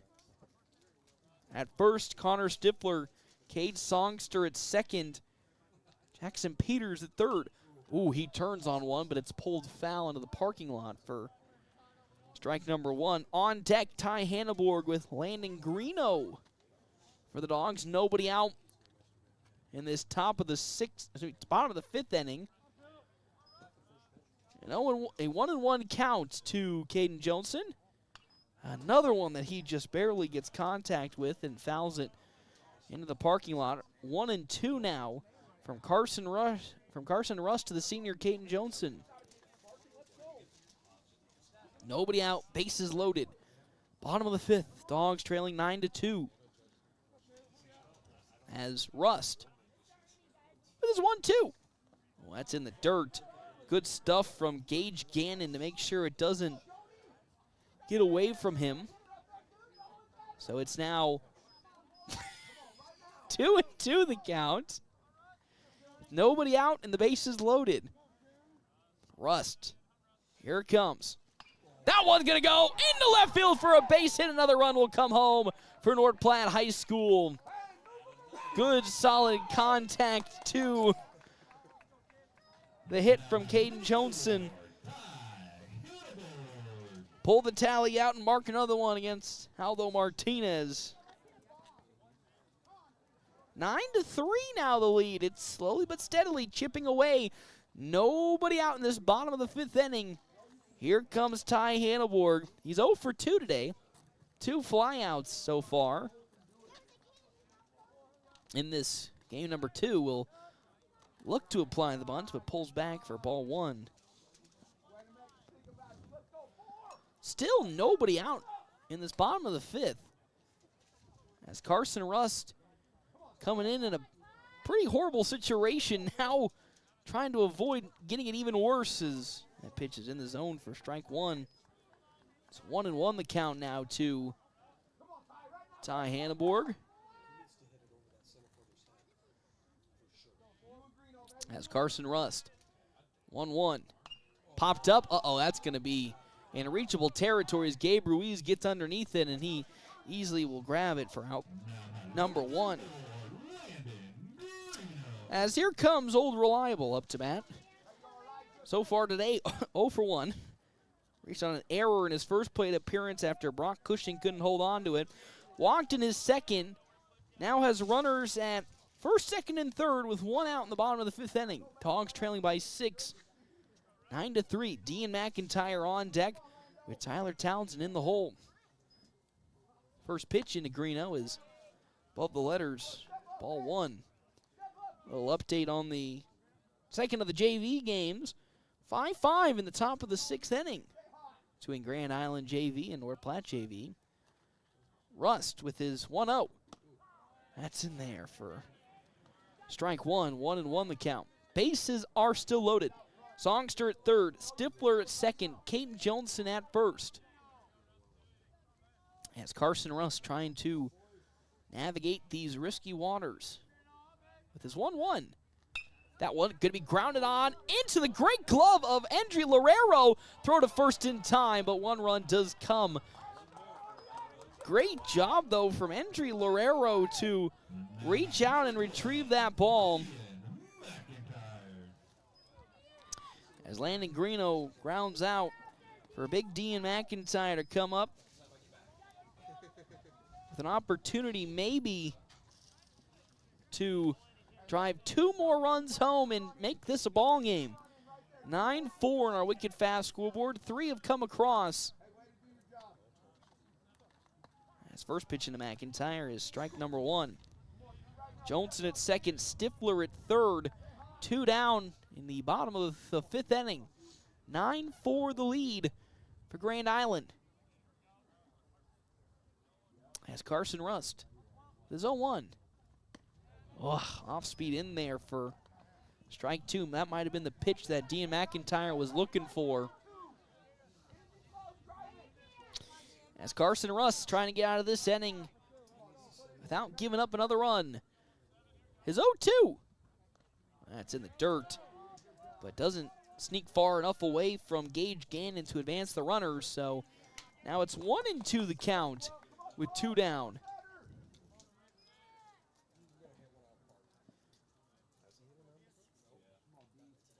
As Carson Rust 1-2. I'll make that ball 2 as another one's in the dirt. 2-2 the count to catcher Dean McIntyre. Probably the scariest power hitter in the Dogs lineup. As Rust finally gets the sign from Gage Gannon. The 2-2 pitch. Pulls on one, and it's drifting towards foul territory, and it will stay foul to stay at 2-2.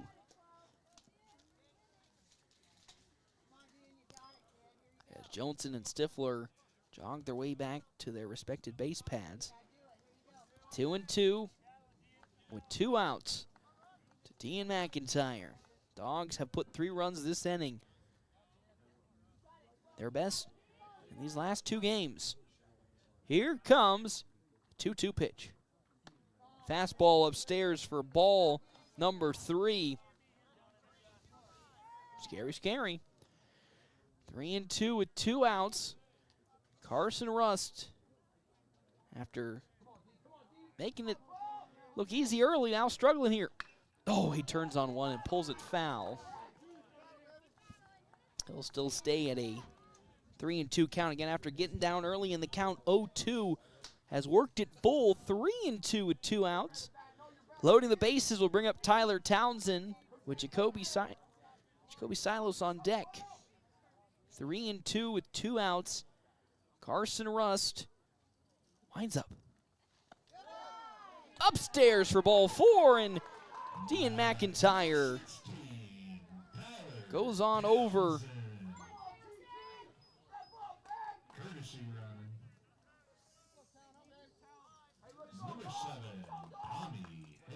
As Tommy Haggard now up to bat in this bottom of the 5th inning.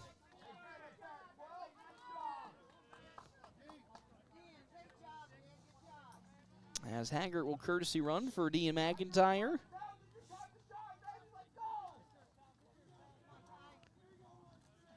Townsend so far today 0 for 2. Look to apply the bunt, but pulls back. Ball number 1. He grounded out in his first plate appearance. struck out looking in his second. Bases loaded for the Dogs. Trailing 9-4. Townsend pulls back again. That pitch once more upstairs. Ball number 2 to Tyler Townsend. As he once again is showing bunt. Pulls back as that's in the zone for strike 1. 2-1 the count now. As it's 2-1 now to Tyler Townsend. As the pitch. Oh boy, it's back to 2-2 with 2 outs. This bottom of the 5th inning. Carson Rust gets the sign from Gage Cannon. Payoff 2-2. Upstairs, ball 3. Boy, I'm on the edge of my seats right now. Jacoby Silos on deck. Jackson Peters in the hole for the Dogs. 3-2 the count from Carson Rust to Tyler Townsend. Here it comes. Oh, outside ball 4, and another run comes across for North Platte High School. As Jacoby Silos now comes up to bat, walked in his last plate appearance. RBI singled in his first. It's 9-5 on our wicked fast scoreboard with 2 outs in this inning. Rust pitch to Silos is upstairs for ball 1. I think Miles Nelson is the pitcher who's warming up in the bullpen for Grand Island. 1-0 as Silas was looking to apply the bunt. That's down low. Nelson this season who's warming up. 1.31. As it's a 2-0 count to Jacoby Silos as he looks to apply a bunt. Pulls back. Boy, whoa, that one somehow snuck in for strike 1. Jackson Peters on deck with Cade Songster in the hole. Bases loaded with 2 down. As that pitch is outside to Silos for ball 3. I wouldn't be shocked if Silos gets walked here. We'll have time to have a discussion with Carson Rust. He's really struggling to find good momentum in this game. 3-1 the count to Silos. Here it comes. Hey, ball 4. Another run comes across for the Dogs. And yep, there is that time called. As out comes the Grand Island coach, and that'll do it for Carson Rust. This is the bottom of the 5th, and we've now seen a 3rd pitcher in this inning alone. Aldo Martinez only lasted 11 pitches. Yes, he did give up 3 runs. Carson Rust only lasted 34 pitches. And now here comes what will be the 3rd pitcher today. It looks like Miles Nelson for Grand Island. And unfortunately, like Carson Rust, comes in with an ERA below 2. 1.31 for Miles Nelson, as Grand Island looks like they're throwing everything at the wall at this point, as they are struggling to find really any semblance of momentum in this specific inning as with a pitcher, which is good if you're a fan of the Dogs, because that means they're pulling this game back close together. But it's 9-6, 9 runs on 7 hits, 2 errors for Grand Island. 6 runs, here's the kicker, 3 hits, 2 errors for the Dogs. So a lot of their offense coming off of mistakes from Grand Island, which you love and you hate. You love how, of course, you're getting the runs to come across, but you just don't like how it's not really being produced by your offense. So the problem still persists of the team struggling to find ways to bring runs home off of their own bat, but you'll take what's happening right now where Grand Island's just giving you left, right, and center free runs. So here comes Jackson Peters. He was plinked in the back last time he came up to bat. Now we'll be facing a new pitcher, 3rd pitcher this inning for Grand Island. being Miles Nelson.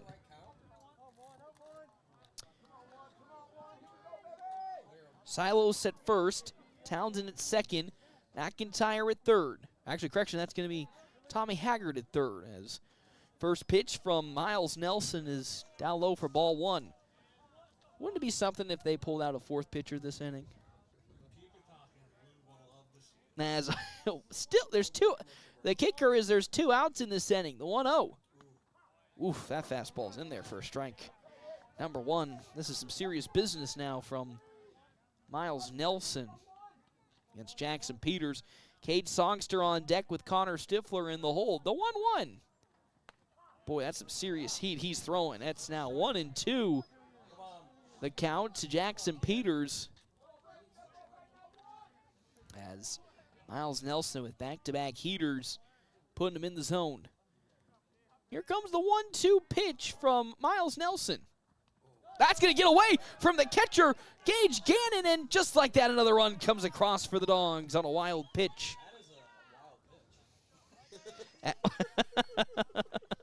As coming home is Dean McIntyre. Well, Tommy Haggard, who is courtesy running for Dean McIntyre. So it's now 9-7 on our Wicked Fast scoreboard.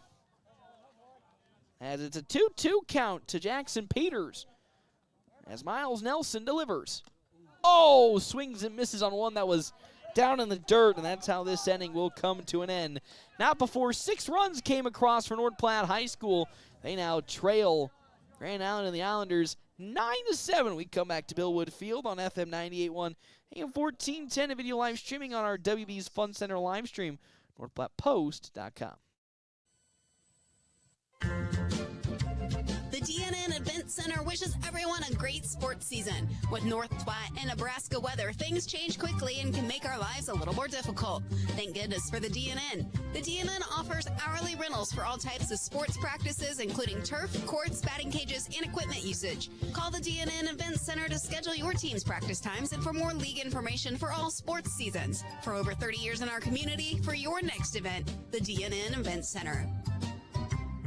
PuroClean of North Platte delivers fast water, mold, and fire damage restoration services to the North Platte area. PuroClean knows how challenging those times can be to you and to your family. Their Nebraska-based experts have a winning, reliable combination of training and equipment partnerships. Local, fast service in the North Platte area. Their average on-site time is 60 minutes, and they'll coordinate with your local insurance provider. Give PuroClean a call now at 1-800-775-7876 and schedule a visit from a member of the team at PuroClean in North Platte.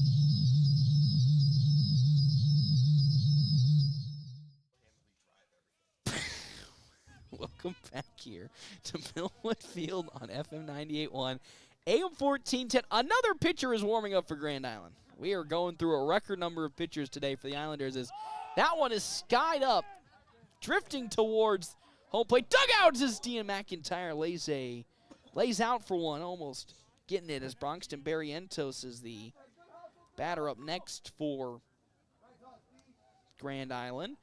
Half inning breaks brought to you in part by Kevin McGann and the Fortifying Group. Check out Kevin McGann and the Fortifying Group. His location, 621 South Dewey, Sweet Beat. Jackson Peters still on the mound for North Platte High School in this top of the 6th. As 6 runs came across last inning for North Platte High, as a beautiful off-speed from Peters finds the zone against Barrientos. Reached on a fielder's choice in his last plate appearance. Singled in his second and struck out looking in his first against Landon Greeno. The 0-1 pitch. In there, strike 3. 3 pitches against Bronxton Barrientos, and he goes down for the first out of this top of the 6th inning for Sam Schroeder. Dogs really picking up some momentum now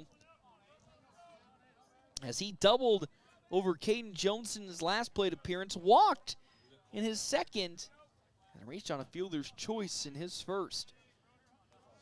Top of the 6th inning, Dogs trailing by 2 as that pitch is down low for ball 1 to Schroeder. Gage Gannon on deck with Gabe Ruiz in the hole. An update to the JV game. It's currently now bottom of the 6th inning. Grand Island leading 6-5. As here comes the 1-0. That one tipped into the air to Landon Greeno at first. He gets there and grabs it for out number 2. That's 2 up, 2 down for the Dogs in this top of the 6th inning. For Gage Gannon, grounded out to Ty Handelborg in his last plate appearance. Sacrifice flew out in center in his second and was hit by a pitch in his first, as Peters will step off the pitching mound and get reset. Peters' first pitch into Gannon. Sharply hit foul down the third base side for strike 1. Following Gannon, Gabe Ruiz and Trent Verplank. 22 total pitches for Peters, 13 strikes to 9 balls. The 0-1. Swing and a miss. Really good inning so far for Jackson Peters, with an opportunity to end this inning and give the Dogs another chance to retake the lead. The 0-2. Just barely outside for ball 1.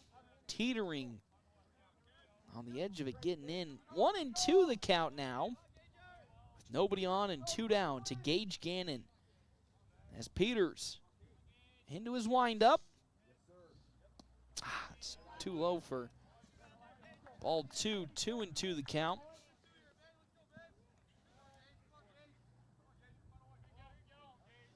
Gannon gets back into the batter's box. 2-2 count from Jackson Peters. Likes what he sees, and here comes his pitch. That's high and tight inside, almost hitting the face of Gage Gannon. It's now 3-2 the count.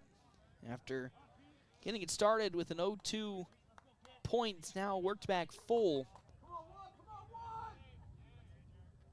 As Jackson Peters, here comes his 3-2. Pulled out to center field. Caden Johnson coming on to get it with plenty of time. 1, 2, 3.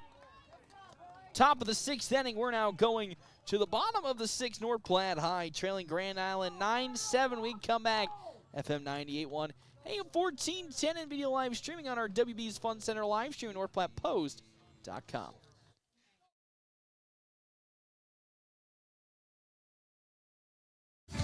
Great Plains Health Orthopedics in North Platte is ready to serve you with board-certified orthopedic surgeons and a team of medical professionals who specialize in hip, knee, and shoulder joint replacements and revisions, minor to complex hand injuries, sports medicine for both the serious athlete and the weekend warrior, new and innovative operative and non-operative procedures, and work-related injuries. Same-week appointments are available. Call Great Plains Health Orthopedics today. Your health is our mission. Great Plains Health. This year, we considered hiring an ad agency to help with our marketing. They pitched impressive visuals and a script that was inspiring. And exotic animal mascots to help grab your attention. In the end, we just decided to tell it to you straight. Shelter Insurance has award-winning customer service at affordable rates. Plus, our local agents are there to help you understand what coverage you need. Ask me, Shelter Agent Brent Rogo, how to protect what you have waited for. Find me at 405 East C Street in North Platte.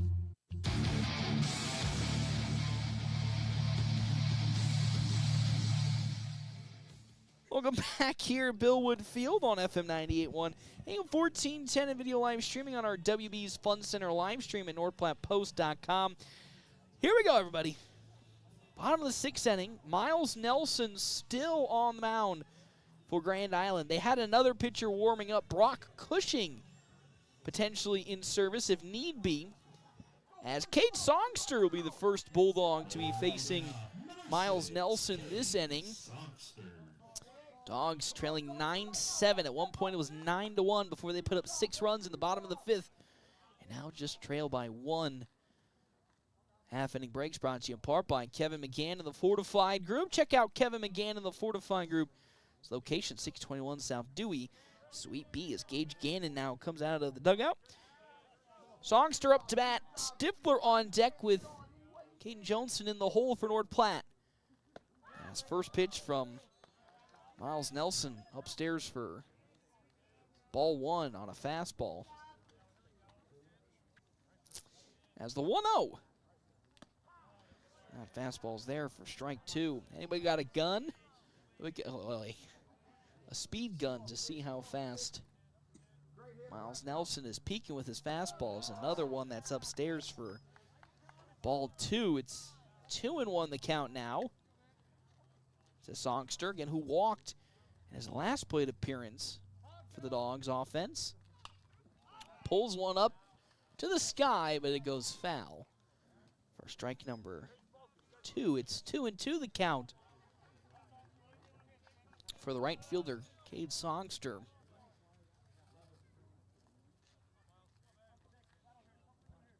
As Nelson gets the sign from Gage Gannon and will go into his motion. Swing and a miss. Down goes Songster swinging. And there is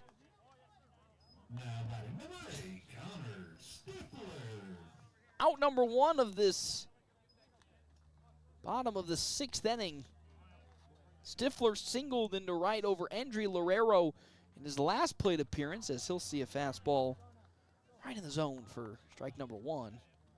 0-1 the count.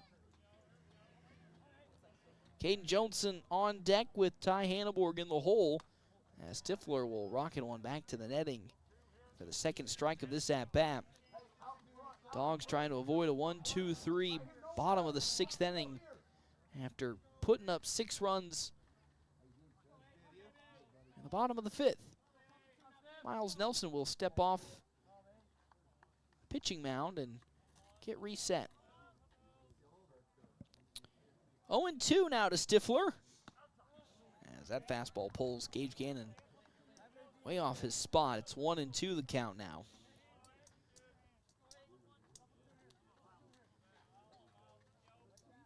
Nelson will shake off a few signs into his 1-2 windup. Way upstairs for ball 2 from Miles Nelson. And Stifler gets set. The 2-2 pitch. In there around the knees for strike 3 as down goes Stifler looking. That's the second out of this inning. As Caden Johnson now comes up to bat in the bottom of the 6th. 2 outs. Ty Hanneborg on deck with Landon Greeno in the hole for North Platte High School. Nobody on. Johnson today 1 for 3, singled in his last plate appearance. Over to Kostler at third. Quick throw to first. And that's how this inning comes to an end. A quick 1-2-3. Bottom of the 6th. We now go to the top of the 7th. Dogs can get out of this inning without giving up a run to give them a chance. In the bottom of the 7th, we'll have to find out.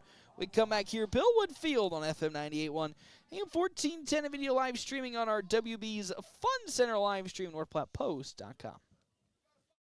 Buying a car is not always the most pleasant experience, but it doesn't have to be that way. A quarter of a century. That's how long Premier Toyota has been in the North Platte community, delivering a car buying experience that's friendly, easy, and fun. Check PremierAutoplex.com first, then stop by 2600 South Willow Street in North Platte. See Premier Toyota for your next new Toyota or pre-owned vehicle. Premier Toyota at PremierAutoplex.com, just south of I-80, North Platte.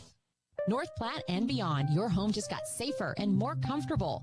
Great Plains Health Home Care Equipment has what you need, from wheelchairs to lift chairs, mobility scooters, and more. Conveniently located at 220 West Leota Street, Suite 1, right next to Great Plains Urgent Care. Their expert team is ready to help you move with ease. Call 308-568-8510 today and take the first step toward comfort, independence, and a better quality of life.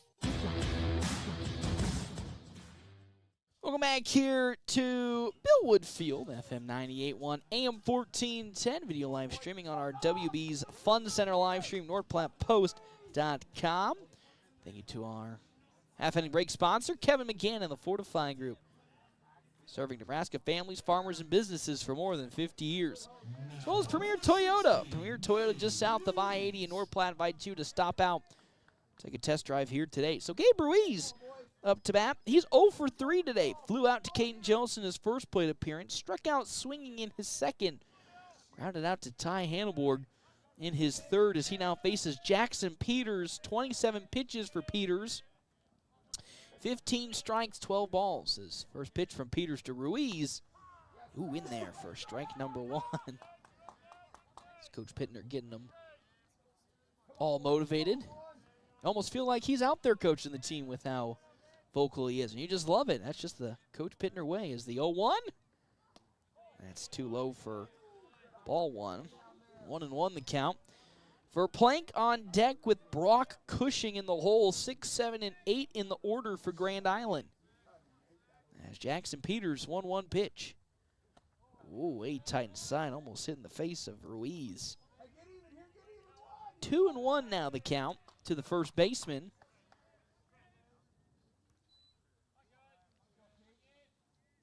As top of the 7th. That's the 2-1. Wow, that's around the knees, but somehow sneaks in for strike 2. Ruiz gave home plate umpire a quick little glance to show his displeasure, but 2-2. As Jackson Peters looks for another strikeout. That one, out of the reach of a diving Landon Greeno at first, and Gabe Ruiz gets on with a base hit. Greeno made a nice try to haul in that ball, but just a bit too late as Gavin Hubble will be courtesy running for Gabe Ruiz. Trent Verplank now up to bat, was hit by a pitch in his last plate appearance, walked in his second, and reached on an error that scored him all the way from the batter's box. As he looks to apply the bunt, pulls back. Oh, now we're caught in a pickle between Hubble. Throw on over to second. Will be in plenty of time as the pickoff attempt from Dean McIntyre gets Gavin Hubble in a bad spot, and he gets tagged out trying to sneak on over to second. And there's out number 1 with Trent Verplank still batting. Next pitch. Oh, man, that is smothered out to left field. Back at it goes Tyler Townsend, but he's there to get it with plenty of distance for out number 2. How about Jackson Peters having himself a good game for Brock Cushing, who singled up the middle in his previous plate appearance. Grounded out to Jacoby Silos in his second, and then flew out to Ty Hanneborg in his first. Ethan Kostler on deck with Sam Dinkelman in the hole. First pitch from Jackson Peters outside, ball 1. Peters 34 pitches, 19 strikes, 15 balls. His relief appearance for Landon Greeno. Bouncer going to be picked up by Silos at short. Throw on over to first. Wow, what a grab by Landon Greeno. Fell over with his foot still on the bag, the ball in his glove, and that is how this inning comes to an end. You couldn't ask for a better defensive inning from the Bulldogs. We now go to the bottom of the 7th. Can they complete the comeback? Have to find out here. FM 98.1, AM 1410, and video live streaming on our WB's Fun Center live stream, NorthPlattePost.com. Your husband is pretty handy to have around. He makes the world's best mac and cheese. He's in the Tickle Monster Hall of Fame. And he can teach anyone how to throw strikes. But a busted pipe and a basement full of water? Honey, I think we need a plumber. Is a little out of his league. That's where a homeowner's policy from Shelter Insurance comes in handy. We'll help get your house back in order and your husband back to what he does best. See me. Pete Volts at 501 South Jeffers for a free insurance review. You're hungry and you don't want to cook. Time for Dave's. You know how it goes. It's 6 p.m. already and nothing's planned for dinner. Let Dave's Place take care of it. With dine-in and carry-out, your family's meal is taken care of. And Dave's Place has the big game on. A family atmosphere with plenty of TVs to watch all the matchups you want. With homemade pizza, wings of almost any flavor, and nightly drink specials, Dave's Place won't let you down for dinner. Dave's Place, 1510 East 4th Street, North Platte, or online at davesplacemp.com. Whoop, whoop. The Bulldogs play here on FM 98.1 and 1410 AM, KOOQ AM, North Platte. Enjoy a great home-cooked breakfast from Merrick's Ranch House, Tuesday through Sunday from 7 a.m. to 11 a.m. Dine in, order online at merricksnp.com, use DoorDash, or call 532-8200 for carryout. Welcome back here, Billwood Field. Bottom of the 7th inning. Miles Nelson still on the mound for Grand Island and the Islanders. Half-inning breaks brought to you in part by Kevin McGann and the Fortifying Group. Check out Kevin McGann and the Fortifying Group. His location, 621 South Dewey, Suite B. As that pitch in the zone for strike number 1 to Ty Handelborg, who's 0 for 3 in this game number 2 with 3 straight flyouts. 1-1 count. Miles Nelson delivers. That's in the dirt for ball 2. Half-inning breaks brought to you in part Kevin McGann and the Fortifying Group. Also our Sports Zone sponsors for today's game, Smokin' Double D's at Butch's in Hershey. Locally owned and operate where they smoke their own beef slow and slow to bring you award-winning barbecue. It's a 3-1 count to Ty Hannibal. Oh, what? That's a 2-2. What in the world? 2-2 the count. Where did I miss that one as the 2-2? Unbelievable. Unbelievable as down goes Ty Hanneborg looking. I'll have you know it looked like one of those, maybe 2 of those, or a ball as Old Reliable comes up to bat. Landon Greeno so far not having the best of second games from a hitting perspective. Reached on an error in his first plate appearance, walked in his second, then rounded out in his third. As next pitch from Miles Nelson is there for strike number 1, 0-1 the count to Greeno. 9-7 lead for Grand Island and the Islanders. That's below ball 1.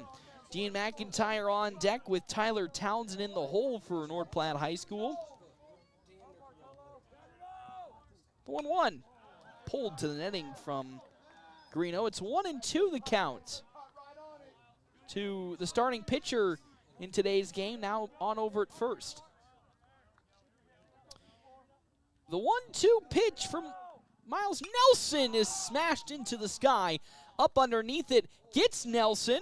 He gets there and gloves it for out number 2. I mean, there was almost a collision on the base pad between Miles Nelson as well as Landon Greeno, as there's 2 outs now here in this bottom of the 7th, and McIntyre comes up to bat.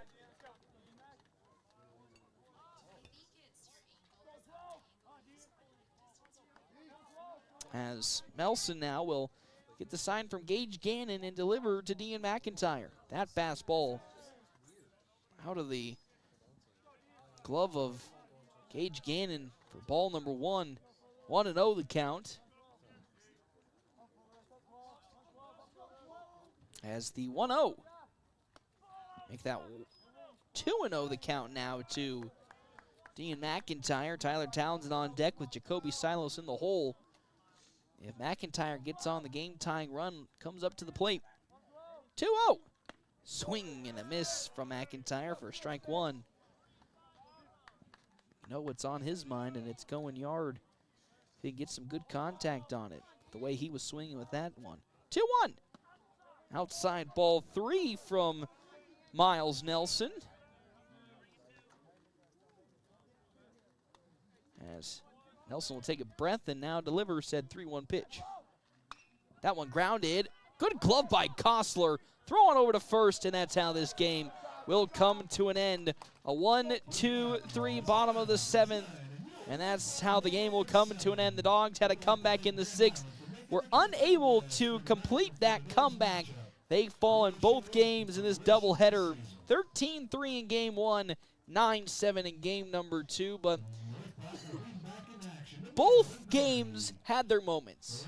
You look at game 1 and you sit there and say, well, they lost 13-3. They mustn't have had really any good opportunities. They left 9 members stranded on the base pad in game number 1. They had 8 hits also in the first game. So they had the opportunities. They just couldn't pull through with it. And then in game 2, they were finally able to execute and get some runs across, just as a holistically unable to really get the bat rocking the same way as it was in game number 1. They now fall to 3-11 on the season, with Grand Island now at 10-5. We'll step aside. We'll take a break. When we come back, quick stop post-game show right here on FM 98.1, AM 1410, and video live streaming on our WB's Fun Center live stream at NordPlattePost.com. Something new can be challenging. At Mid-Plains Community College, we see what it takes to build your dreams, and through our educational instruction, make them a reality. Whether you are learning a new skill that can take your professional career to the next level, or you're looking to change your life through our educational offerings, you can build a successful future. Enroll today and begin transforming your future at mpcc.edu. That's mpcc.edu. Puro Clean of North Platte delivers fast water, mold, and fire damage restoration services to the North Platte area. Puro Clean knows how challenging those times can be to you and to your family. Their Nebraska-based experts have a winning, reliable combination of training and equipment partnerships. Local, fast service in the North Platte area. Their average on-site time is 60 minutes, and they'll coordinate with your local insurance provider. Give Puro Clean a call now at 1-800-775-7876 and schedule a visit from a member of the team at Puro Clean in North Platte.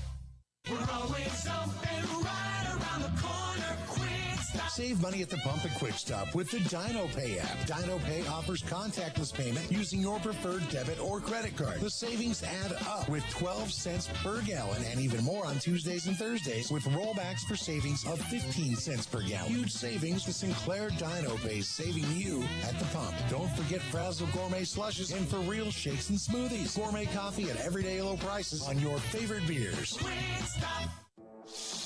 Hungry for real slow smoked barbecue? Smoking Double D's in Hershey has you covered. Locally owned and operated, they smoke their meats low and slow for mouth-watering flavor. Open Tuesday through Saturday, they're serving up barbecue favorites all day long. Craving something special? Don't miss chicken fried steak every Friday night and prime rib every Saturday. That's Smoking Double D's, where greatness happens overnight. And every bite is worth the wait. The DNN Event Center wishes everyone a great sports season. With North Platte and Nebraska weather, things change quickly and can make our lives a little more difficult. Thank goodness for the DNN. The DNN offers hourly rentals for all types of sports practices, including turf, courts, batting cages, and equipment usage. Call the DNN Event Center to schedule your team's practice times and for more league information for all sports seasons. For over 30 years in our community, for your next event, the DNN Event Center. It's the Quick Stop post-game wrap-up. Quick Stop never closes, with 24 locations open 24 hours a day.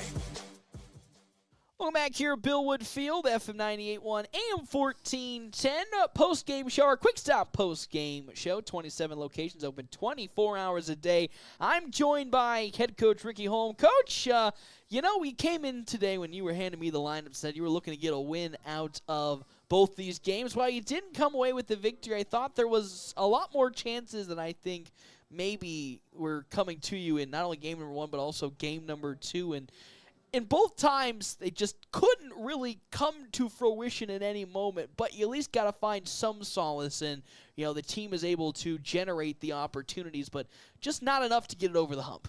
Yeah, clearly the second game was a better effort for us than the first game. First game we had 10 or 11 free passes and had a bunch of guys on base and just couldn't scratch them across. Second game there, we were able to, that one inning, once they kind of went to the other pitcher, and we were taking until we got a strike and made them throw strikes and had some quality at-bats and some timely hitting, and gave us at least a chance there at the end to win. Definitely saw some good things. Jackson Peters came in and pitched really well.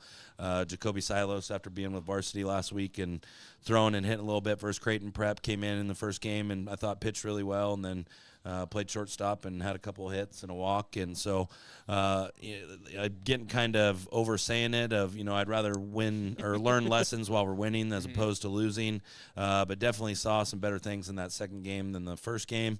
But going to have to hop right back on the horse. Not going to get any easier tomorrow. Going to play Kearney tomorrow at their place, and they just got done beating GI this week. And then North Star is randomly probably our biggest non-conference rival, at least during the summer. Yeah. And it seems like those games are always heated. So, definitely not happy with the performance. Would have liked to have came out of here with at least a dub, but going to try to hopefully take some small things from that second game, and hopefully we can build on that going into tomorrow. And really the name of these two games has just been not really missed opportunities, but just leaving the opportunities on the base pads. I think in game one you left 8 stranded in the first game, and then here you left 3 stranded, which is a little different than that game. But that's in grand total above 10 runners that you left on the base pads that in any key moment were valuable and would have helped produce a run for you guys. But and that just kind of seems that, you hate to say it, but how the season's just kind of gone. You've had the opportunity to bring those runs home or start your own rolling dice in the right direction, but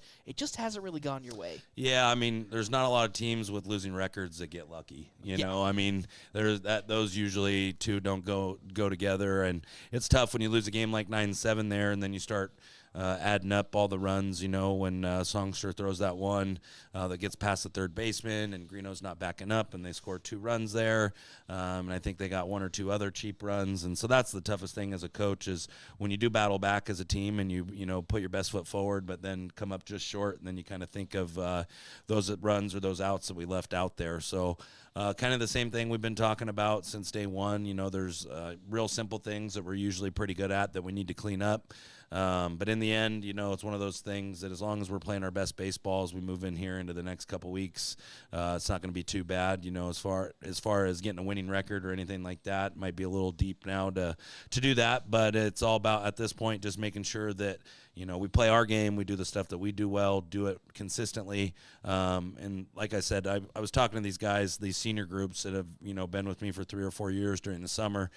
Say we've been with them for 3 years. We have 65 losses in those 3 years during the summer. And out of those 65, maybe 5 or 6 of them were we showed up, played our best, that team showed up, played their best, and we just didn't win. A lot of our losses are on us, and that's on me as a coach is making sure that we're dialed in and focused up and doing what we need to do, but also from our players just understanding that, what their role is, what they could do to best help the team out. And then also that's been our biggest issue on defense is I think we got a lot of guys where we're not necessarily thinking about what we're doing with the baseball before it gets put in play, and then it gets put in play, and baseball is the slowest game there is until the ball gets put in play, and then it's the fastest game. And it's one of those things that you don't have time to think of that stuff on the fly when that ball's coming at you. So just got to get it back to the drawing board and making sure that we're doing the little things correct. One of the areas that I thought was much better and has been kind of getting better as the season has grown on has been that pitching. That was probably your biggest question mark going into this season, Jack Polk being gone, and then the unfortunate, little wrinkle with, Easton Jones being also out, at least hopefully until district time. But I thought in these last couple of weeks, the pitching has taken a much better step forward, especially in some of the relief roles. Yes, Easton Geisler, who looked strong for a good 2 solid ends before it all fell apart in the third, and the same with Landon Greeno, looked good until it didn't. I feel like everybody now is starting to feel more comfortable. Jacoby Silos came in, looks pretty good. So Jackson Peters came in and pitched the rest Logan of the way. Hayes Yeah, Logan too. Hayes Yeah. in his little small start. So a lot of the guys that have been getting the action early on, it's now starting to pay off as they seem so much more comfortable. And a team like Grand Island, top 10, a really strong offense, looked pretty bad. I would say looked pretty bad. Couldn't find any ways to get going after the start of the relief pitching. Yeah, I mean, we definitely gave up our fair share of hits this year or these 2 games, but I mean, there was really only 2 or 3 that were like caught, perfect. Yeah. A lot of them were fisted or just finding spots, and they're a good hitting team, and that's what good teams do is they find those holes. But definitely was a little promising to kind of see that we have been missing a little bit more barrels, or at least right on the barrel. But yeah, I mean, it's one of those things where with Easton Jones being down and He's actually going to bullpen tomorrow for the first time. He just That's started good. back up Good. and practicing this week and has taken a couple rounds of BP and stuff like that. So moving him slowly along, but hopefully the goal is to hopefully get him a relief outing against Bellevue West here in a week or two and give him a couple opportunities before districts start. But it's one of those things, when people are thrown into roles, it's just kind of to be dependent on who is going to step up and who wants to take those innings from guys. But Easton Jones, even though he hasn't played, he's been one of the guys that's just been locked in and helping the guys out. And then also, too, it's like kind of good, kind of bad. I mean, we had some pretty good ex-players here today. Jack Polk was in the dugout. Carter Kelly's here. Andrew Brocious, Blaze Eiler on the staff. So if anything, I just kind of want those ex-players to be proud of the way we're playing the game, and not even necessarily wins or losses, but just doing the things that that we do well and making sure that we're playing the game our way, the right way. So that's the biggest thing for me is those guys that were here today, they've kind of laid the foundation for this group, and the group's moving forward. So even though we didn't come out with a couple dubs today, hopefully flush it and come out tomorrow and get a couple dubs. That's right. Got Kearney tomorrow and Lincoln North Star. Of course, Kearney, the closest rival that you guys have in Class A. That's always a tough matchup. And then Lincoln North Star, which has surprisingly become probably the most heated rivalry out of this entire group, which is funny because I thought it would always be Kearney or Grand Island. But Lincoln North Star has been that bugaboo during not only the Legion schedule, but now in Class A baseball. So you have that tomorrow. And I think, again, the solace is didn't really use many arms. So you'll be able to have a pretty good full rotation. And I think now after today's game, pretty confident that that if, again, everything goes the right way and this team comes out aggressive, you're going to put up a pretty good chance against another top 10 team in Kearney. And Lincoln North Star, who's 15th right now, but is basically fringe top 10 as well. Yeah. Tomorrow we'll have Caden Jonasson going versus Kearney, and Cade Freeze will go versus North Star, and both of them, at this point, we need wins. So if we were up in any one of these games, either one of them would have came in and closed if we needed to. So, definitely going to be looking for Cade to build off of his strong outings that he's had. Joni's last two outings, he's pitched well. It's just kind of gotten tired there at the end and just really haven't had an arm to go to. But I told him no matter what, even if it's me that has to come in relief, that I'm going to take him out when I know he's tired and I know he's done, because I've kind of cost his ERA here with his last couple outings. So, just kind of looking forward to the opportunity. It's kind of weird that, since I've been here, we've handled Kearney decently well. Kearney's handled GI decently well, and GI's handled us decently well. So I don't know if we all need to sit down and figure out what the tricks of the trade are, but we've kind of taken turns beating each other. And then Lincoln North Star, I mean, that team was the team, my first year of state, where we stole home on them to tie it and ended up walking them off. And it seems like since then, whether it's a close game or not, because I think we're probably 4 or 5-1 against them in the summer, but every game is close. Every game is chippy, both players and parents. I don't know what it is or why it is. But those are the type of games that we look forward to. I mean, if you could tell, the two conference teams and the one non-conference team, it would probably be GI, Kearney, and then North Star. And also probably Hastings as well. But those are games that we don't need to get up for. I don't need to go in there with a great game day speech. They're ready to go. They're chomping at the bit. So hopefully get some sleep tomorrow. Got to be on the road early, 6:50 tomorrow with JV playing the first game at 10 a.m. So we'll have some time to kind of focus on ourselves in the cages and kind of dial in our approach, and hopefully we can make it work.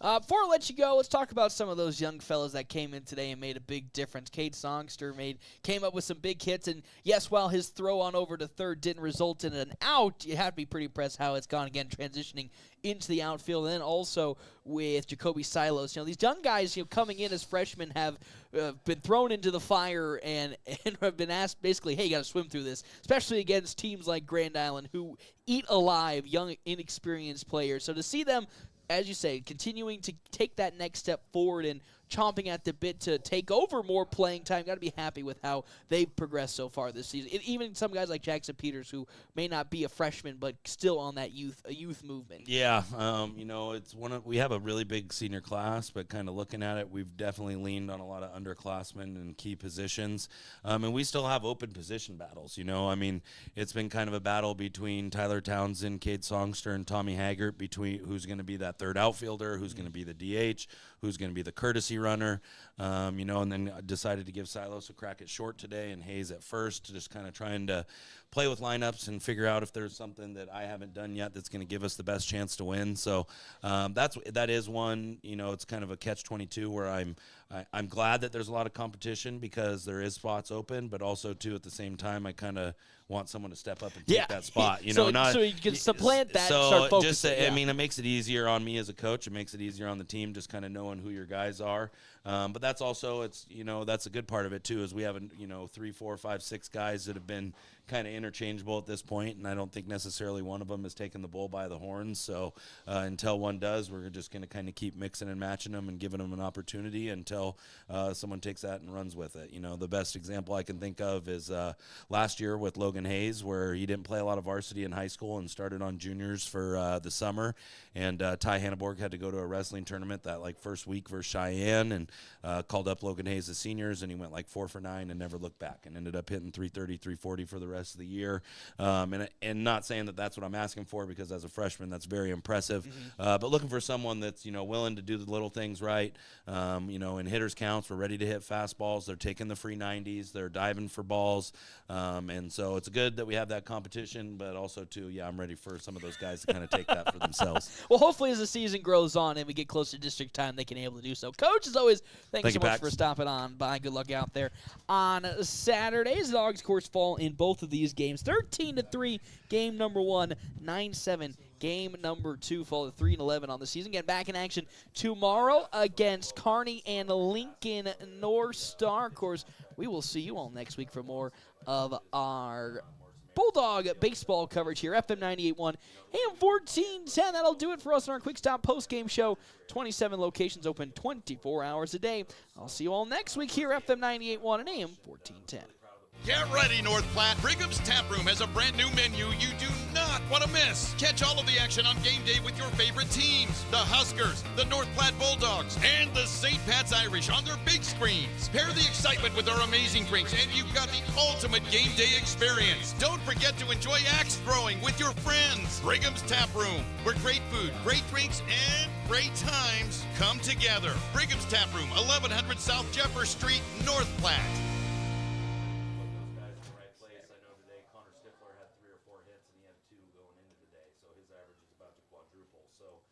Some of these guys that